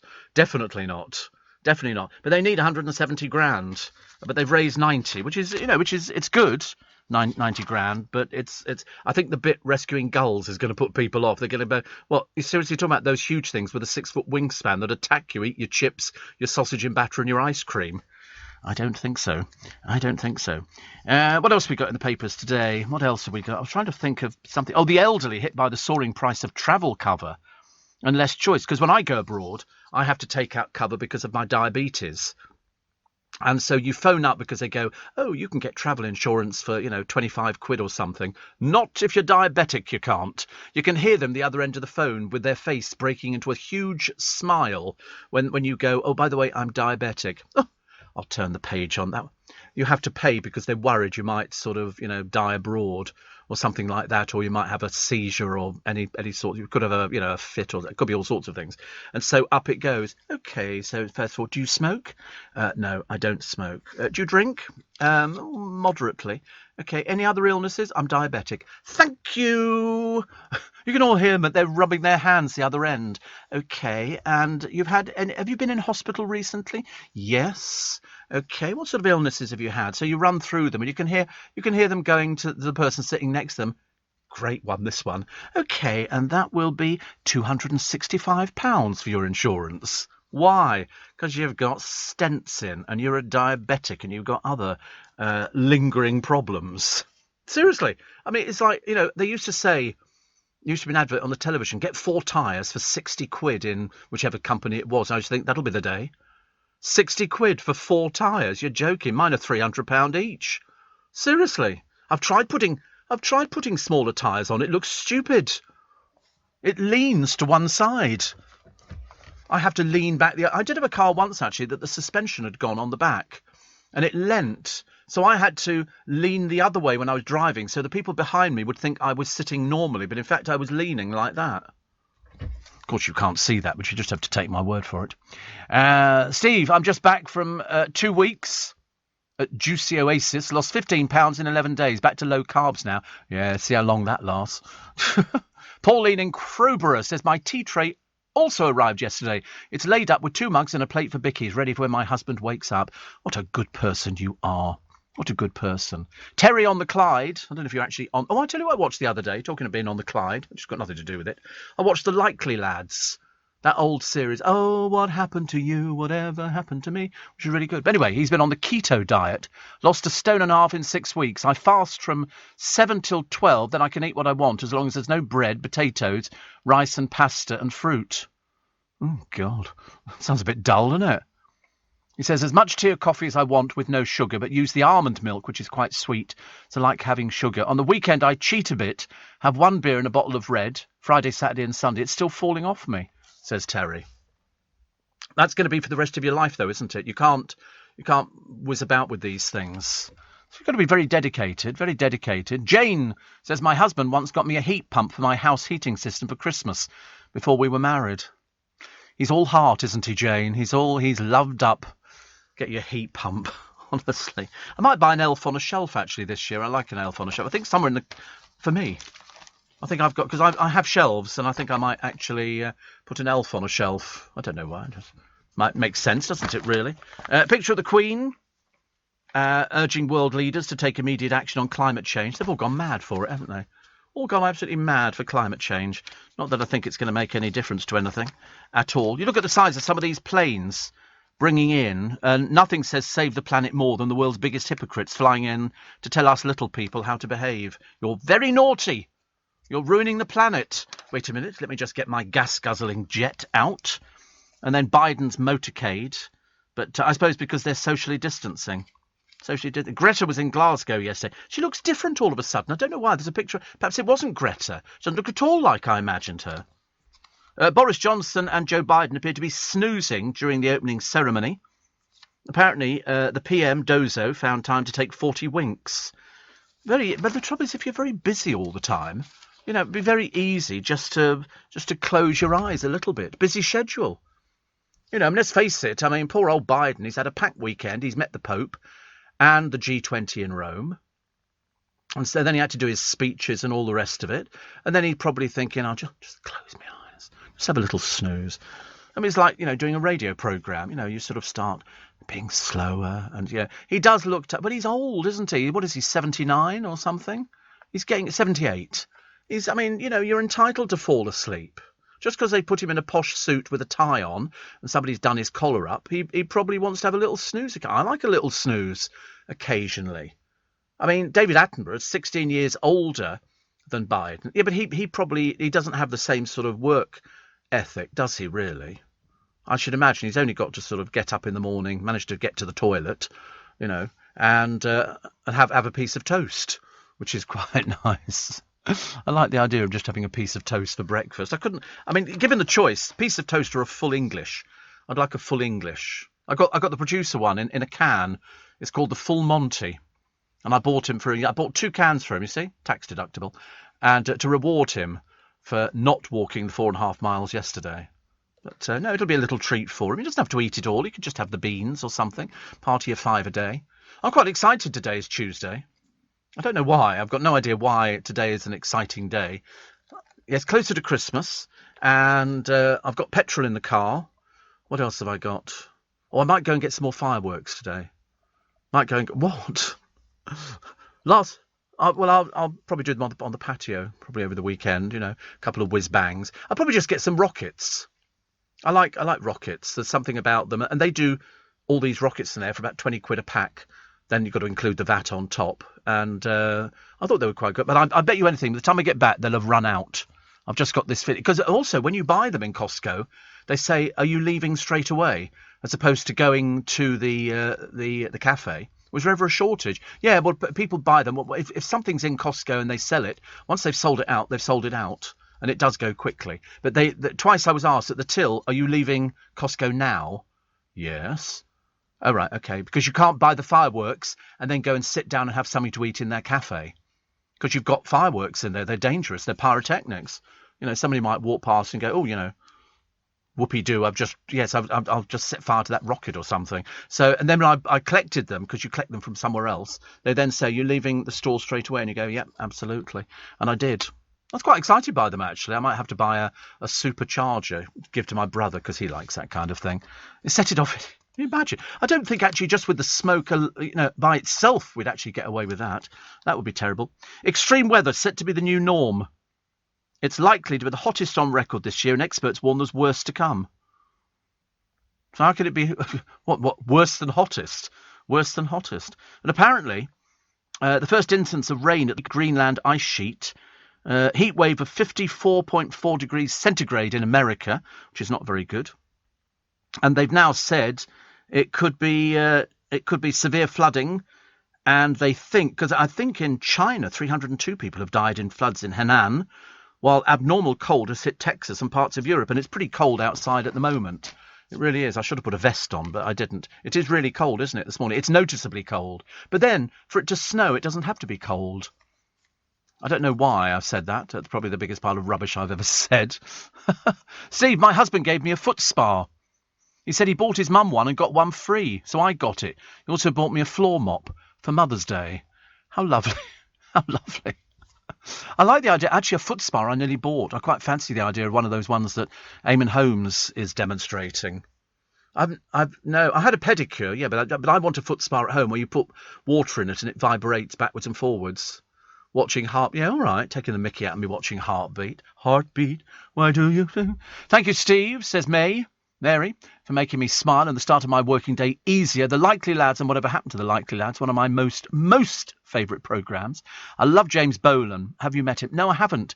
He was never keen on doing interviews, I heard, some years ago. And he's a very serious actor, but I love him on new tricks and everything. And also, Only When I Laugh. Do you remember that one with Victor Meldrew? It's set in a hospital. No. Do you never see The Likely Lads? It was so good. It was. They show it on the television every day. Yeah, it's just started being shown. And it's about their life, you know, one working class lad, you know, Jack the lad, and the other one sort of, you know, trying to move himself up the social ladder. And it was very good, but the theme tune was great. I always think that, you know, you can tell a good sitcom by the theme tune, and this one was very, very good. 80s, I should imagine. Oh, what happened to you? Whatever happened to me? What became of the people we used to be? And they sort of, you watch them growing older. Watch them grow. It was really good. Very good. Steve, an old boss of mine. Oh, we've got to take a short break, actually. So I'll come back to the old boss of mine in Spain when his pacemaker went wrong. Airlines refused him travel. He came back by private jet, says Roger. Oh, yes, if you've got a pacemaker, you must fit into a different category, I would have thought. I don't have a pacemaker as of yet. Steve Allen. Tweet at LBC. Save our beavers. My goodness me, I tell you, there's a lot of trouble here. Lot of trouble. You know, sewage could kill off England's only group of wild beavers. There's about 20 families who are in danger of disappearing due to pollution from waste being dumped upstream. So they pick up viruses and bacteria. The beavers have been thriving on the River Otter, how appropriate, since their reintroduction 6 years ago. And overflows occur during heavy rain as a release valve to stop sewers flooding. But the south-west water site at Honiton, in Devon, spilt 137 times last year, and it flows directly into the Otter. The company said it was totally committed to supporting beaver habitats. Poor old beavers, honestly. 1 minute they're all right, the next minute they're in danger. Well done, though, to Ralph Little. Ralph Little's been filming in Guadeloupe in the Caribbean, and he's found a stray dog called Susie, and they appear to be inseparable. It's a really cute picture, actually. He joked he might open a dog sanctuary after adopting Dora off the streets a year ago. The real-life Dr. Dolittle said, we're also looking to get little Susie adopted and rehomed so she gets the life she deserves. I mean, because they still eat dogs in certain parts of the world, and not there, of course. But she's been staying with friends, so she will get rehomed. Because they don't ask for a lot, these dogs. They really don't. They just want people to like them. But unfortunately, so many dogs go through so much trauma because people abuse them that you seriously can't believe. But this is such a cute picture of this gorgeous dog, who's probably thinking, "Oh, I found my forever place." You don't see many stray dogs here now. No, you don't. No, hardly any. Hardly any. In America, you see loads.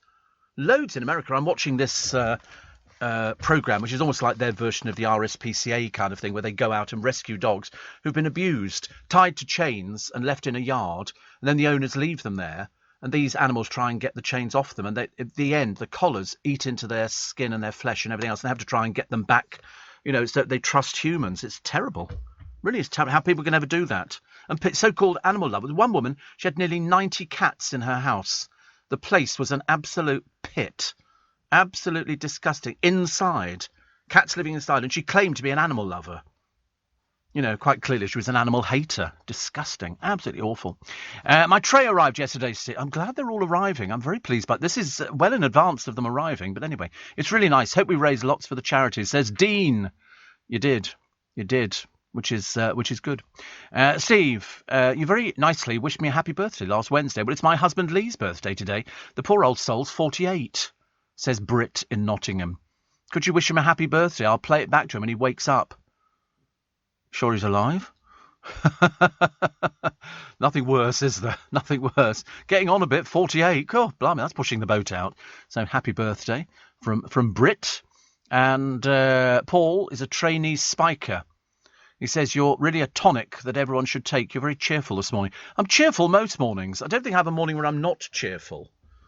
I think if the producer was marking me off on the Advent calendar, which we haven't got, there's a thing I'd like to bring out, an Advent calendar. I nearly bought one the other day. A picture of me behind every window. You can imagine how sick that would make you feel. No, and also I couldn't do anything with chocolate in or anything like that, because that would be a bit tempting. But and all the Advent calendars are out now. You get the lint ones, and they've obviously got a chocolate or a bunny in or a teddy bear or something like that. I quite fancy one. Or an old Victorian Advent calendar would be quite nice. Steve, I've decided these days there's nothing off limits on the telly. I put catch-up on last night. There's a programme called My First Threesome. I think I'm getting older. I'm becoming more of a prude, says Catherine. Yes, My First Threesome. I've seen it as well. I have to turn some of this rubbish off. I'm not interested in... No, that's different from the presenter watching people performing. This is sort of people going, oh, we've decided to introduce something else into our relationship. And you think to yourself, and that's the best you've come up with. And it's always the bloke, and then there'll be another girl who's introduced into... It's never another bloke who's introduced into the relationship. Why would you ever do it on I have no idea. I have no idea. I still can't work out why anybody in their right mind would ever want to go on Naked Attraction. I mean, seriously, I'm not at all surprised these people are single, having seen them on there, and that's me being kind. I can't believe it. We seem to be pushing the boundaries more and more. I feel genuinely embarrassed for these people. I just don't understand. But my first threesome, nothing's off limits now, is it? There is nothing. Whatever happened to nice programmes like Here's the Generation Game, Cuddly Toy, your Heartbeat? Will you stop mentioning Heartbeat? It's a very wholesome programme. There's nice people. They live in Yorkshire. They live in a little village with a pub and a funeral director who's got the garage as well. It's good, wholesome fun. Although this week they had drug dealers and thieves and everything else. You can't imagine in Yorkshire. Yes, they were sort of, yeah. And it turned out that one of the so-called robbers wasn't a robber at all. He was an undercover policeman. Look at that for a turnaround. Who'd have guessed? Never have guessed. It played by Leslie Grantham. Never have guessed. He turned up. We all thought he's a villain. He was coming on to the girl who works in the pub in Aidensfield. See, you do know the name of the place. I love it. I think it's great. The only thing we're missing there is a lot of horses, because I imagined if you live in Yorkshire, most of the travel would be horse and cart. But I love it. It's great. We don't get many funerals in it, even though they do own a funeral director. But this is. Oh, it's filmed at. Is it Goathland? Oh, it is actually. Oh, right. It has a station on the steam-operated North Yorkshire Moors Railway line. Wow. And they had a population of 438. Are you sure that's what they use for? It's the fictional setting of Aidensfield in the Heartbeat thing. Many landmarks from the series are recognisable, including the shop, the garage, the funeral directors, the public house and the railway station. The pub is called the Goathland Hotel, but in the series it's the Aidensfield Arms. After interior shops were filmed in the hotel for some years, a replica was built in the Leeds studio. Wow! It exists! How excited. Look at that. Oh, it really does exist. Oh, how nice. I think I need to go there. Looks lovely, doesn't it? There's a place called Pickering, which is 13 miles away.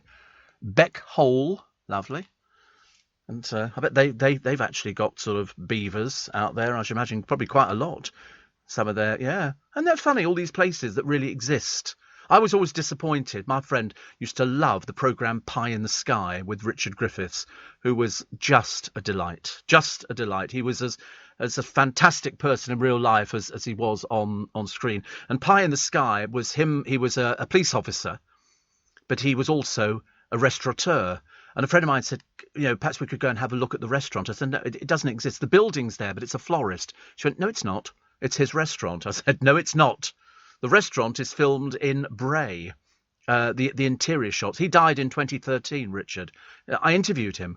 I had to admit to him, I said, I don't normally say things like that to people. I don't want to be sycophantic, but I thought he was great. I loved him in everything he did. I loved him in Harry Potter. I loved him in The History Boys. I loved him in Pie in the Sky. I just loved him in everything. And he died in 2013. He was enormous. He was absolutely enormous, but he was just so charming. I had to go to him to get the interview to a studio in Soho, one of these, what we call facilities. And so he stays in the same place, and then all the interviewers come in and you sit in their studio. Then they give you I don't know what they do with the interview. They sort of send it on to you, I think. I've done quite a few of those in the past, but he was delightful. And Pie in the Sky I loved. And I was never sure if he really cooked or not, or if he was just bluffing it. It was still very good, whatever it was. A teenage boy gave lap dances to his school principal, Donald Happy Mobilini, and other staff members during a homecoming event. Hazard High School in Kentucky posted other provocative photos on social media showing teen girls parading around the gym dressed as Hooters waitresses.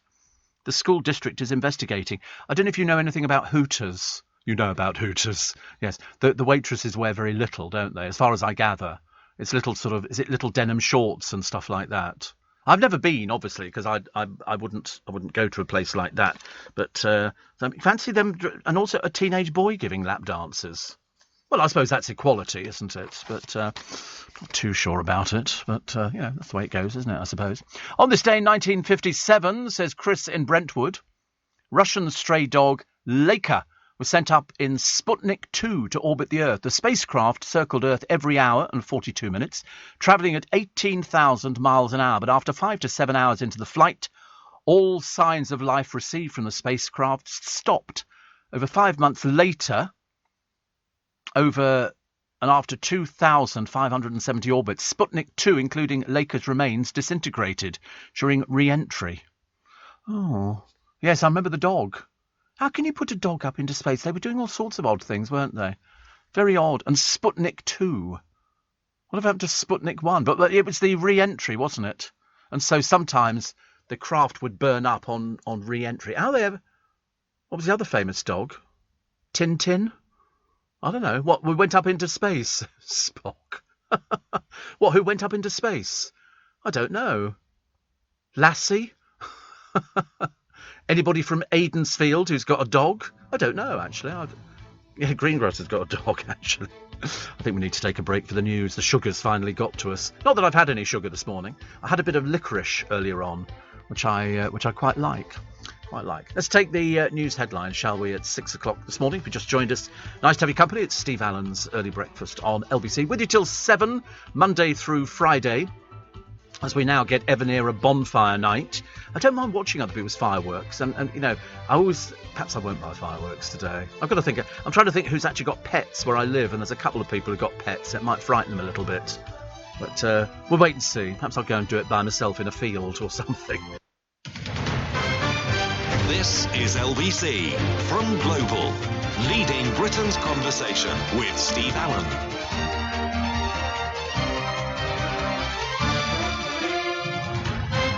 Morning, everybody. Nice to have your company. Coming up 4 minutes past 6. Tuesday morning, Evanera Bonfire Night. Obviously you can buy fireworks now, but I don't know where you get them from. I know I can go to Costco and get fireworks, but the ones that seem to be the most popular are the boxes which fire off like 145 shots. Each shot, it just goes bang, and then another, and it just keeps going. You just need to... Well, I don't call them bangers. I just call them fireboxes. They've got sort of different ones. You could probably find them on the Costco website, actually, which will tell you, yes, if you're over 18. You have to be over 18 to buy them, to buy fireworks now. And yet I'm sure there are some places will just serve people fireworks, because there's all sorts of little shops that used to spring up for bonfire night, and you'd go in and buy Black Cat fireworks. And some of them were very exotic. Very exotic. But it's the colours, isn't it? That's what we like. We like the colours and the fact that you can burn your arm off with most of them. They're blooming dangerous. You have to appreciate the fact they are really, really dangerous. And some people don't realise how dangerous they are. You never go back to a firework that's not taken off or done what it's supposed to do. You just leave it. Because that one time, and kids are the worst ones, they go, it's fizzled out, it's not working, going over to it. But sometimes there's a delay between the fizz, which is the little sort of fuse thing that goes into it, and then it hits the first bit of gunpowder, and then it'll go, and it's too dangerous. The Russian dog, Laika. I think there was another dog as well. I've got a feeling. Was there not a monkey in space? Yes, there was. Yes, there was. There was a monkey in space. I'm pretty certain in the back of my mind, and God knows it goes back a long way, I'm pretty certain there was a monkey that went into space. I can see a picture of it. There you go. Monkey in space called Abel, a rhesus monkey, and a squirrel monkey called Baker. They reached an altitude of 300 miles. They were retrieved unharmed. Thank God for that. Because they didn't choose to go up into space. I'm sure if somebody had said to them, would you like to go into space? And, definitely not. Definitely not. Monkeys in space. And that was, donkey's years ago. And 1959. To be honest with you, it must have been absolutely terrifying for them. How did they put them in little space suits and everything? Horrible, really, when you think about it. What were they doing it for? To see the effects of space travel. But there's obviously been a few that have died in space, but of course they keep those a little bit quiet. They don't want to tell you about stuff like that. Another one here from Nick, who says, I agree with you on the price of travel insurance, but I got value for money after being taken ill in Barbados a couple of years ago. I was fine after a couple of days, but was ordered to stay in a hotel for 2 weeks before a doctor was flown out from the UK and accompanied me on a first-class flight back. Then a driver was waiting at Heathrow to take me to my doorstep, all paid for by the insurance company. No, paid for by us. Thank you. Louise says, Steve, my 2 trays arrived yesterday. Thank you. Good for you. 2 trays. I'm very impressed. We had 4 trays this morning. Johnny Weybridge says, naked attraction should be the other way round. Meet when dressed and naked for the date. Oh, yeah, but most of them have their one date and then they don't sort of go any further. I just don't get I don't want to know what happens. I feel bad enough for them. There was one today. What did he do? There was one yesterday, and because I like to find out what they do for a living, and this one I think worked in a shop. I thought, you imagine all the people in the shop going, "That's our Brian there. Oh my God, he's stark naked." Very embarrassing. Gordon says, I've been to Goathland and it's great visit for fans of Heartbeat. Sunday lunch on the steam train is really good. Do you know, I think I've seen that actually. I think I've seen the steam train where they do it. It does seem to be people of a certain age that do lunch on a steam train, but I'd go for that. I'd go for something like that. I think it's a fantastic idea. There you go. Explore the TV series location. You can take the tour, the country tour, the Heartbeat country tour. The day starts by driving to the village to pick up the Esk Valley line and travel by train to Goathland. There's a great engine shed where you can view the old locomotives. We will travel by train. The station here is featured as Hogsmeade in the Harry Potter films, as well as featuring as Aidensfield Station in Heartbeat. We take a walk around the village and visit Vernie Scripps' garage and the funeral parlour. You'll see the post office, the stores, and have a drink in the Aidensfield Arms pubs. But then you finish up with a well-deserved plate of fish and chips. Sounds bloody brilliant. I must be getting old. I'm getting excited by that. Looks lovely. Whitby Harbour, that's nice as well. But Mostyn's Garage and Funeral Parlour. How lovely. Where's that other place? That place where they film Vicar of Dibley. That's another place you can go to, where it is a proper... It featured in the film Went the Day Well. And that's... Where the dickens is it now? I'm only having a minor breakdown on this one. You have to tell me, because I can't remember. And that's right, Turville in Buckinghamshire. It's not changed in years and years and years. They filmed Vicar of Dibley there. They did Went the Day Well. And that was a story about the Germans invading but pretending to be English. And lovely. It's Buckinghamshire. You can go there and go and have a look and have a wander around and see all the places that will be familiar to you. I think they also did a few scenes of Little Britain were filmed there. Goodnight Mr. Tom was filmed in Turville.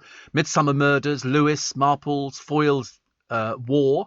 Also the Christmas special of Jonathan Creek, which I thought was a great programme. Day of the Triffids. The live-action Disney film Maleficent. And Chitty Chitty Bang Bang.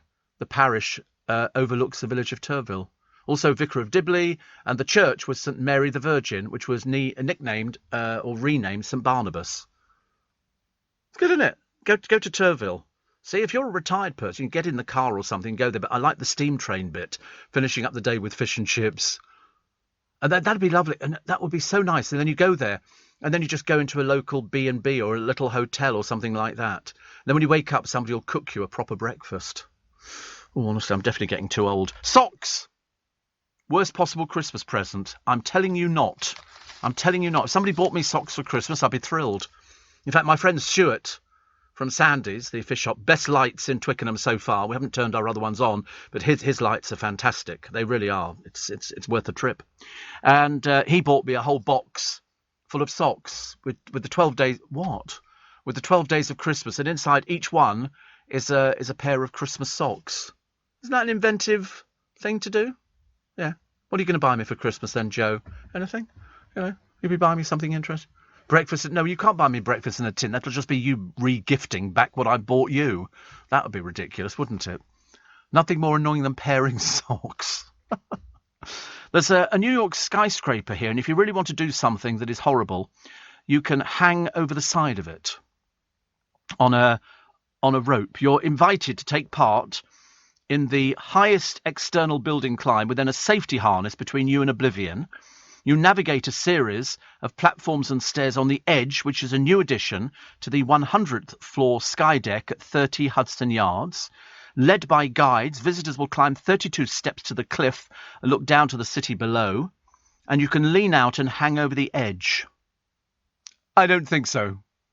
But you don't get this for free. How much do you think this is? This is the experience, they say. I feel ill looking at the picture. Takes around 90 minutes to 2 hours, depending on whether you fall. And it will cost you 135 quid per person. Got to make their money back somehow to build it. And you lean over. So you've got the straps in front of you. And then you lean over. I feel sick, actually. I absolutely feel sick. I couldn't do that at all.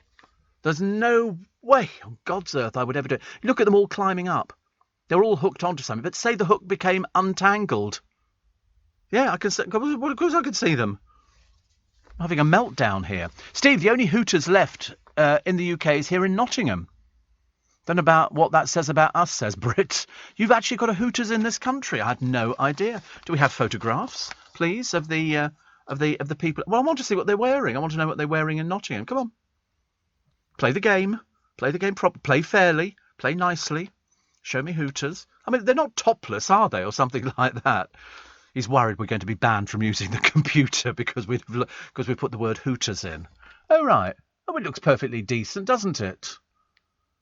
There you go. It does exist, and they don't really wear very much, do they? Actually. Oh, is that the owner?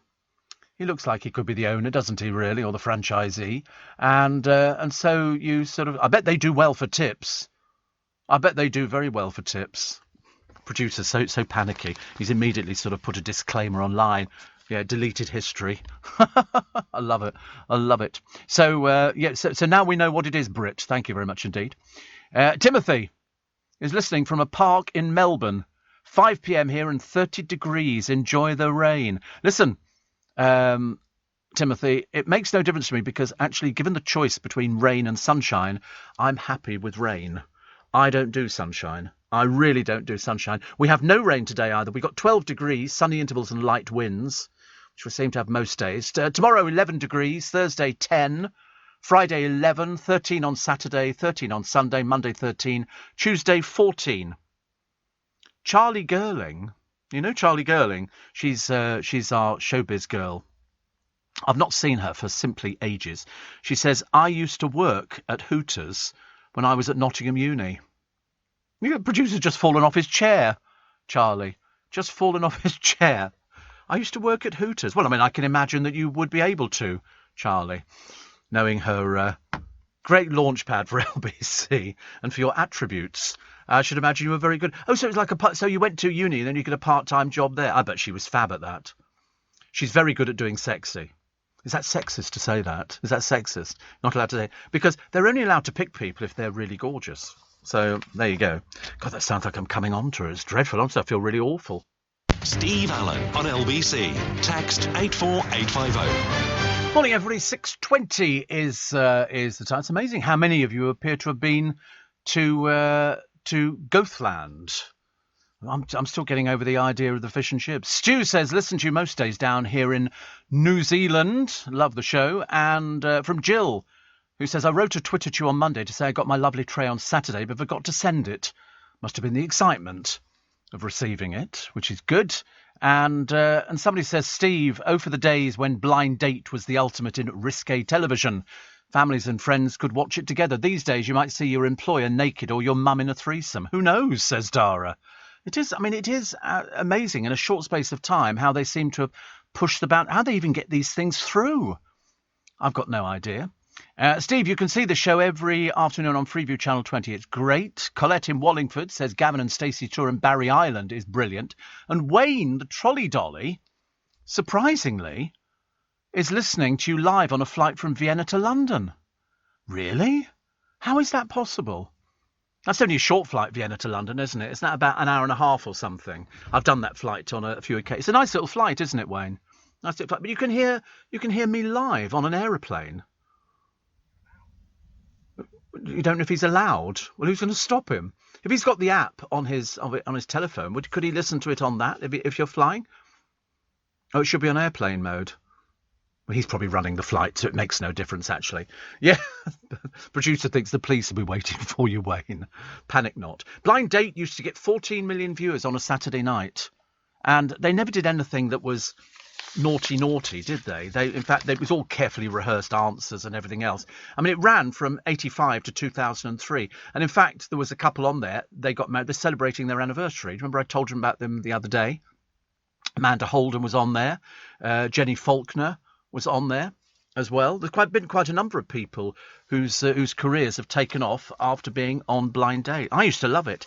And here's our Graham, she used to say, to give us a rundown. I loved it. Contestant number 1. I loved it. Because what you were basing that on was just listening to somebody's voice, which is completely different to seeing somebody. So you'd listen to somebody's voice. And that's why it always used to make me laugh when Miriam Margolyes, she used to be the voice of the Cadbury's bunny. And she'd be all... And of course, because she didn't look, as you thought she was going to. Our Graham is still alive. He's 85. 85. How fantastic. I didn't even know what he looked like. Graham Skidmore. So he was best known for being the voiceover on Blind Date, and it was the host Scylla who gave him the nickname of Our Graham. Our Graham, how lovely! But he did that. He's voiced several commercials for TV and radio. He appeared in person on somebody's show as the Blast from the Past. Oh, how shameful! Blast from the Past. Listen, it was a good gig. Good gig. Anything like that is very, very good. So here we go. The end of the road for death traps. MPs hail the Mail's campaign on smart motorways and demand more lay-bys for emergencies. It frightens me sometimes. You drive down the motorway. I wish there were places you could pull in, because the little gap that they give you on the left-hand side is not really enough to park the car. The speed, you only realise how fast everybody's going when you park your car there. When I was having problems, I had to stop the car every so often, and the cars would pass you. Think, God, if these cars hit you at speed, I mean, that'd be the end of everything. I've never broken down on a motorway, no. Have you? Your mum did? Oh, crikey. What with? Flat tyre or something? Yeah. It is very scary. Very, very scary. I don't know what you do. Well, I suppose you have to make sure that you're a member of the RAC or the AA or Green Flag or any one of a number of motorway services, because otherwise it's going to cost you an arm and a leg to get you off the motorway. I mean, the worst thing is running out of petrol. I've never run out of petrol. They always say it's very bad to run out of petrol because there's sludge in the bottom of the tank, the petrol tank. And if that gets into the jets, well, especially on my car, it can completely ruin it. And you get rust in there as well, because it's just a metal tank. So you're always supposed to keep your tank topped up. Never let it go down too low. Although we've all done it, haven't we? You're on somewhere, you go, oh, you look at the petrol, you go, oh, Godfathers, am I going to get there? And you're not sure whether to put your foot down or slow down completely on the motorway. Because I've followed some people on the motorways before where you begin to wonder if they're reading a map because they're going so slowly on the motorway. Not that I'm a fast driver on the motorway. I do the speed limit, which is very easy to do, as you can imagine. Still trying to work out how Wayne, my trolley dolly friend, can listen to me live on a flight from Vienna to London. We think that's quite cool, actually. I'm very impressed. I've always wished this programme was piped onto buses and the underground and the trains and everything else, because there's nothing worse than getting on a train which is all quiet. Why are you laughing? Is that something odd? I like the idea of being piped onto a train so that, people could then hear the programme, which is good. Tony says, did you try halloumi yesterday? You're the first person who's asked, and the answer is no, I didn't. I might try it today. I can't quite bring myself to do it. For some reason, it's making me feel a bit nauseous. I mean, listen, I can only throw it away, can't I? Moray says, thank you for the tray, and it's made in Britain. I did point that out before, actually. A rarity these days, made in Britain. We used to get little Union Jacks, sticky, and you'd stick them on things made in Britain, which I quite like. So great to support the country as we recover from COVID. Yes. And Donna says, have you seen the lights at Sandys? Have I seen the lights? Listen, most of them say, good morning, Steve. I've had my name scrolled across there. I've known Stuart for years. And when he had the lights put up, there was a company that came down from Yorkshire and they fixed these lights up permanently. They'll be going for about 5 or 6 years. All the bulbs colour change and it can do patterns, pictures, wave, Christmas, snow. It does everything. It's got something like 10,000 different pre-programmed things, and you can put in what you want. Hence it's saying, good morning, Steve. So when I'm waiting for my car, says, good morning, Steve. So I can't wait to see what he's going to... It's changed the other day. It's now got bonfires on it. And it's really... Perhaps I should film it and put it up on online for you all to see, because it's very good. Steve, says Emmanuel, I'm struggling right now in the gym. Can you give me some motivational words to help me conquer these weights? Chips, bacon, sausages, eggs, toast. Get out of the gym. It's not healthy at this time of the morning to go to the gym. It's not normal. I know it wasn't what you were after, actually. Steve, it's my birthday today and everybody's forgotten. I'm so relieved, says Carol. Are you very old? Are you very old? What do you mean people have forgotten? It's a bit early for the postman, isn't it? Mind you, we had a different postman the other day, and I wanted to find out where our Darren was, and who's our normal postman. And the other postman said, well, I don't know. He said he might not be very well at the moment.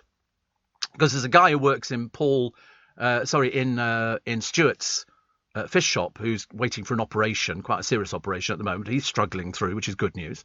And, it's good news he's struggling through as opposed to suffering in pain. And I said to the postman, I said, are you finding it easy? He said, no. He said, I'm finding it very difficult. He said, because I can't read the numbers. Because numbers aren't, we have reserved postmen. Yes. Well, what do you think? They just leave your post at the post office and say, pop round and collect it? No, of course not. No, we have. So if our postman's ill, they put somebody else on the round. But it's a big round he's got to do. And you've got to see all the different numbers. And, of course, they don't run 1, 2, 3, 4, 5, 6, 7, 8, 9, 10. They'll run 1, 3, 7, 5, whatever. But, difficult. He said he was having trouble doing it. So there you go. Dan in Croydon says most passenger flights now allow the use of phones while up in the sky, and some include internet access. Sorry, the producers apologise profusely to all of you. He'll come round and give you all £10. And there you go, Wi-Fi. Wayne sent it. shop.ba.com. That's for the access for the Wi-Fi. Yes! Oh, sorry. Getting a bit excited about the whole thing. I've never been on board a plane before. Well, I mean, never sort of... So there you go. You were out of date. When was the last time you went on a plane, eh? Don't tell me the Wright brothers were powering it, were they? Did you manage to... Yeah, there was pandemic. Howard from Ideal World was also on Blind Date, was he? Gosh. He also appeared in one of those shows, Best of British TV, where they show clips of funny or awkward moments, says Chris. And there you go. Steve, if the trolley dolly has Wi-Fi, most planes have Wi-Fi, which allow people to listen to your great show on. Thank you. See? I've made it onto an aeroplane. Honestly, there's no end to the excitement this morning. It was very exciting. What else we got for you this morning? Macron dropping the trade war threats. I don't think they dare. What are they going to do? Ban us? Oh, the repercussions could be far-reaching on this one. And Britain is standing firm. I do hope so. The owner says we'll put up the £125,000 bail to get the trawler crew home. Don't push us, Macron. Don't push us. You wouldn't like us when we're angry. Got to tell people these things. Honestly, we're not going to be pushed around, are we? Steve Allen. Tweet at LBC. Morning. Well, now, most passenger planes, for the benefit of the producer, have Wi-Fi. And apparently you can use Wi-Fi after takeoff and Bluetooth all the time, including in the air. Most decent long-haul flights have the capability. There is a satellite link from the plane and a network inside. And Trucker Phil says, I can't do an aeroplane, but if it helps you, you're piped aboard a truckload of Christmas trees heading for Newcastle. Brian says you can get Wi-Fi on many flights. Wayne must work for a decent airline. He does. He works for BA. Judith, in a place called Ticton. Oh, we don't know what Ticton is, do we? Can we have a look at Ticton? Is that a nice place to live? It's in East Yorkshire. My lovely tray arrived yesterday. So now, Judith, we're going to discover where you live in East Yorkshire. Oh, that's pretty, isn't it? Oh, you've got a river. Ticton Grange, I like. That's very nice. The River Hull at Ticton in East Yorkshire. Oh, some nice houses. Some very nice. The Ticton shops, taken from the archives. Oh, it's very nice. You're very lucky. It's a very nice... Oh, somebody's got a swimming pool in their front garden. Looks very nice, doesn't it?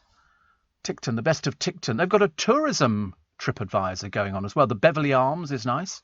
There you go. Now we know. You see, I like the idea that we can check on where you live, and we can approve of that, Judith. So she's happy up there in East Yorkshire. Mark in the West Midlands says, received my tea tray yesterday. And Waz from Derby, he says, just booked Chicago for next year. It's a shame you didn't want to come. They have a skyscraper where you stand on the edge and it tilts you forward. I think not. I think not, actually. Peter in Elm Park says, got my tray yesterday. Perfect for putting my cat's food bowls on. The cat's called Bentley. How wise. See you at Twickenham on Saturday for the rugby. Thank you. I'm looking at this. I couldn't do this. This is the Chicago Tilt, and it's a piece of equipment that presumably tilts you for... I couldn't do it. It's a tilting window. And you can hover 1,000 feet over Chicago. I absolutely would not be able to do that at all. I feel ill even watching it. I don't... Look at it, look. And these people are standing there and they go, are you okay? Look, take a picture of you. Oh, no, thank you very much indeed. No. It's on the internet. And the tilting windows give you the best view of Chicago and also of the contents of your stomach, I should imagine. It's horrible. The comedian Ed Byrne was on Blind Date.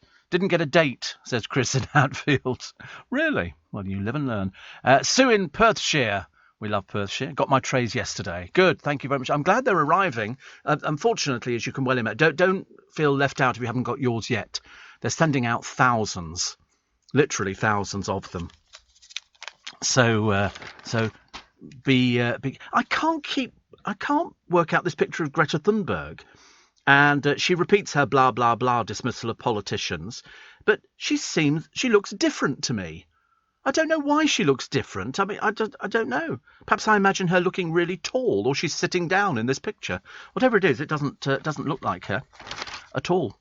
So belching out fumes, Biden's 20-vehicle motorcade, 400 planes flew in, including Prince Albert of Monaco.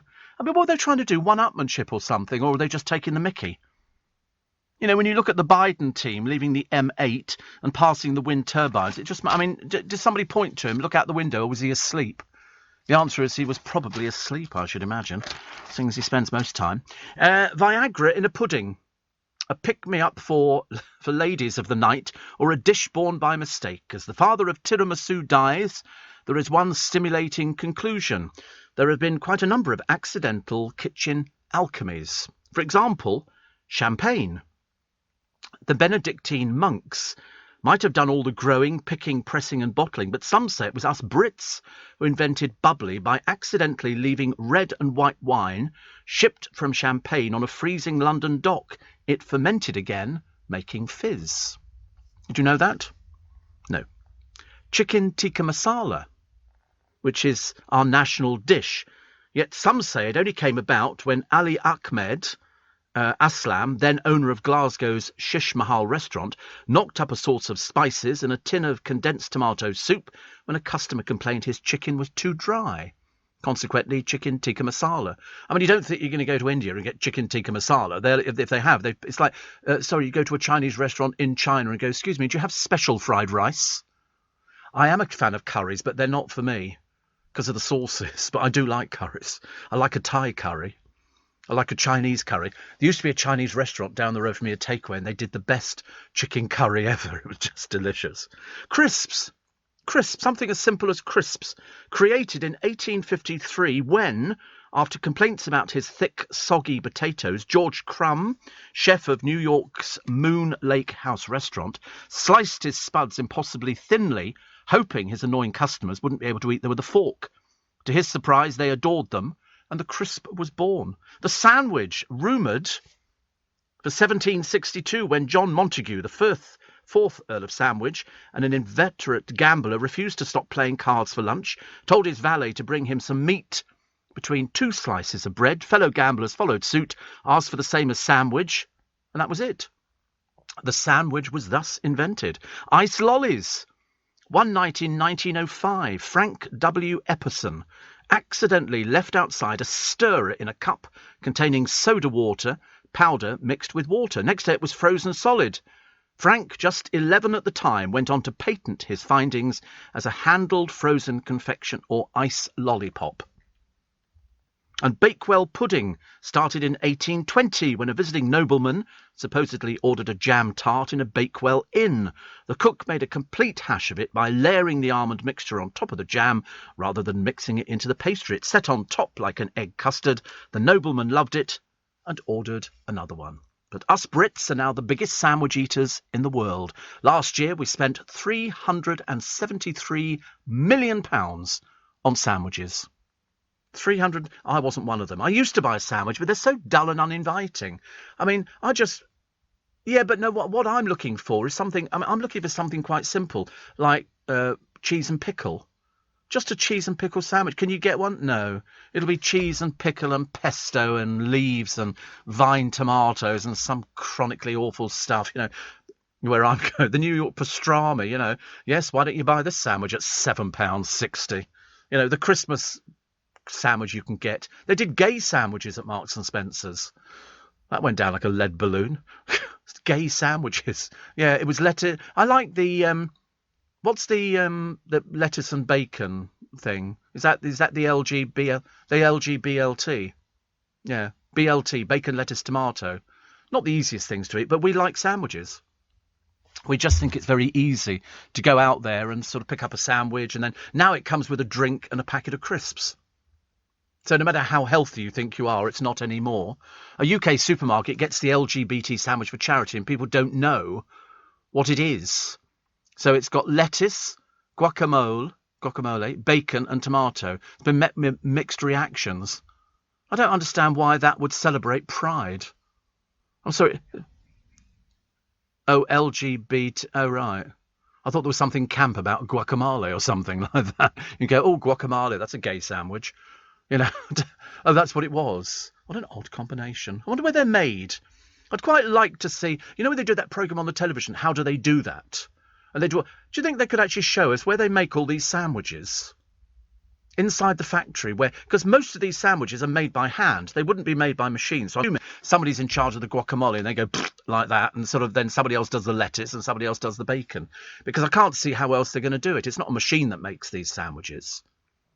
They must be made by hand. So, you know, is it the same factory that makes all the sandwiches for all of the supermarkets, or do they get made differently? Because the prices certainly vary. But most of them are doing roughly the same kind of thing. I look forward to the food at Christmas in the supermarkets just to see how variant they're going to be. But most of the time... Oh, look, we found it. There you go. They're made by hand. Oh, look. It's lovely. There's a man here wearing a hairnet and trying to explain how they're making sandwiches. And they look really happy. These people make... Because we Brits... Mind you, it can't be just us, can it? It must be around the world. Everybody likes sandwiches. Although I've never been to Italy and sort of... have you got cheese and pickle? Do you have cheese and... Do you have lettuce, bacon and tomato? Or a ploughman's? Something like that. I used to like pork pies. And occasionally, if I'm feeling really decadent, I'll go for a pork pie. The little ones that they do, the Melton Mowbray ones. But they're just so fatty. I mean, the actual pastry is just prohibitive, I'm afraid, for anybody who's diabetic or anything like that. Not so good, is it, really? Not so good. Leading Britain's conversation, LBC, with Steve Allen. Morning, coming up 10 to 7 this Tuesday morning. Steve, I see them making wraps at a shop once, and they were using a wallpaper pasting brush to put the mayonnaise on. Yes, I mean, there are horror stories, and they used to make television programmes about the low standards of hygiene in some restaurants, which was so bad. In fact, actually, I found one from America the other day where there's a bloke standing outside a place called Popeyes. And I think Popeyes make burgers or something like that. Unfortunately, what happened was he managed to break into there, well, casually at night, and filmed rats all over the place. And they were climbing up the walls and hiding in vents and stuff like that. And I remember here...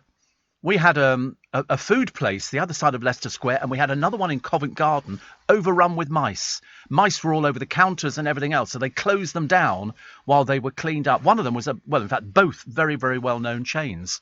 Because, unfortunately, there's so much food waste everywhere. I've seen rats in daytime up in Chinatown. It's certainly not uncommon to see, outside here. Foxes we get outside here, but you don't get foxes overrunning all these different places. So, born on this day in 1755, unfortunately 1793, that was her demise, Marie Antoinette. And her lavish spending was blamed for causing the country's financial crisis.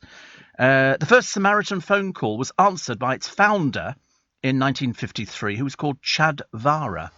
Chad Vara, I'm sure I've heard that name before. K.D. Lang celebrates her birthday today. The singer-songwriter born Catherine Dawn. But KD Lang sounds just so much better, doesn't it, really?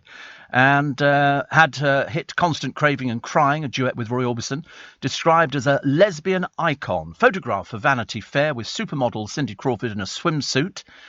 She's 60 today, so many happy returns. But we've not heard from her for years. Seriously, at one time, every time I turned on the television, there was KD Lang, and she was touring and doing everything else. Then all of a sudden, people disappear. So where she is at the moment, I've got no idea. And even as I speak, the producer is going to find out exactly where she is. She probably lives in Canada. She had an album out in 2016. Was that the last album in 2016? God, I thought she was great. Loved her. I'd love to have talked to KD Lang. But she's still with us. Still with us. Oh, well, 60.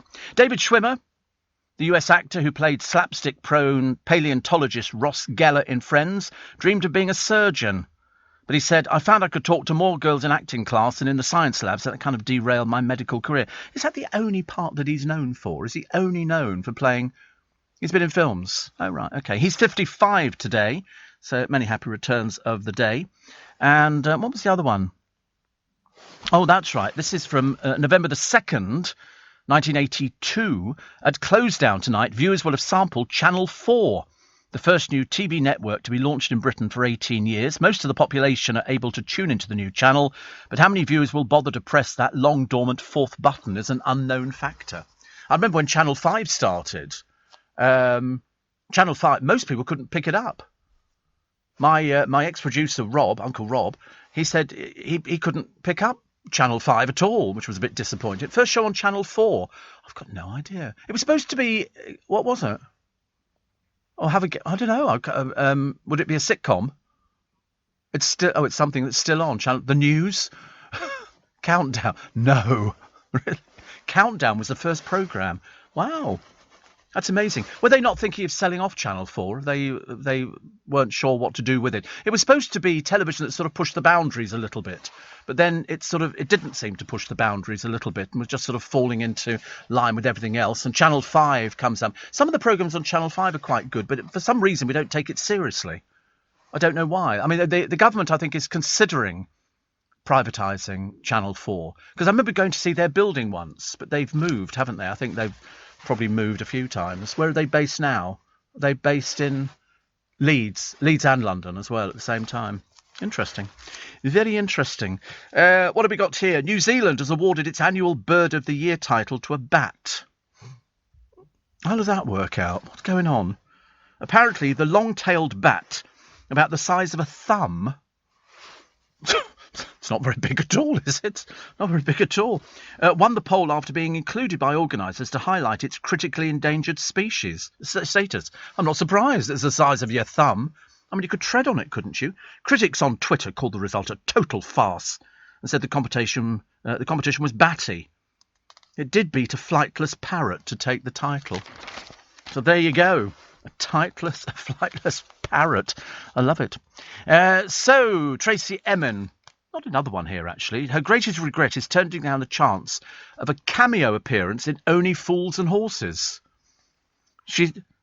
And Bowie. There's a story about her and Bowie, and she said she didn't go with Bowie because she couldn't sing. She said, me and my mum were in Margate, sitting on a bench eating some jellied eels, when the scout person came and asked us if we'd be extras. She said, I turned down the offer because I thought I was too good to be an extra in Fools and Horses. How deranged was I? Viewers were in no doubt deprived of a classic episode in which Del Boy turns his hand to modern art and seeks to emulate her sale of her unmade bed for $2.5 million, as opposed to finding the watch, which went for $6 million, I believe. Very nice indeed. What have we got here? This is TV chef Lorraine Pascal's marriage has already reached new heights. She exchanged vows with a businessman called Dennis on the top level of the Gherkin skyscraper. People find these unusual places to get married. It's always places that frighten me. I don't know. I mean, I wonder how many people, given the choice now, actually get married in churches, or people get married in registry offices, or, in fact, it can be all sorts of places, because there's loads of different venues now which are licensed for weddings. You know, hotels, country houses, all sorts of places. So perhaps churches are falling far by the wayside, mainly because I think they used to have a problem with churches because they used to say, I'm sorry, can you not throw confetti? because we've got a funeral directly after the wedding, and they didn't want people to see confetti. So church weddings have fallen in half by the last 20 years. Have they really? Mainly because you can probably get married on a ship, can't you? The captain can marry you now. But it was the one about the confetti, and also people being jolly and happy, and there's other people waiting to bury their dearly departed. And the confetti kind of ruined it. I'm not even sure if you can buy confetti anymore. We used to make our own. Much easier. We used to get a hole punch and just punch it into crepe paper, and it made lots of different things, and you'd add a bit of colour to it. Confetti was very popular. So confetti's banned, is it? What, full stop? You can't get confetti anymore? You can't go into a card shop and buy confetti? It's the most popular and costly. They banned it, the fake variety. A lot of churches and venues are now stopping them from handing out fake confetti. What is fake confetti, for goodness sake? It's either confetti or it's not. Not even sure about that, is it? So it's not environmentally friendly. Yeah, but it's only little tiny bits of paper, isn't it? I mean, it's tiddly. Oh right, is that because? Well, it's not as bad as plastic in the sea. I mean, plastic in the sea would be about the worst that you could ever get, I'm afraid. But a little bit of piddly confetti. I thought people liked that. They go, yeah, and you get off throwing confetti.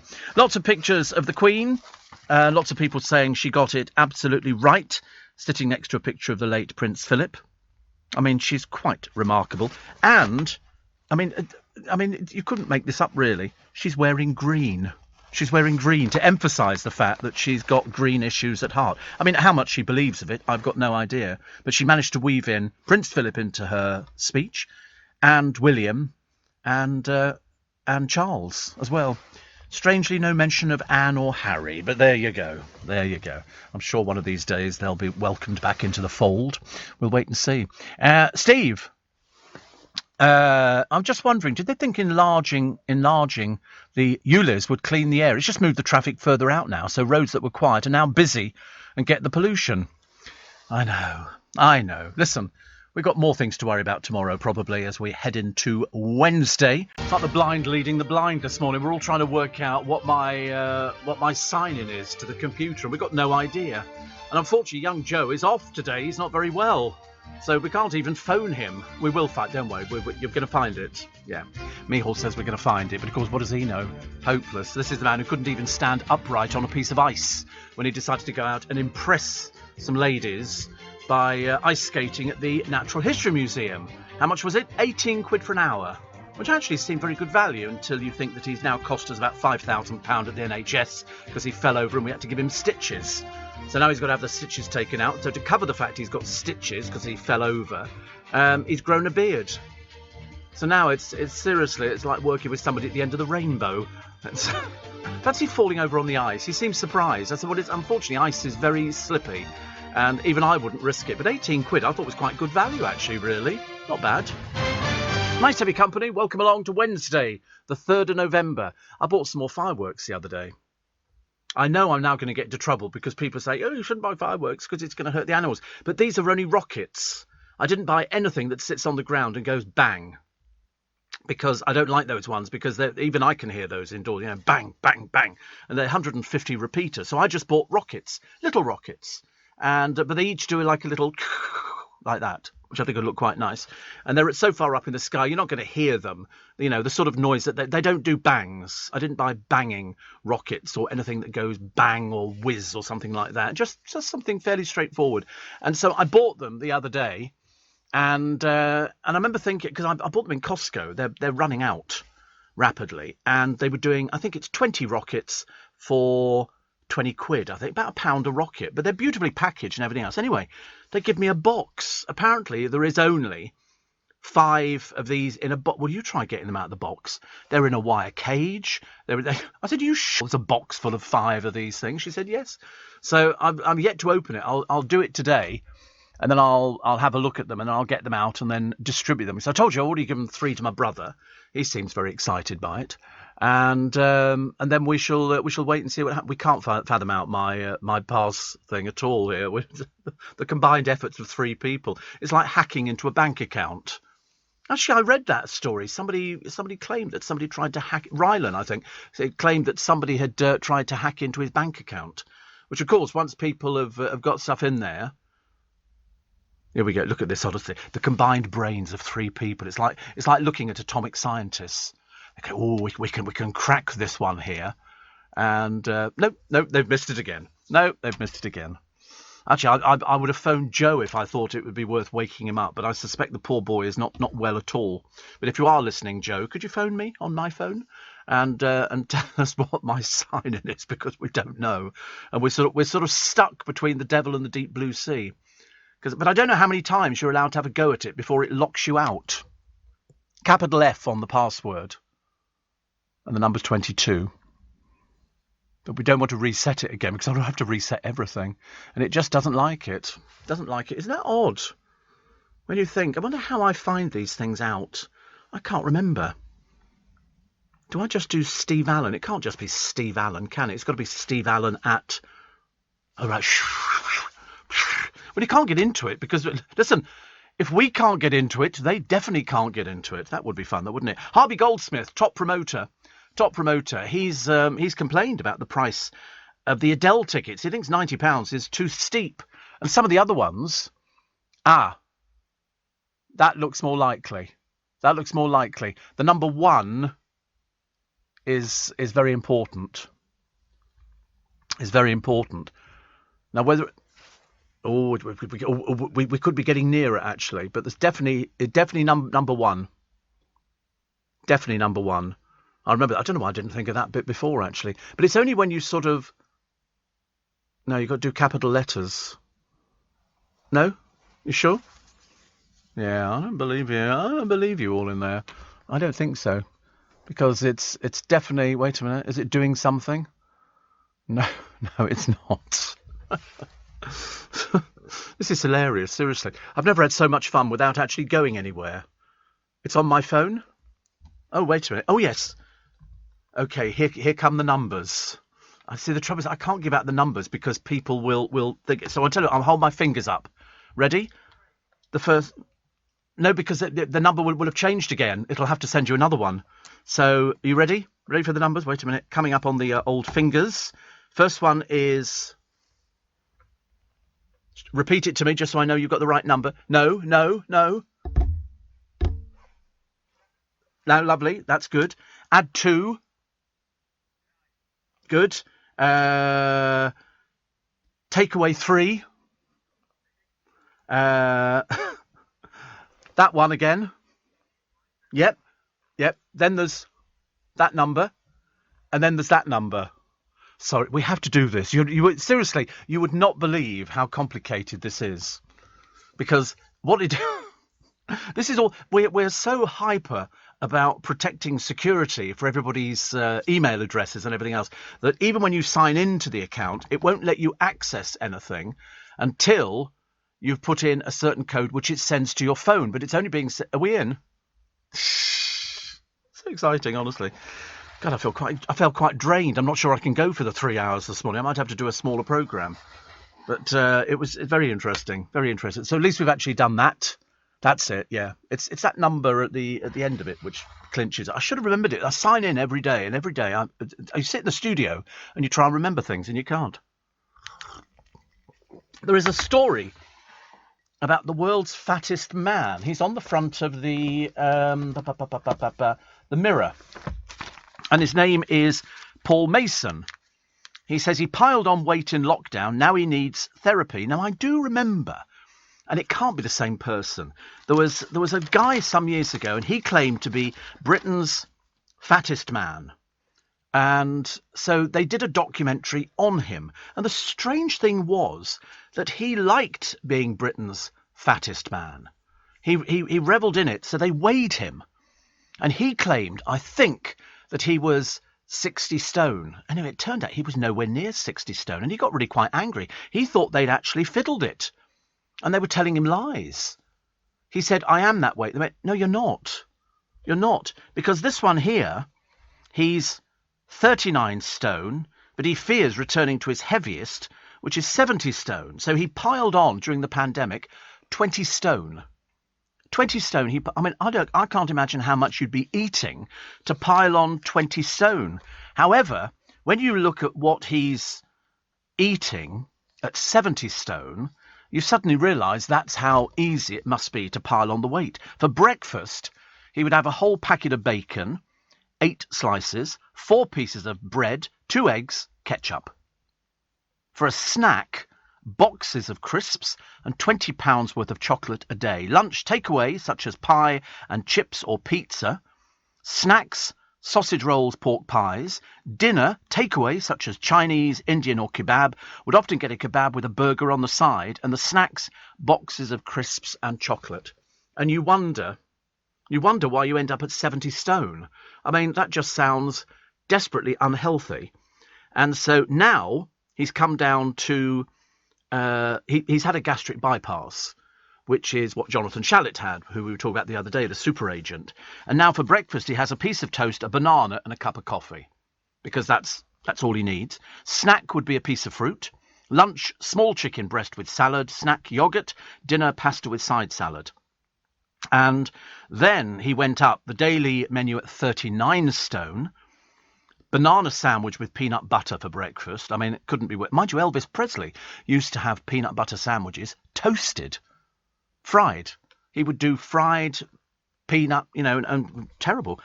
Crisps, 2 or 3 bags of mini cheddars, Walker's cheese and onion. Lunch, meals on wheels delivered at noon. Could be anything like beef stew and vegetables. Snacks, more crisps, more fruit.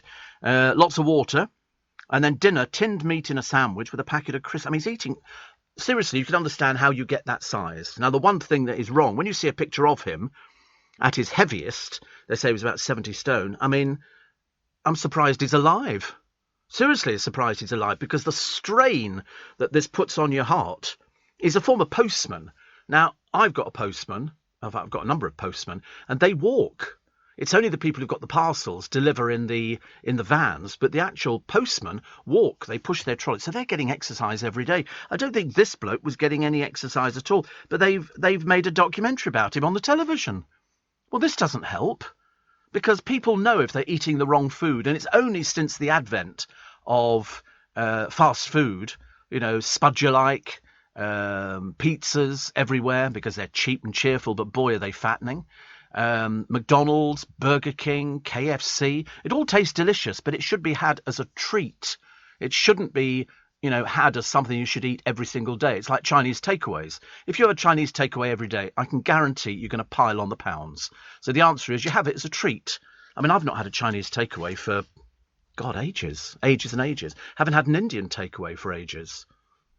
But yesterday I had 2 100% beef burgers, which I bought from Sandy's over the road, and I put them in a saucepan and I steamed them. And they were delicious, because I haven't had a beef burger for ages.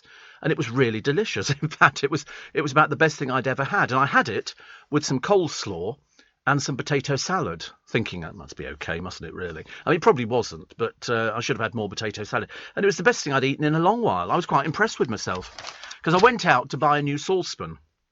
And I found this place up the road from me. It's like a Cargo, one of those sort of shops where they do all sorts of things. And they were doing saucepans at $3.99. Really nice quality saucepans with a lid and everything else. So I bought 2 of those, which was very nice. Trawler skipper John D. Ward faces a French court today on a row between the UK and France over fishing rights. It shows no sign of...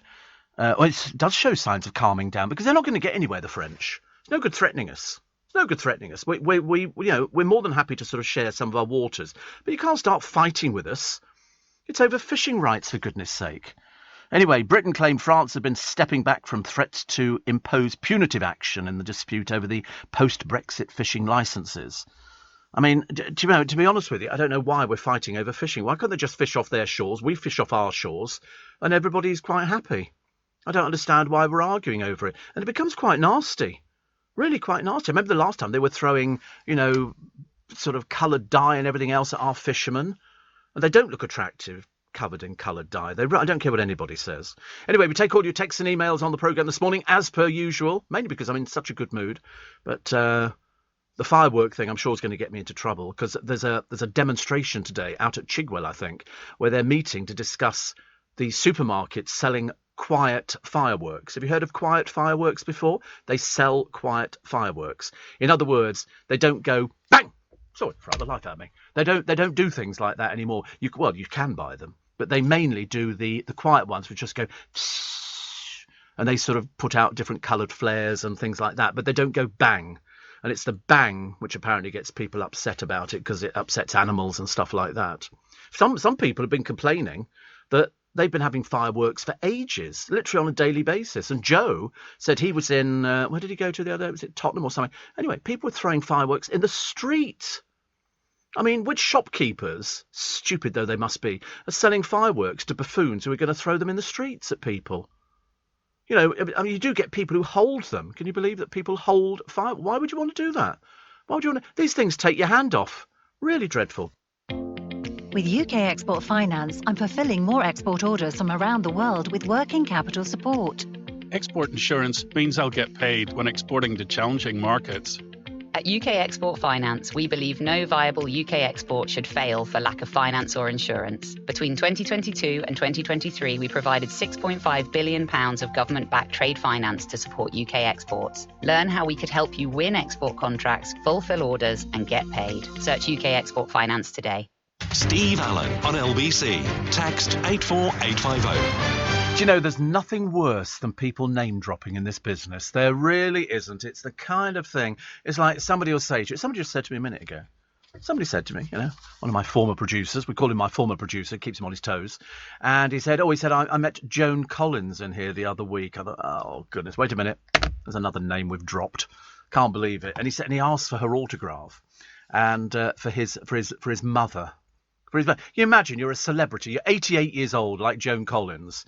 And because I've also been in a studio with Joan Collins for an interview, and I've met her out at various events, but he won't find me talking about it all the time. And he said, oh, it's not for me, it's for my mother. Worst thing you can ever say to anybody. Worst thing you can ever say to anybody is it's not for me, because it makes you feel a bit awful. But she's 88. She looks good for 88, doesn't she? She looks very glamorous. Better than you do at your age. I mean, let's face it, I bet she could stand on the ice. She'd be all right. Piddling around on the ice and things. I tell you what, they've also got at and it must be very lucrative, because every year they put up this huge building in front of the Natural History Museum, or to the side, and they've obviously rent out skates and everything else. So 18 quid gets you an hour on the ice. And then they've also got a roundabout there, which they have every year. It's a set of gallopers. Did you see the roundabout? No, you didn't see the roundabout. You can't miss it. It's a thing with horses, and they go round like that. You were concussed. Yes, well, you must have actually gone down there. You can't miss the blooming thing. It's going round playing fairground music. How can you miss these things? Honestly. Did you get a cup of hot chocolate afterwards? That's what you need now. Cup of hot chocolate, which has got little marshmallows in it. That's really delicious. Lukewarm tea and A&E. Well, to be honest with you, if I'd been running A&E, we wouldn't have let you in. I'd have made... Of course you were there for 6 hours. I mean, put it this way, self-inflicted wound... Excuse me. I mean, it's not like, you were run over on a zebra crossing or something like that. But it's lovely, isn't it? I mean, I always like all these places now. They really have lovely... Look, even in that picture there, you can see the blooming fairground ride. How can you not say... It's gold with horses that go round, and it's called the Gallopers. That's what they call it. But it was lovely. I bet it was packed. And you had to book, did you? Did you? Yeah, you booked. There you go. There's a close-up of the Gallopers, just so he knows what they look like. I don't think he knows anything about fun fairs at all. Whereas me, I'm an expert. I can tell you who owns all the Gallopers. Most of them are original, but you get the fiberglass ones now, which come from Italy. But the original ones are wooden, and very nice they are too. My friend Rich says, somebody set a firework off in Leicester Square the other morning at midnight when I was waiting for the door to open, put the willies up me. I just think it's so dangerous, Rich. Don't you? I mean, seriously, I think people think they just go bang and they don't cause you any damage. They're white hot. It's like, I still never understand why you give sparklers to children and they wave them and go, oh, it's pretty, pretty, pretty. If that thing touched their wrist, it would cut through like a knife through butter. It's white hot metal, and you give them to kiddies. And if you're very adventurous as an adult, you bend the metal and you spin it round so it makes it look like a giant Catherine wheel. I mean, I do like them, but I've been a bit more careful about fireworks now, because I should imagine the A&E departments in the hospitals must be dreading it. Because guaranteed, sure as God made little apples, every year, they say here, the devices burn at a temperature as hot as 1,000 degrees centigrade, depending on the fuel and oxidizer used, more than sufficient to cause severe burns or ignite clothing. Is that sparklers? It's unbelievable. And you give them to little children and they hold them in their hand. You think, take it away from them. If they drop it on their lap, because kids are prone to doing that. It's like kids with little toys, isn't it? They put them in their mouth. They want to sort of eat little toys and stuff like that. I've always worried about these sort of things greatly.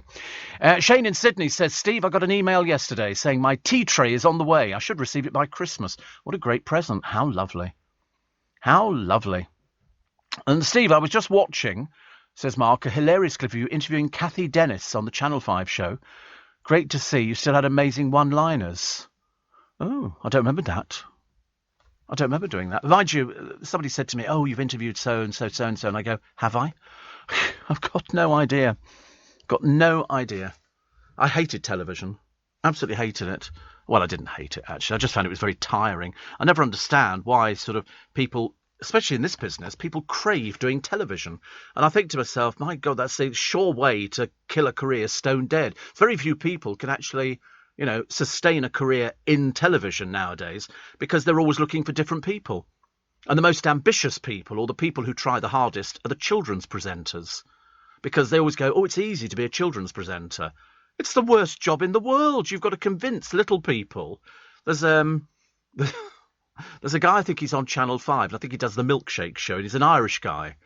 And he's obviously trying to pretend that he's 16, 17, but he's quite clearly in his early 30s. They have to pretend because nobody wants sort of somebody old, apart from Mr. Tumble, and he's sort of playing a character, because it's very difficult doing children's television. I mean, I like... There you go, there's the Milkshake team. There he is. He's the blonde boy. But as I say, he's now got a bit older. There's another one as well. There's a lovely Irish lad. I think he's Mihal as well. And he's on QVC. Have you seen him? He's been there for ages and ages. But he's not appealing to children. Well, he's not appealing to children. He just doesn't do children's programmes. But, you know, to be a children's presenter, and I've known a fair few in my time, it's really tough. It's really tough. You know, you can't patronise them. You definitely can't. Steve, tuning in from Doha, Qatar. Since the UK put the clocks back at the weekend, there's now a 3-hour time difference. There he is. Is that how you spell your name as well? Mihal? Oh, his doesn't have an H. Oh, right. The most dapper man on TV, he's been described as. Ooh. Not like you. Nothing like you. He would know my email address. I'll tell him what it is. He's worked in theatre, TV and film as an actor, run his own business as a chocolatier, and has interviewed everybody. He was once given an elephant as a gift. I'd keep that fairly quiet, actually. It's not the sort of gift you sort of take home and show your mother, is it? Oh, look, what? Did you have a good day at work today, dear? And in comes a blooming elephant. No, thank you. But, so anyway, so you've got a pre-breakfast dip, Trelawney and Guinevere. Looking forward to an entertaining show this morning. Well, I mean, we spent the first 5 minutes trying to log on, which in itself is an interesting concept. The trouble is, when you have it on a radio programme and it just works like clockwork, I don't know anything about it. So if somebody says to me, you know, how do you do that? I don't know. I have no idea at all. And you suddenly realise just how difficult it is. It isn't like, oh, you just walk in and do a radio programme. You've got to log in, you've got to sign in, you've got to remember all the passwords, you've got to remember all the junctions, you've got to remember to, you know, load different bits and pieces in, you've got to find out who's doing the travel, who's doing the news, put it up on the script here, then you've got to go through the texts and the emails. I mean, it's not just a matter of coming in and going, oh, turn on Steve Allen's microphone, and he'll prattle on for half an hour or so. Well, 3 hours mainly. Happy birthday to my mum, Margaret, says Jodie. We're original Spikers. We've got all the Groovy Gang accessories, and we will be coming to the Leicester Square Theatre. Ooh, which is in February of next year. Sold out in an hour. No, don't. Wait a minute. Another name I dropped. Steve Allen sells out shows. I think it's out of curiosity. We were thinking of a piece of music to put at the beginning of the show, and we always try and think of something different. And a friend of mine has come up with a piece of music that he said can go in front of the shows at the Magic Circle and at the Leicester Square Theatre. And I don't want to spoil the surprise, because it's, in fact, when you listen to the words, you'll go, oh, that is so good. What are you eating? You're eating already? Biscuits. They're not Bourbon biscuits, are they? Are they? No. Belvita? I don't... Oh, breakfast biscuits. Sounds a bit posh. I've got fruit. Surprise, surprise. I've got nardicots. Go on, sit there and tell me you don't know what a nardicot is. You don't know. You don't know what it is. You'd like it. You in particular would like it. It's a cross between a satsuma and a tangerine. And it's a nardicot. Easy peel. We like easy peel. No, not from M&S. No, from my friend Paul Cooper's greengrocers. And they're $2.65 a kilo or something. To be honest with you, I'm just making that up. I've got no idea. I'll just go in there and say, can I have a $5's worth of nardicots? And you walk out with a huge bag. And Chinese pears. Have you had those? God, you haven't lived. Where have you been, you lot? Have you had Chinese pear, Minty? No? Have you, Mihal, have you had Chinese pear? You bunch of heathens. I can't believe you. A Chinese pear is a pear, but you eat it like an apple. It's delicious. There is more juice in it. It would be running down your chin, Mihal. Seriously. You take a big bite out of it and all this, it's just, they're delicious. They really, I promise you, once you've had one, you'll be back. You'll be back. It's always the way. And they do look a little bit like an apple. It's an Asian pear, but they're delicious. And so I've got some of those as well. Because I thought we'd better be healthy. I mean, I was going to bring in kebabs, but I thought, nah, sod it. They'll be cold by the time we get to the studio. But I did buy kebab meat the other day, which was quite nice. But I had the burgers the other day, and they were particularly good. I haven't had a burger for ages. You know, if it's a proper homemade burger, it's a bit better than the processed. I got it from the fish shop, Sandy's, in Twickenham. Because they make Thai fish pies and all sorts of things as well as doing all the fresh fish, crabs, lobsters. You know, I mean, it's literally every day they're at market and every day they're bringing in the fresh fish. And I think they're about the only place. He's the one who sells the most turkeys at Christmas in Twickenham. They'll be queuing down the road for at least half a mile for turkeys that people have pre-ordered because there is no shortage of turkeys, okay? Turkeys don't know this, but their life is about to finish because they'll be processing them already. There you go. There's Sandy's. And they do everything. They make everything. He works Christmas Day. He goes in and he prepares platters for people who want a seafood platter for Christmas Day with sort of, you know, cockles and mussels and whelks and crab claws and all sorts of bits and pieces. It's a very He's open 7 days a week. You know, if you want a business nowadays, no good sitting there frothing up milk for a cup of coffee. That's so expensive. I can't believe it, really. So Simon Cowell, I'll tell you about in a moment, who's ended his feud with Gary Barlow. I had no idea that they even had a feud. I thought they got on well because the music mogul was said to have spoken to Gary to clear the air because they're going to use him for the new talent show Walk the Line, with Simon Cowell saying he's the best man for the job. He was very good, Gary Barlow. He did it. The trouble is, if you're a musician, which Gary Barlow is, and you get people in front of you who quite clearly haven't got the faintest idea how to sing or do anything at all, you have to tell them. And I remember Simon Cowell telling somebody who came on, because on YouTube, there's all these different YouTube videos of people who are so ghastly at singing that he has to be technically rude to them to say, listen, you haven't got a cat in hell's chance, that you can't sing. And the people go, well, who are you? And he goes, I'm Simon Cowell. I've had all these successful acts. You know, you can guarantee at Christmas the top 3 albums will be Simon Cowell artists. It's as simple as that, because he knows what he's doing. And all these people stand there, and Gary Barlow said the same. I'm ever so sorry. He said he has to apologise to them and say, I'm really sorry, but you can't sing. And then they throw tantrums and have, you know, little queenie fits all over the place. With UK Export Finance, I'm fulfilling more export orders from around the world with working capital support. Export insurance means I'll get paid when exporting to challenging markets.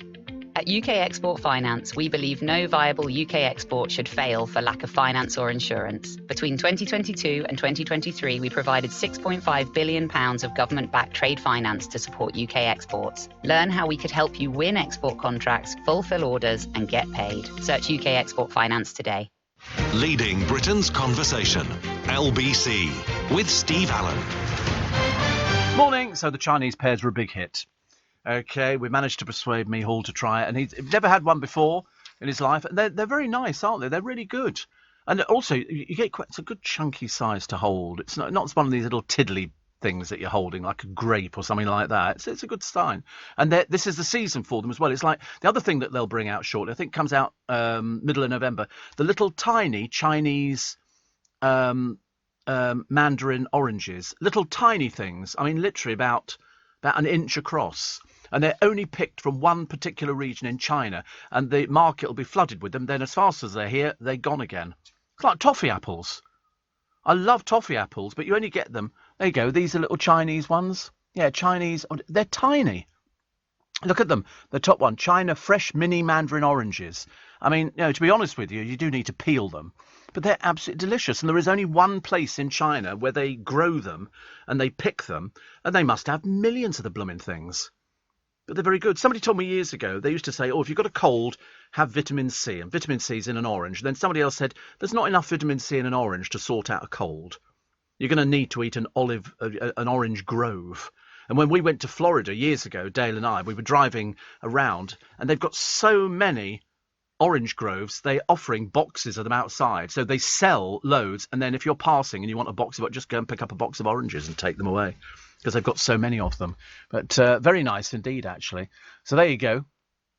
Best foods for vitamin C. I think guava is supposed to be up the top of the list. I mean, orange juice is way down. Orange is one large fruit, 108%, but you get 419% from raw guava. Hotly followed by sweet red pepper, raw, tomato juice. Isn't it funny? I love tomato juice. Nobody likes it. They always go, oh, yuck. Makes you, it's like, but I grew up having tomato juice in pubs because I didn't drink alcohol. Caught up since. But I mean, it was tomato juice I used to love. And they go, oh, do you want, Worcestershire sauce in it? No, just open the bottle and pour it in there. And then I bought freshly squeezed tomato juice. I bought all sorts of different varieties. You go to Waitrose, they've got about 20 different varieties of tomato juice, including one called, is it Big Tom's?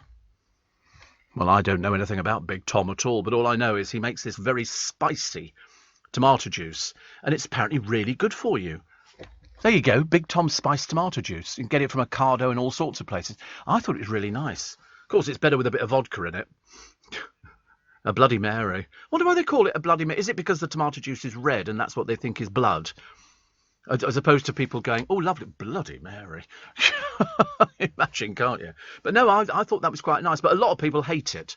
Absolutely hate it. I mean, many believe the drink was later dubbed a Bloody Mary after Mary Tudor and her particularly bloody reign over England in the 16th century. So there you go. However, a 1934 ad noted by Esquire magazine states that the entertainer George Jessel named the drink after a friend, Mary Garatti. I don't think that's how you pronounce her name. But whatever it is, it's very nice. And it's an easy way of drinking vodka. Not that I should encourage you to drink vodka in any way, shape or form. But if you're going to have something, and apparently sometimes you can have a stick of celery in it. And I don't know why. You're supposed to just sort of dip it in and eat, because I do like celery. 2 of you 5 a day, is it really? Tomatoes, there you go, tomatoes and celery. All of a sudden, we're healthy alcoholics. How cool is this? Counts as -5. Actually, I used to drink vodka. I don't drink vodka now, really. I didn't like cheap vodka. And so I was buying Grey Goose and stuff like that, which was very nice. But by God, it cost an arm and a leg. There you go. The method for doing a Bloody Mary. I mean, it isn't just a case of vodka and tomato juice. It's got a large handful of ice, because you've got to have an ice-cold drink. 100 millilitres of vodka, 500 millilitres of tomato juice, some lemon juice plus 2 slices to serve, a few shakes of Worcestershire sauce, a few shakes of Tabasco, smoked Tabasco is quite nice, a pinch of celery salt, pinch of black pepper and 2 celery sticks to serve. I mean, to be honest with you, it's a bit of a waste of time, and you might as well just get the tomato juice, shove the bottle of vodka in it and take it on from there. That's like my favourite party game. Somebody said, what's your favourite party game, Steve? I said, well, actually, it can only be played with 2 of you. I said, and you sit in a room. I said, and you have a bottle of whiskey. I said, you each drink half of the bottle of whiskey, and then one person goes outside the room, knocks on the door, and you've got to work out who it is. It's fantastic. It's a great game. You can try that at home. Try it at Christmas or children's parties. Somebody said to me once, I forget who the comedian was, but they were talking about children. And they said, and you can't get sleep over Christmas. And they said, well, give them a bit of trifle with a bit of night nurse in it, and that will send them off to sleep. Because apparently night nurse is drowsy. They used to put on the bottle of it. I'm not even sure if you can still get it now. There used to be night nurse and day nurse. One was orange and one was green. And I used to not live on it, but it was the only thing I ever knew that could stop me getting colds. Because in this business, if you get a cold or you get a fever or something like that, you're kind of done for, because you can't do anything about it. And so then I started taking Benylin day and night tablets, which come in a blister pack, and you would take 1 in the morning, one lunchtime, one afternoon, one evening, and then a nighttime tablet. And by the time you'd taken the first dosage, it had cured me of my colds. But it doesn't work for everybody. So that's why I say, you know, they actually say, oh, this diet works. And you go, wouldn't work for me. Wouldn't work for me. Little and often, and exercise. And the one thing we're not good at is exercise. You know, as opposed to taking the... What are you looking at me for? I do exercise. I open the door by myself. I mean, come on. I sort of bounced up and down. You know, I've done a bit of walking. I'm not very good at walking, though. I'm not very good at walking. And then somebody said, why don't you get a bicycle? I thought, we're not carrying a bloody bike as well. I can't manage all of it. You see people getting off the trains now. I get really annoyed. People in the middle of rush hour taking their stupid bicycles on the trains. The ones that don't fold up. You know, and they look at you and you look at them and you go, why are you wearing that ludicrous outfit? You look silly. You know, buy a Brompton bike, buy a folding bike, a Moulton or whatever it is that they've got nowadays. There was one woman the other day, she was in first class and she took her bicycle into first class. And you think, have you paid for that? No, of course you haven't, because people don't. I've suddenly realised, you know, I told you about this bloke who's very big, the world's fattest man. I think he's the same one that I was talking about, because they said 10 years ago he was on television, and so they're repeating. And I think it was probably about 10 years ago that I remember seeing him, because I thought he looked familiar. But he needs therapy. So, in fact, he hasn't improved at all over the 10 years, because people who are addicted to food, and I'm assuming it must be as big an addiction as cigarettes and booze and all the rest of it, the food that he's eating is basically garbage. You cannot eat takeaways. Yeah, it's no good showing me Brompton bikes. They're very expensive. They're not cheap. An average one is about £1,000. They're very expensive, very expensive. I mean, they do fold up very nicely, and they're nice. There's a place not far from here, down Villiers Street, that sells them at the bottom, but they're about £1,500, £1,800. The factory's in Greenford. Oh, right. Well, there's not much else in Greenford, is there? They might as well have a factory for the bikes, but they are the most stolen bikes. Because I remember a friend of mine, Ant, who works for one of our sister stations, he went to get some money out of a cash point, leant his bike up against the wall, put his card into the cash point machine, turned around, the bike had gone. He said people nick bikes in London. And I think the City of London police did a sting some years ago where they had hidden cameras everywhere on people, watching these people who were stealing motorbikes. Literally, somebody would pull in their motorbike. They literally had the van come round, door be opened, they'd lift up the bike, put it inside, off. Gone in a matter of seconds. Phenomenal. So if you get a bike, be very careful and make sure you get insurance. There was that bloke. Oh, I hope you watch it. He's one of these irate drivers. And there's a cyclist in London. There's quite a number of cyclists in London, but this one's got a camera on his thing. And this motorist cuts him up. And this motorist, a foul-mouthed, fat old bloke, and he's shouting at this cyclist, and the cyclist is going, put your seatbelt on, put your seatbelt on. You cut me up, you nearly, killed me and all the rest of it. And this bloke's effing and blinding all over the place. And it's on YouTube. And in the end, the bloke goes, you're getting on my effing nerves. And you're thinking to yourself, you're a nasty piece of work, you are. Anyway, eventually, the bloke goes, I'm going to report you. I'm sending this footage to the police. And this bloke goes, oh, I'm going to have you. I'm going to have you. And he gets out the car. And because he's fat and overweight, he runs after this cyclist, who's obviously very fit. And then this poor old man trips up and falls bum over all the rest. I tell you, I laughed. Worst borough for bike theft? Kensington and Chelsea? No? There'd be something even... Where is it? Hackney. Good Lord. Oh, no. Oh, yes, Hackney. Westminster... followed by Tower Hamlets, Camden and Islington. But what do they do with all these bikes? I mean, somebody's nicking them, so they're riding them. They're selling them. Black market. Do you know, strange enough, I remember mentioning on air I came out of Richmond Station a few weeks ago, and there's a bicycle propped up against one of the walls there with a sign on it going, £60, call this number. And I've seen quite a few like that, and I'm assuming they're all nicked. They're nicked bikes from different parts of the country, because most people do not, even though you should do, go to the police and they can paint a number on it for you. And then, if they actually locate the bike, you get it back again, which was good. And Simon in Essex says, I was amazed on Monday to receive my tray to wrap for Christmas. As you said, they were being sent out in December. Well, that's what I was told. I was told that they were sending in December, but in fact people are receiving them already, which is very, very good news. We all want to do our bit for the environment, but there's one way you can do even more. leave a gift in your will to the Royal Botanic Gardens Kew, and your donation will support our research into preserving vital plants and fungi, helping to halt biodiversity loss and fight climate change. Despite the problems we face today, you can leave the world a better place. To find out how you can leave a gift in your will, visit kew.org/gift in will. Steve Allen, tweet at LBC. Having such a nice day today. Such a nice day. Even though I'm totally convinced that shortly we're going to have snow. But I don't think it needs to be really cold to be snowing. It doesn't really make any difference. I remember one year we were standing outside Paul Cooper's shop and he had all his trees out. So it must have been beginning of December. And I said, oh, look, it's just started snowing. And he said, oh, it won't settle. Blow me down. Within an hour, we were knee-deep in the stuff, which I love it. I love it. Steve, I enjoy a peanut butter banana roll myself, but not as an extra or a snack. It's my lunch, says Kim. I tend to have... Elvis used to have bacon in his peanut butter and banana sandwich. I know, and then they were deep-fried. Which, I mean, that has to be the worst stuff, doesn't it? Anything that's got the word fried in it is not very good. Betting on a white Christmas. Aberdeen is the location most likely to see a snowfall on Christmas Day. According to Coral, one of the best online betting sites, the Scottish city is 7-4 to experience a white Christmas. And the funny thing is, it's lovely to look at it as long as it's not on your doorstep. It really is very pretty. You know, if you live out in, you know, in Yorkshire or any of these beautiful villages in the Cotswolds and things like that, when it snows, it looks fantastic. It's just that, unfortunately, here the temperature fluctuates up, down, up, down, up, down, so that you end up with slush.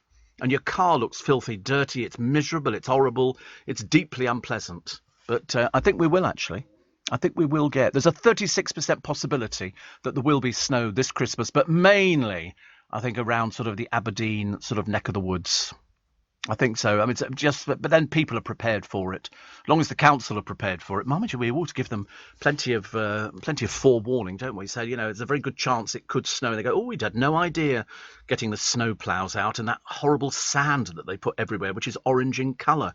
I can remember that, trying to walk down the hill from the station one time and everybody was clinging onto the railings and everything else.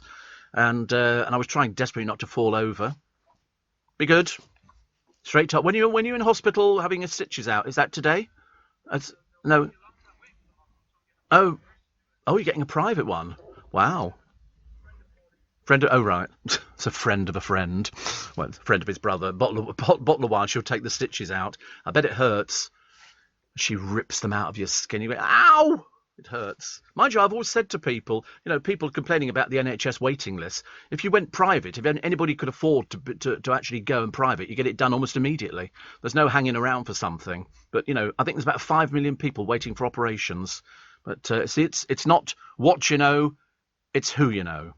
And we've all got friends in high places. Some of us have friends in low places as well. But I don't mind. I don't mind. Steve, I love tomato juice, but I really love low-sodium spicy hot V8, which is a tomato vegetable juice.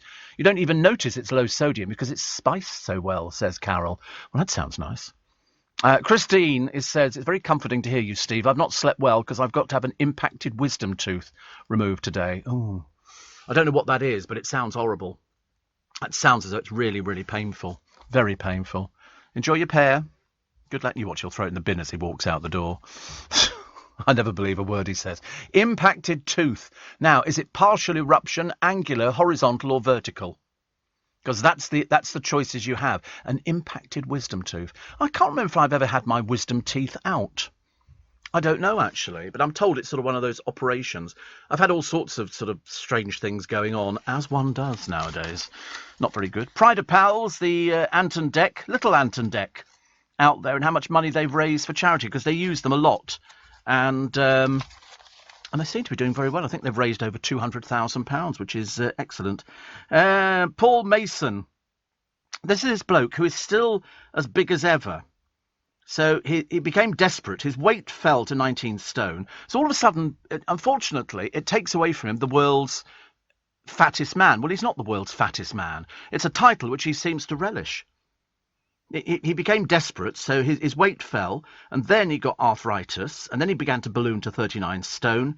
And he says, when you're at your wit's end, You know, he began by taking a cocktail of his own prescription drugs. I got straight on the phone and told them what I'd done. When they got here, I was in and out of consciousness. He seems to be thriving on the fact that he's got a title, which is being the world's, I don't think he's the world's ex-fat. There's much bigger people in America. They do programs on them where they go in there and these doctors go, I can't do anything at the moment. You need to lose a certain amount of weight.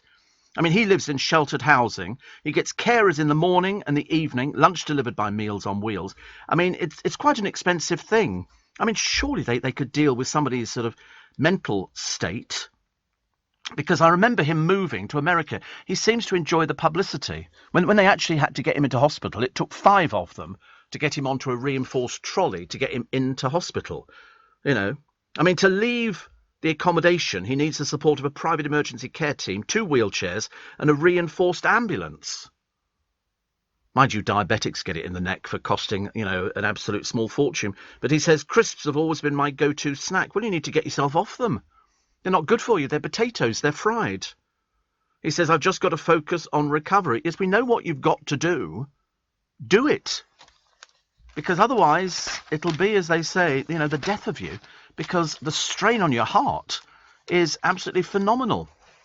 Kate Garraway's big Christmas wish is for Derek Draper to be well enough to travel to see his family as he continues his slow recovery from coronavirus. She's lovely. She's lovely. And, you know, she says that the dream would be to get Derek to Chorley. And he's nowhere near able to go Christmas shopping, as would normally be the case. But he's ever such a nice person. Breakfast telly presenter Alison Hammond has set her sights on a Saturday night chat show.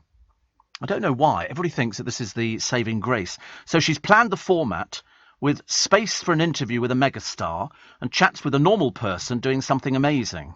In other words, just like every other chat show. They're no different. You cannot reinvent the wheel.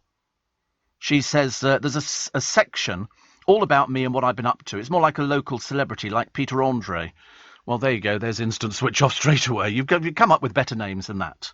She said, then I'll finish off the show with another big number all about me with dancers. She was due to film a chat show pilot. She said, I'd really love to have my own show called Alison Hammond. Well, that'd be your name. That'd be your name. And she says, we have to put this out into the universe. I don't see it, darling. They won't risk Saturday night. Saturday night ratings are too important.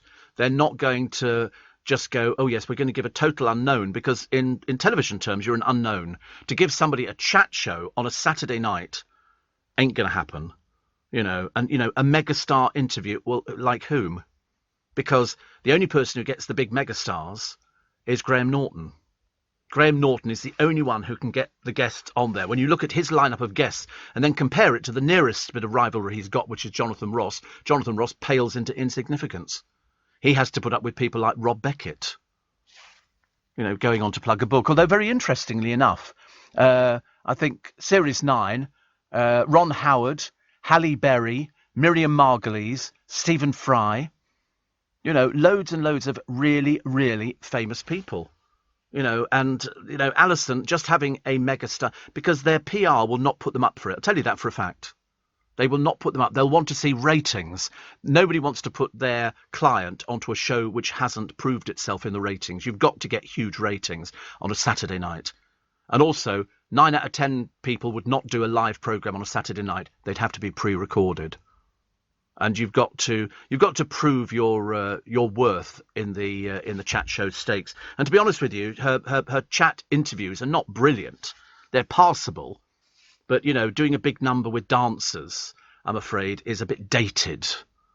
I mean, are you going to sing? Are you going to dance? What's going to happen? It's too sort of airy fairy. You know, when you look at Parky used to get the big name guests. And you look at him now, he's an old man now, Parky. In fact, actually, strangely enough, he's as he's sort of got a bit older, he's gone thinner. In fact, I thought he was unrecognisable the last time I saw him on television. But still the voice is there. Still the voice. Still as perfect as ever. Russell Harty, of course, got turned over by a newspaper. Do you ever remember that one? Russell Harty was gay. And they turned him over because they had a rent boy who sold his story on him, and that was eventually the downfall of Russell Harty. They went there with this boy mic'd up, and they got pictures and everything else. It was a disgraceful turn of events in Fleet Street. So, what else have we got this morning? Somebody else telling me about the trays arriving, which is very good news, actually. Very, very good news. And we've done birthdays, haven't we? And Rob says, could I wish myself a happy 68th birthday? Happy birthday, Rob from Hatfield, Doncaster. He says, I'm a great bloke, lovely dad and granddad, husband, fantastic, and I'll treat myself to a new motorcycle because I deserve it. What, at 68? Bit dangerous, isn't it? Going on a motorcycle at the age of 68. I couldn't go on one. I did go on one before, but never again, thank you very much indeed. Kristen Stewart has got engaged to screenwriter Dylan Mayer. Kristen revealed it was her girlfriend who popped the question. They've been together for 2 years. I'm losing track of all these people. I can't cope with what people are doing and getting up to. Drugs baron Curtis Warren is being prepared for release after 14 years behind bars. He will face restrictions on any assets worth more than £1,000, despite allegedly having 198 million squirreled away. Well, that'll be found fairly quickly, I would think.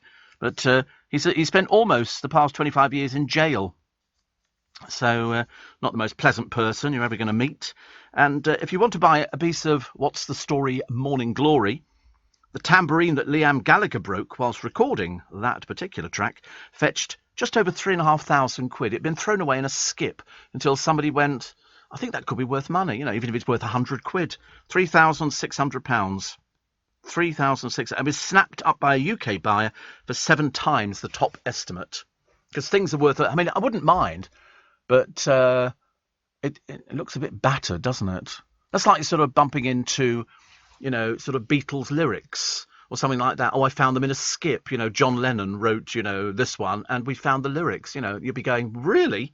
But this tambourine, how do they prove it was his tambourine? Because they've got photographs, but then they must have made hundreds of those sort of tambourines. I find it a bit worrying that Liam Gallagher actually plays a tambourine. I had him down for triangle. But there you go, that's just me again, isn't it? Let's take a short break for the news at 5 this Wednesday morning. The top concert promoter, Harvey Goldsmith, hits out at the cost of Adele's gig tickets. Some of them are priced at £579. The average price, general admission, is £90, which he says is expensive enough. What's the right price for these things? What is the right price? And Kelly Brook would love to front a TV show about life on her fruit farm. I'll buy into that one. With UK Export Finance, I'm fulfilling more export orders from around the world with working capital support. Export insurance means I'll get paid when exporting to challenging markets. At UK Export Finance, we believe no viable UK export should fail for lack of finance or insurance. Between 2022 and 2023, we provided £6.5 billion of government-backed trade finance to support UK exports. Learn how we could help you win export contracts, fulfill orders, and get paid. Search UK Export Finance today. This is LBC from Global, leading Britain's conversation with Steve Allen.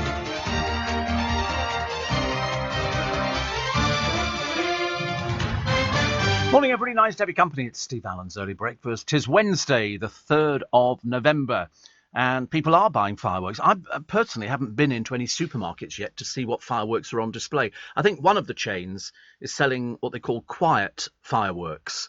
So there's no sort of bangs or things like that. Wet wipes must be banned, mainly. But we get through 11 billion wet wipes every year, and people put them into the toilets. People use them. And the flushed wipes creating huge islands now because they don't dissolve, and some of them have got plastic in, so they're sort of there for ages and ages. Number 10 said they're working with companies to ensure labelling is clear on wet wipes. Wonder why all of a sudden we've gone completely mad over green and recycling and doing this and doing that, and yet all the hypocrites who are telling us what to do are not following their own advice. They're basically doing what they want, and they're just hoping that you're going to sort of fit in with it. I did feel a bit sorry for a guy called Kevin Day. Kevin Day is a dad. You don't know who he is, but what he did must have absolutely freaked his son out. He mistook a tube of super glue for eye drops, and he put them into his son's eye without realising. So he glued his son's eyes. He thought it was cream. First on the scene, Yorkshire Air Ambulance before a land ambulance took the boy to hospital. And he said, I had a massive fear I'd blinded my son. And the youngster said, I was worried if my eye would open, but the sight was fine. And they sort of, you can imagine, though, putting that super glue in your eye. It's bad enough when you put it on your fingers, let alone in your eye. I mean, if they hadn't managed to... I mean, that you do get with each tube... Well, actually, no, you don't. I've just realised. I bought some super glue the other day. You used to get, like, the antidote, which was the stuff you could put on, which would separate your fingers. Like all the Extinction Rebellion people, or the people sitting in the middle of a road doing absolutely nothing. They just sort of super glue their hands together or super glue themselves together. Acetone is the best way to remove glue from nails. A simple bottle of household nail polish remover should do the trick. Because I've got a bottle of remover, and it's to remove, if somebody puts a sticker on a window or something like that, you paint this over and then it just peels off. It sort of dissolves it, so it's acetone, which seems to work. But I did buy glue before, and it came with the antidote of this sort of little liquid that you could put on to separate. Because people got it in their fingers, they got it all over the blooming place. And I'm assuming they must use something fairly similar, like a super glue, when they put false nails on people. Because, if you just put normal nails on, it's not gonna last, is it really? Day 2 of Dawn Voice Cooper. Dawn went to one of those assisted dying centres in Switzerland, not Dignitas, this is another one. And she took various items with her that people could take away. And it was sort of called a table of gifts. And they show you the room where she passed away. It's very plain. I would expect something like, Versailles. If you're going to end your life. I mean, she had a glass of champagne, she had a cigarette, and this particular one, they didn't use a cocktail of drugs. It was a drip that they had. But if you look at one of the rooms, I mean, Dignitas is, again, very simple. A couple of chairs, a double bed. I think in the bed she was in was a single bed. And they went there. She lived in Penzance in Cornwall. There's a kitchen and a table where you sign your own death certificate and confirm arrangements of the body. There's a sofa for loved ones to sit there, and a stand for the drip. So she spent 2 years arranging her death at Life Circle, even though she wasn't terminally ill. She had lots of incurable health problems, and she decided that this was the way out. But you have to pay for it. You don't get this free, either in Dignitas or in Life Cycle. This one cost her £10,000. So there must be lots of people who are in this very similar situation, but they don't have £10,000. But the day before, she washed her hair, bought a new hair product, making sure she looked her best for her death. I mean, she's obviously very, very methodical about doing everything. She'd arranged for her flat to be cleared, said her goodbyes. She had the glass of champagne, a cigarette, listened to her favourite music. And the reporter said she hugged me and hugged her friends and just said, "This is what I want." And so she was one who released the drugs into her bloodstream. And that was it. She said, "It's lovely." She said, "Beautiful." Looking out the window, they had sunflowers arranged on the table and everything else, and it was all arranged. But she had to do it herself. You can't let somebody else do it for you. So it's assisted dying, but only in so much they're going to make sure that it all goes well for you. But terrible. Steve, I've been to Berchtesgaden. It snowed on Christmas Eve in time for Christmas, said Sidcup Julie. Really beautiful, by the way. Have you tried halloumi yet? No, I've not tried halloumi yet, but I have been to Berchtesgaden. Berchtesgaden is known as Hitler's hideaway, the Eagle's Nest. And it's way above the clouds, And you can go to Berchtesgaden, and the coach will take you up the mountain to the lift.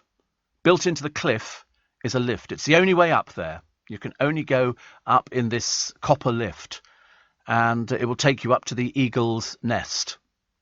And when you get up there, you arrive in his sitting room, which is now a restaurant. And we went there, God, blimey, donkeys years ago. We were driving through Germany, and my father wanted to go there, so off we went. And you look at it, and that's where, I mean, it looks like a set for a James Bond movie. But the lift is amazing. The lift is. Have you got a picture of the lift? It was. I bought the. You buy a postcard when you're little. You buy a postcard, and the lift. There it is. Oh no, is that? Yeah, the Eagle's Nest lift. It's all wonderful. It's all wonderful. It's all sort of. Well, if the lift breaks, you're kind of stuck inside a mountain until they get you down again. But it was the safest place for him up there, and that's where he held all his meetings and all the rest of it. And I saw all pictures of him and all his cohorts and Eva Braun and everybody else. But we went there, and you just walk around the outside, because I think you're above the clouds. So that's why it was called the Eagle's Nest. Quite amazing. Quite an amazing place to go to. What have we got here? David Bowie kept making music in his final days to stave off boredom, says Ricky Gervais, because he died in 2016. I know, it doesn't seem possible, does it? 2016. Ricky, that was on his 69th birthday, Bowie's 69th birthday. Ricky's 60 became friends with him when he got in touch after watching The Office. Has recalled how he once asked the hero singer what drove him to keep creating. And he said, boredom, to stave off the boredom before death. And that's it. Bowie played himself, I think, in Ricky's sitcom Extras in 2006. He was diagnosed with cancer, and then he died 18 months later. And we still don't have a cure for cancer, do we? We still don't have a cure for cancer. But I never met him. I'd love to have met David Bowie. Because when I was growing up, when I first moved up to London, I was sharing a flat with these three girls, and they had all the albums at the time, like Ziggy's Stardust, and we were listening to Barclay James Harvest and everything else, and it was very much of the period. And we, so you gradually got to know every single David Bowie track. And one of the girls used to work at the Chelsea drugstore, which actually is now a McDonald's. It's ever so disappointing. It used to be not a nightclub, but you go in there for drinks, and there'd be girls go-go dancing on podiums. It was quite King's Road was a much better place then than it is now, with Lord John and all these other clothing outlets, which was actually quite something. Unemployment and inflation in Zimbabwe are currently sky high, so people are going, never mind, the whole economy is falling apart, let's just go out and party. So they've gone out, leaving there's some people here, two backers of the leader's ZANU PF party, leaving a Costco in Glasgow with trolleys full of Budweiser. Amazing, isn't it, really? The Duke and Duchess of Sussex last night pledged to improve their commitments to reaching net zero. Yes, well, let's see some evidence of it, shall we, first of all? No good telling us about it, loves. Should have done this years ago, taking all these private flights. Not good enough. And Morrison's have been dragged into Britain's post-Brexit culture wars after the store mistakenly labelled a chicken crown as containing non-EU salt and pepper. I mean, who puts this stuff together? It's like, do you remember we had TK Maxx and that little 4-year-old's outfit with, was it sex something written on the back of it? A little 4-year-old's thing. And I remember thinking, and they went, oh, it's been removed immediately. And I thought, of course it has, because you're stupid. Why on earth you'd have that written on the back of a 4-year-old's outfit? God alone knows. I mean, how it even gets through the system, I can't imagine. But we've had this before, where people have tried to sexualise children in the clothing that they're wearing. I mean, I haven't quite got used yet to crop tops. You know, where you get people who... And it seems to be all sorts of different people think that if you put a crop top on, it makes you fashionable. Not necessarily. Not necessarily. I'm going to find, because I found something earlier on. It was about heels. Heels, not that men wear. Although, actually, I'm led to believe there are certain people who do wear stacked shoes. Men, I believe that Tom Cruise wears stacked shoes. So it makes him look a bit taller. But Victoria Beckham, if she's wearing her heels, which she does most of the time, she can come up to a respectable 5'11", which, of course, means she's on a par with everybody else. Unfortunately, take them away from her, she's 5'5", which is not the tallest person. Elevator shoes can make you approximately 2 to 5 inches taller. Elevator shoes. This for men. Elevator, yeah. Women wear heels, but of course not everybody can wear heels. And if they can wear them, they certainly can't walk in them. Elevator shoe. I quite like this idea, actually. Make you taller. I'm not sure I want to be taller. Because it's only a disappointment, isn't it, when you take them off and people go, oh, hello. It's like Wonder Bras. You know, when you take them off, you wonder where they went. And it's all these other sorts of things. Things made to enhance people. But Tom Cruise, it was always said, used to wear them because I think when he went out with the actress, I can't remember who went out with the Australian one, she towered above him. Nicole Kidman, she towered above him because she was almost a giant. But it doesn't matter. I'm intrigued to discover Victoria Beckham's only 5'5", though.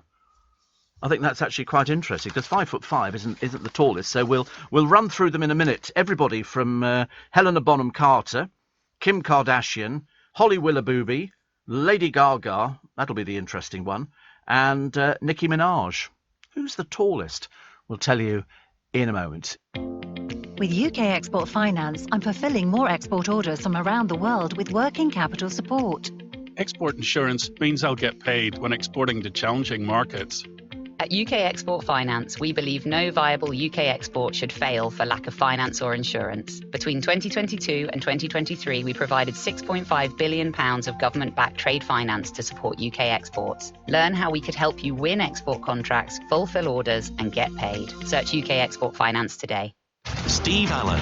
Tweet at LBC. Morning, 17 minutes past 5. So I'll tell you, the one thing that I've learned is that all these people that you see on the television, and it never sort of crosses my mind, actually, to think, oh, they're wearing heels because it's enhancing them and making them taller. So, for example, Lady Gaga, her real height is 5'1", which actually isn't horrendously tall, but when she's wearing her heels, she's 5'10".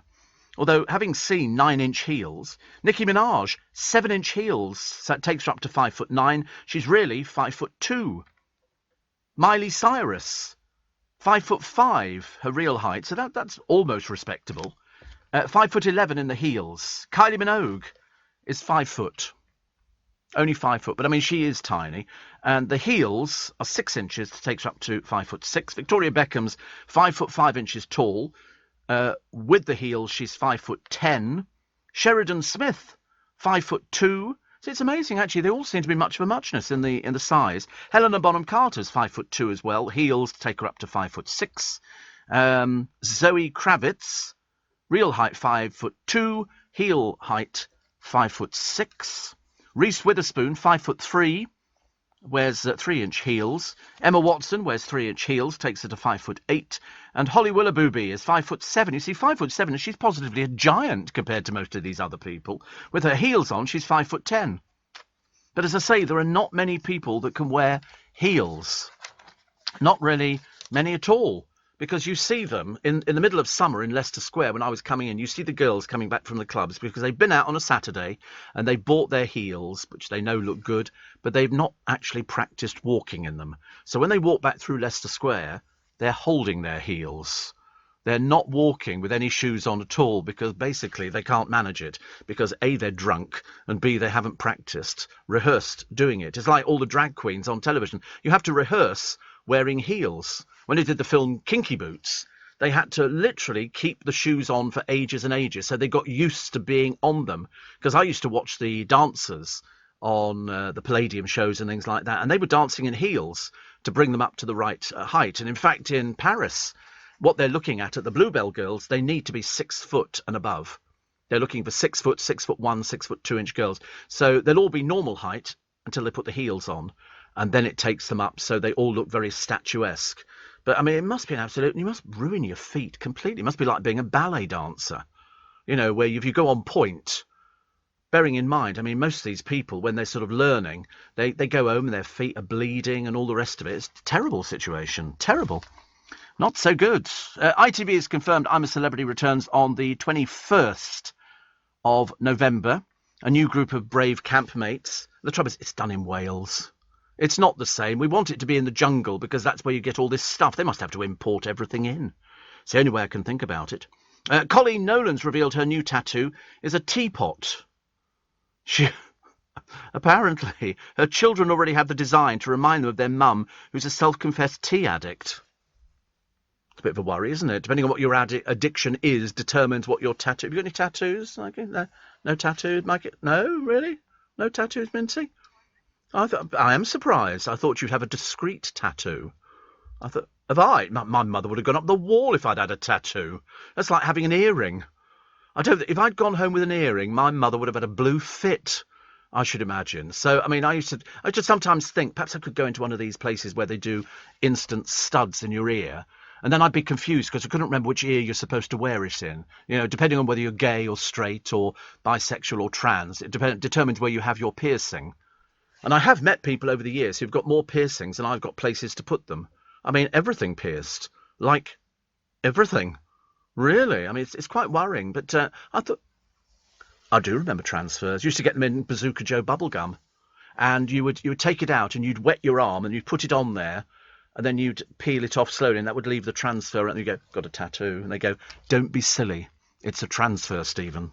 I used to go, no, it's a tattoo. I had a tattoo done. No, you didn't. No, you didn't. I'd have loved to have had one, but then somebody said to me, it hurts. People go, he's putting a needle in. I said, well, listen, I inject every day, so it doesn't make any difference to me whether it's a needle in your arm or it's, in your tummy or whatever. It's these people who, like David Beckham, end up looking slightly odd because they've got so many tattoos. Now, the rest of the family are having them. I believe the oldest son, Beckham Jr., is having tattoos. I think one of the other ones got tattoos as well. And mind you, the mother's got tattoos. A whole family of tattooists.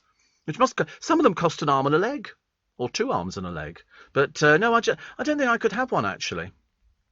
I think about it occasionally. Then I think, oh, perhaps if I had an earring, and then you think, oh, don't be so stupid. You can look ridiculous with an earring.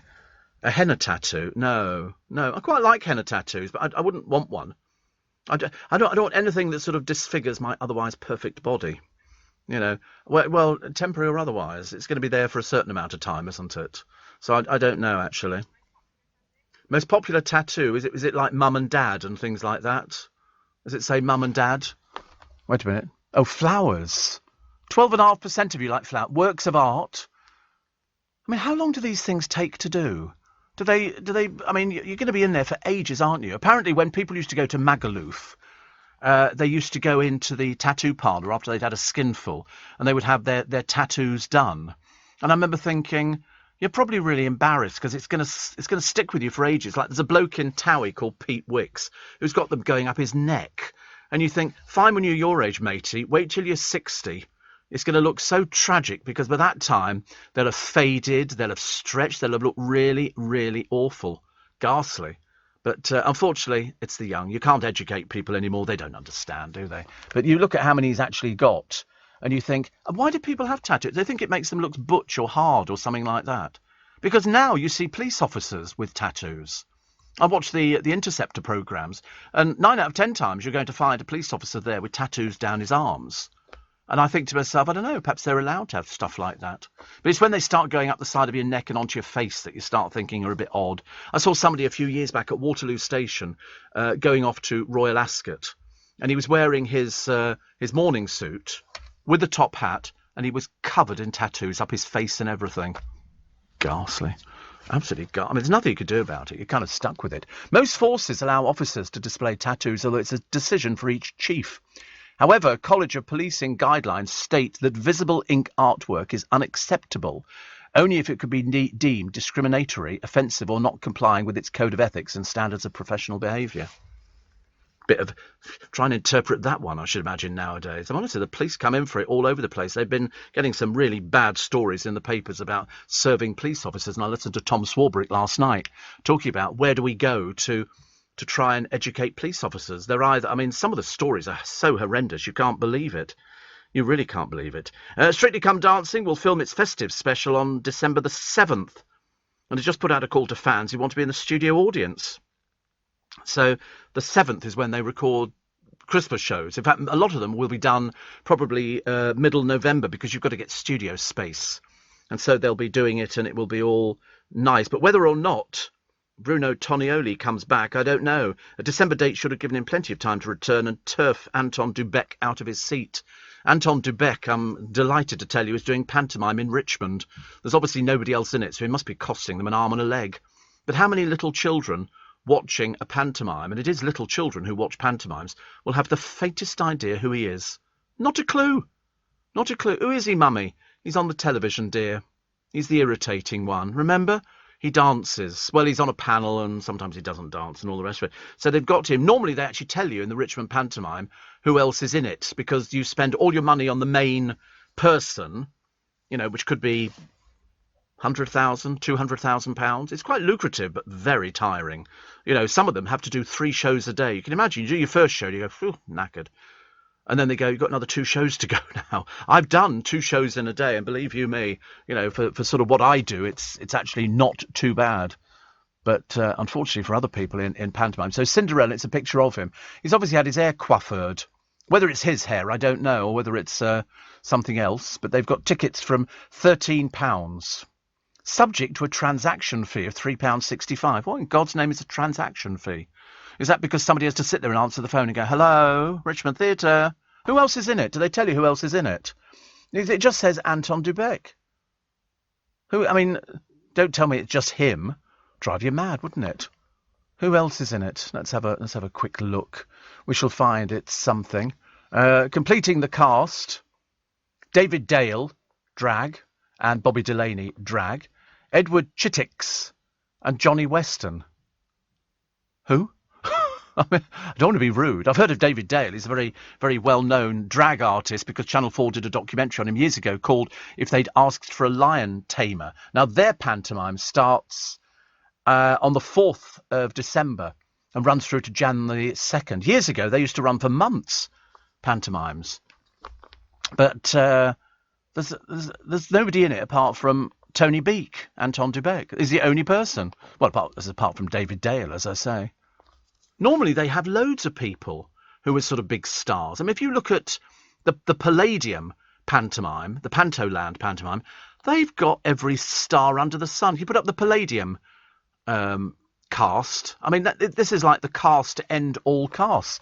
Donny Osmond, Julian Clary, the fabulous Paul Zerdin, Nigel Havers, Gary Wilmot. I mean, it doesn't get to be better. It's a huge cast. It is absolutely a huge cast. Gary Wilmot's doing drag, which he does very well, actually. And Paul Zerdin will be introducing you to his vent doll, who's called Sam. Julian Clary will be playing Butch. I think not. And Donny Osmond, as far as I remember, I think it might be Donny's first pantomime. He's just finished working Vegas. I think he's still working Vegas at the moment. They've got tickets there from £25. So Adele's quite expensive, from £90, which does seem like a lot of money, doesn't it? But if you're an Adele fan, why would you ever complain about £90?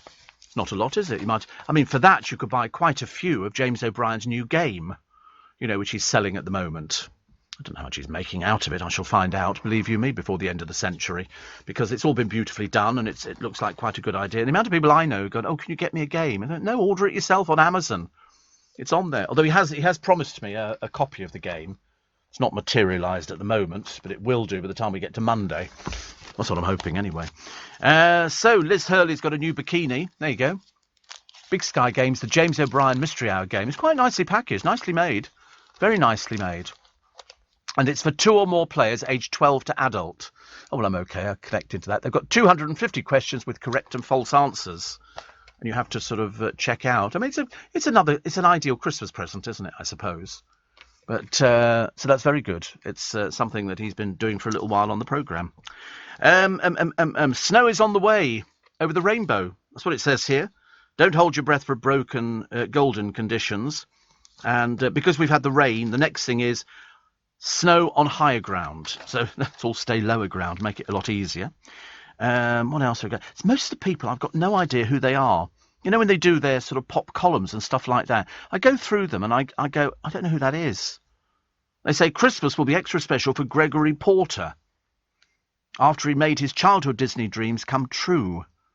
So he's in with the charity. Oh, he's the one who wears the hat. Is he a jockey or something? Was he a jockey? Is it? Yeah, but what did he do before? Is he always worn that hat? Have we ever seen him without the hat? I certainly haven't. But he's always been fascinated, he said, by the sound of the Disney characters, the ones that both sing and talk. He said, with a deep voice, I'd be a great addition to the Disney family.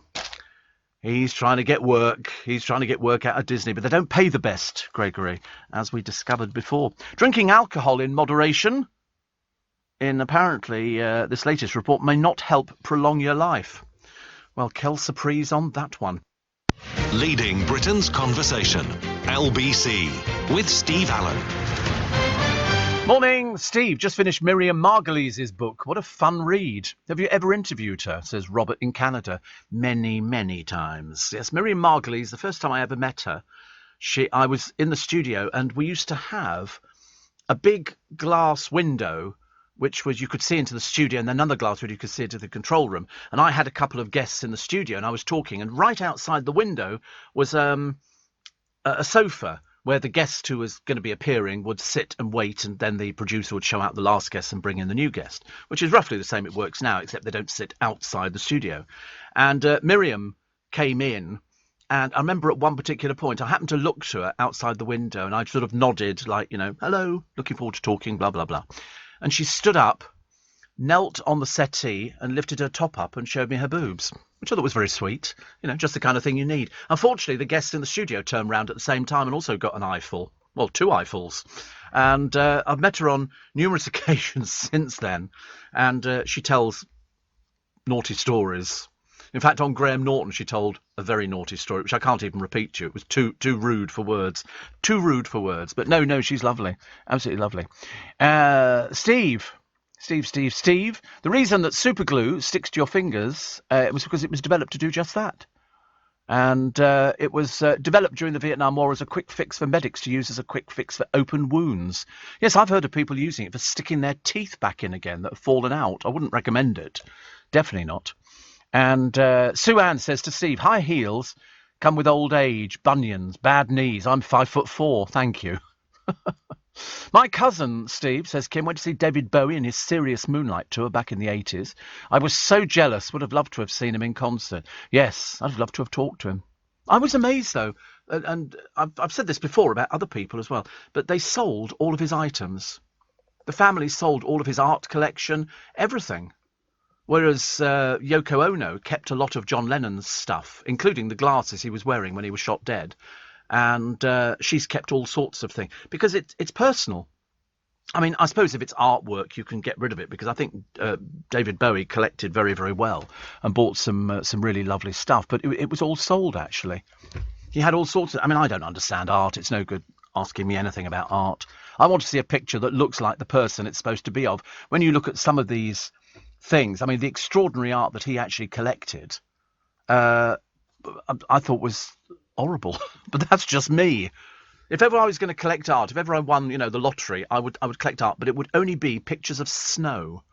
I've got a thing about pictures of snow, but when you look at all the David Bowie stuff, I think he had Hockneys and all sorts of stuff. And listen, if it kept him happy and inspired him, fair enough, I don't mind.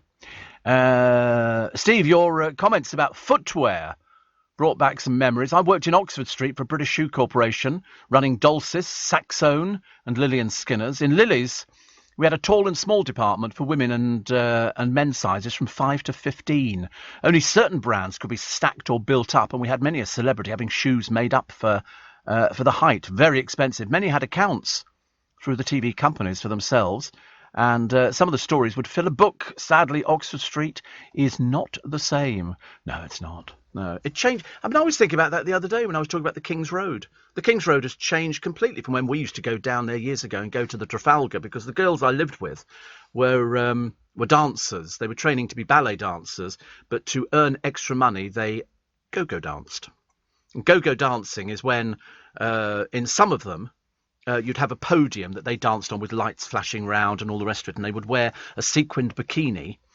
And you got, I think in those days, it was £5 for a session of just normal go-go dancing, and I think that might have involved four dances. It doesn't seem a lot of money, but it was a long time ago.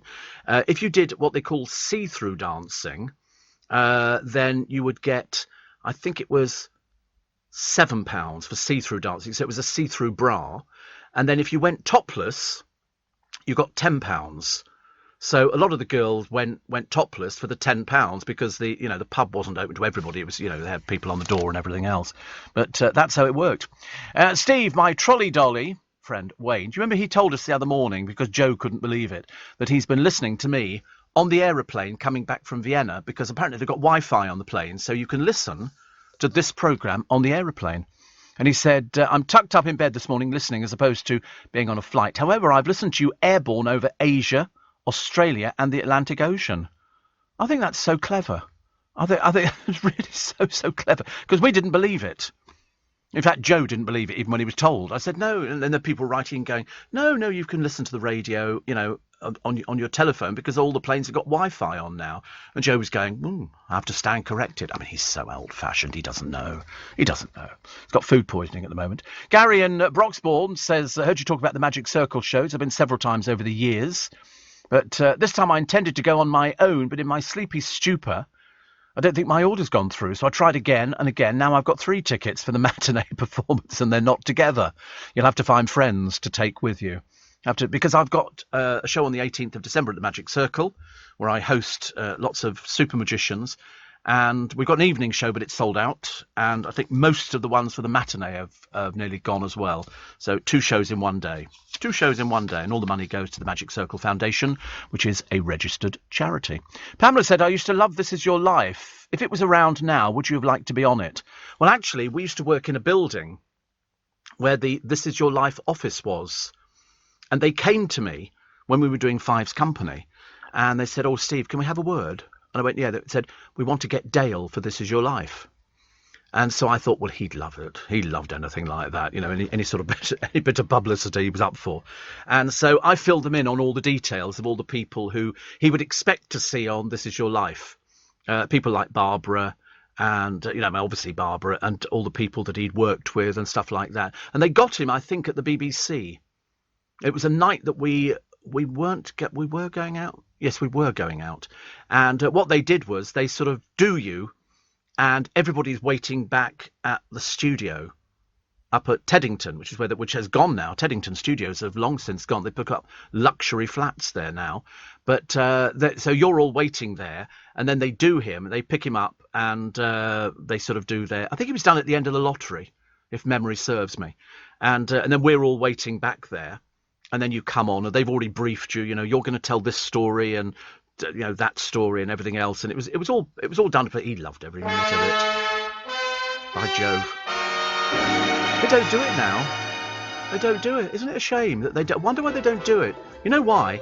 Because the only people available are reality stars, and what they want is celebrities. It was because I remember they did Lord Mountbatten. Lord Louis Mountbatten, you didn't get anybody who was more removed from the programme. And I think it was Eamon Andrews who said, Lord Mountbatten, Admiral of the Fleet, blah, blah, blah, This Is Your Life. He had no idea what it was. What is this? What's going on here? And they brought him on and they changed all the chairs for gold chairs. It was hilarious, just to make him feel a bit more at home. Because he was very good friends. I think he was Charles's godfather.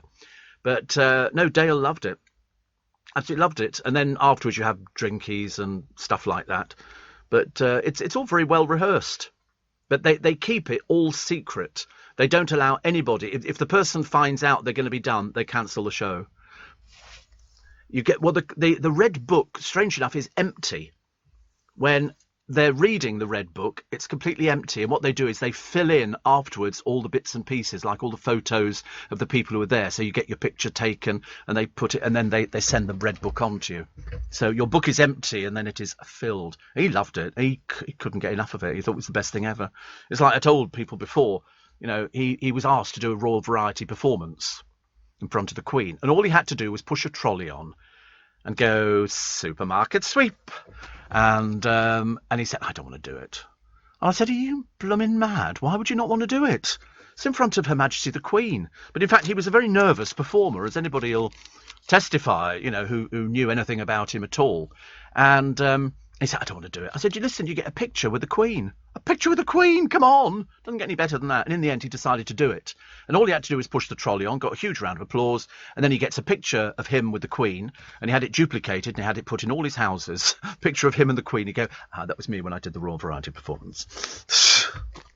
Amazing, actually. I love stuff like that. But no, they haven't done This Is Your Life for ages. But as I say, because mainly the people who feature in the paper are reality stars. They don't know any celebrities. They really don't. It's no good bringing somebody on and then somebody else from the show, because it's a bit tedious. We've seen it all before. They've got to have done something to feature on This Is Your Life. So they were always looking for people. You had to have had a history, and you can find them all online. I think Dale's is up on YouTube as well. I've got a sad story for you in a minute.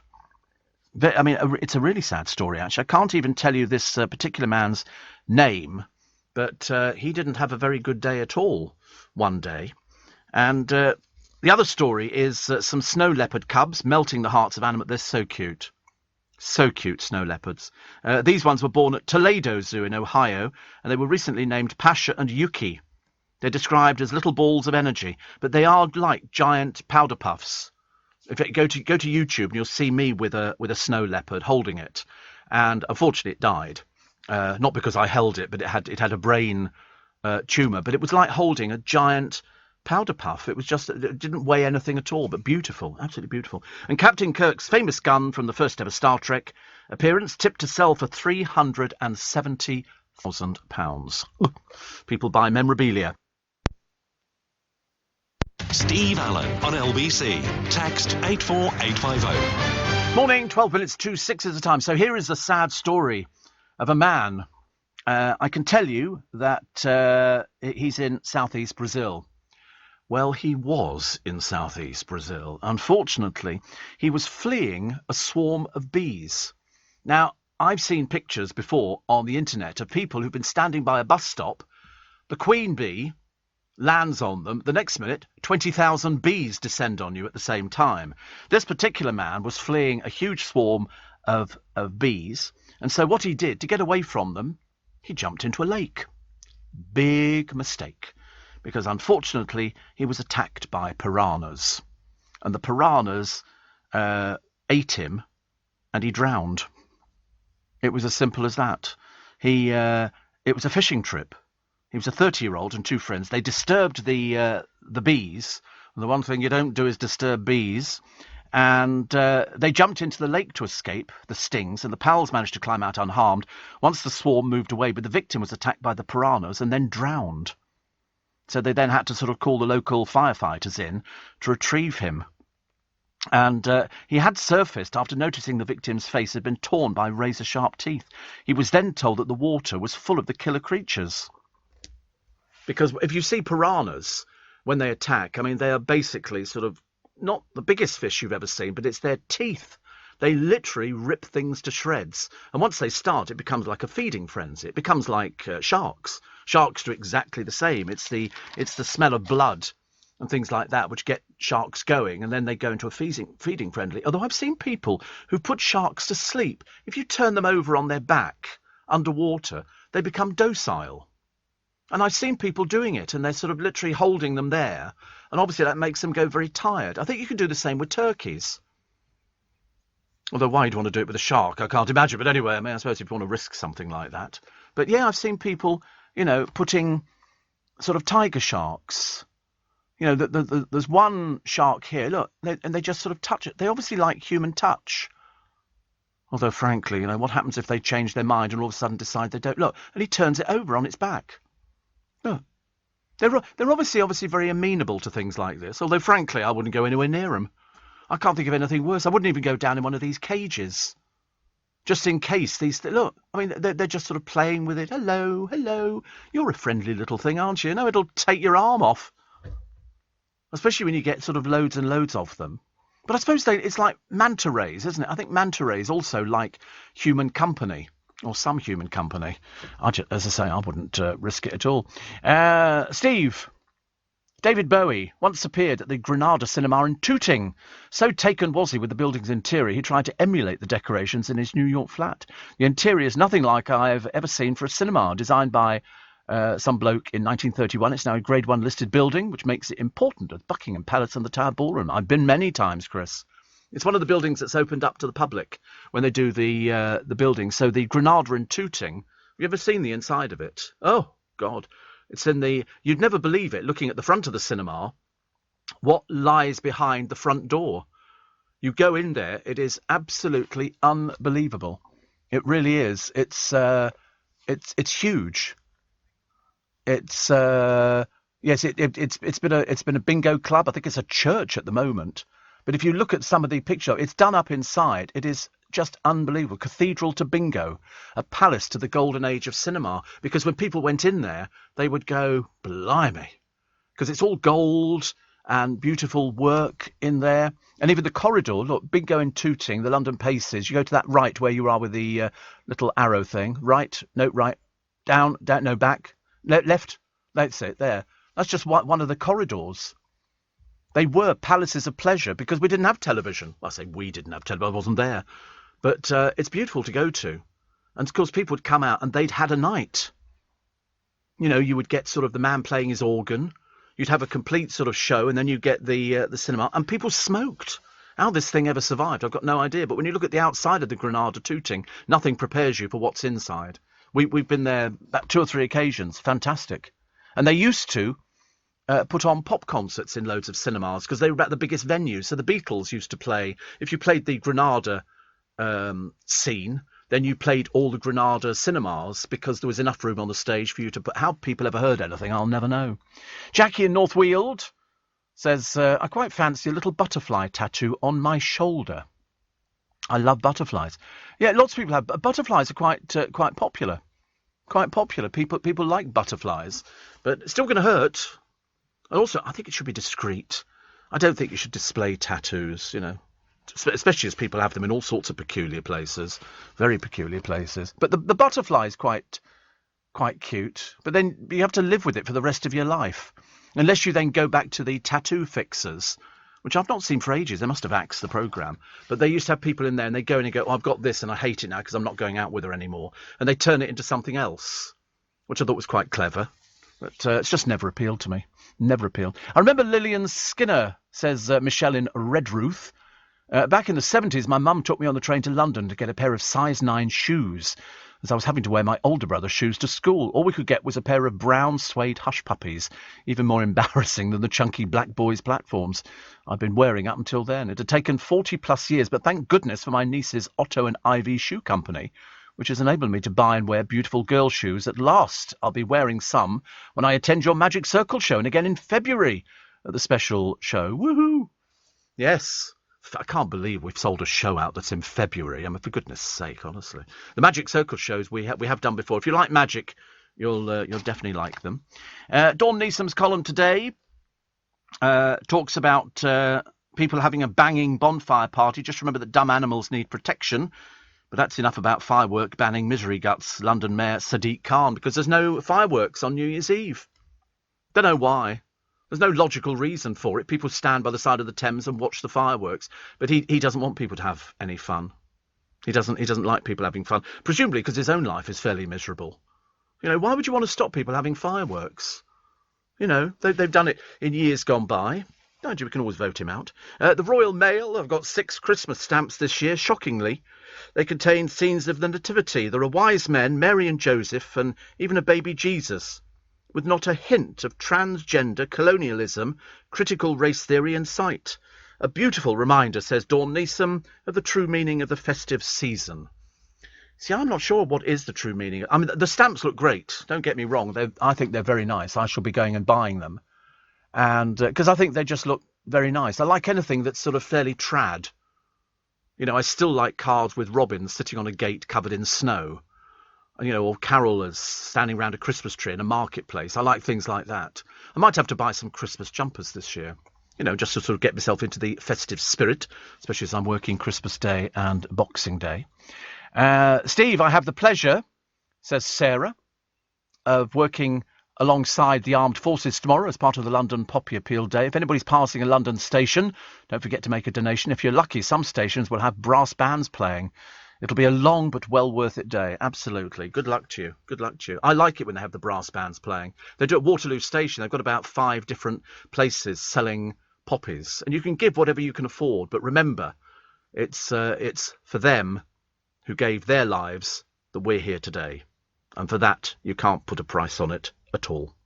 A lot of people talk about the Halloween costumes. I've never known a time when so many people want to dress up as sort of witches and ghouls and all sorts of things. Did you dress up, Mentifa? No. Far too sensible. And Mikey, did you dress up as anything? Oh, here we go. Probably, yeah. There's going to be a yes on that. You did? How embarrassing. You dressed up as Mrs. Mop. Who's Mrs. Mop? Mrs. Mop. It's a bit of an odd one, isn't it? Do we have pictures of this? Are there any pictures of you dressed up as Mrs. Mop? Oh, yes, there you go. Who is Mrs. Mop? I don't even know who Mrs. Mop is. Is she just a fictional character that you've just taken a liking to, have you? Or was it putting on the wig and the makeup that was the thing that appealed? I can't work this out. Mrs. Mop, out of all the Halloween characters, you know, something from Michael Jackson's Thriller I could have understood, but not Mrs. Mop. Somebody who's a domestic. Mrs. Mop. So there you go. And you went out to a party, did you, dressed as that, or did you just put it on and sit in front of the mirror? You went guising? Oh, for trick-or-treating? Your age, trick-or-treating? Good Lord above. They were doing it on Gogglebox the other day, and Mary and whatever her husband's called, she was saying, oh, I don't think, because she's very prim and proper, actually, Mary. She said, I don't think we should give away sweets to the children. So I've got a box of little other gifts to give them. And so he said, oh, what? So one of them was a doorstop. He said, so a kid's going to come up to the door and you're going to give them a doorstop. She said, yes, so they can stop their parents coming into their bedroom. I thought, no, they'd rather have a sweet. That's the whole idea of the whole thing. And you went trick-or-treating. Did people give you sweets or did they shoo you away? They gave you sweets. Didn't your parents ever tell you, do not accept sweets from strangers? And here's you going out dressed as a mop. A cleaning lady. Very odd. Mind you, probably in Scotland it means something else, actually. Most teenagers stop dressing up or trick-or-treating somewhere between the ages of 12 and 16. Not round here. Oh, no, not round here. We're still doing it at the age of... How old are we? How old are we? Come on. 28. There's no hope, is there? I mean, seriously, might as well just give up now. Go and join the queue for the next Titanic, because it's not going to end happily. Dressing up as Mrs. I mean, don't the people in your neighbourhood think you're a bit odd? Don't they think you're a bit strange? Or have you done this before? Yeah, news time, yeah. I guess the answer is we've done this before. Probably on a few occasions. Probably dresses up as a Christmas elf as well, I should imagine. A lot of dressing up going on here.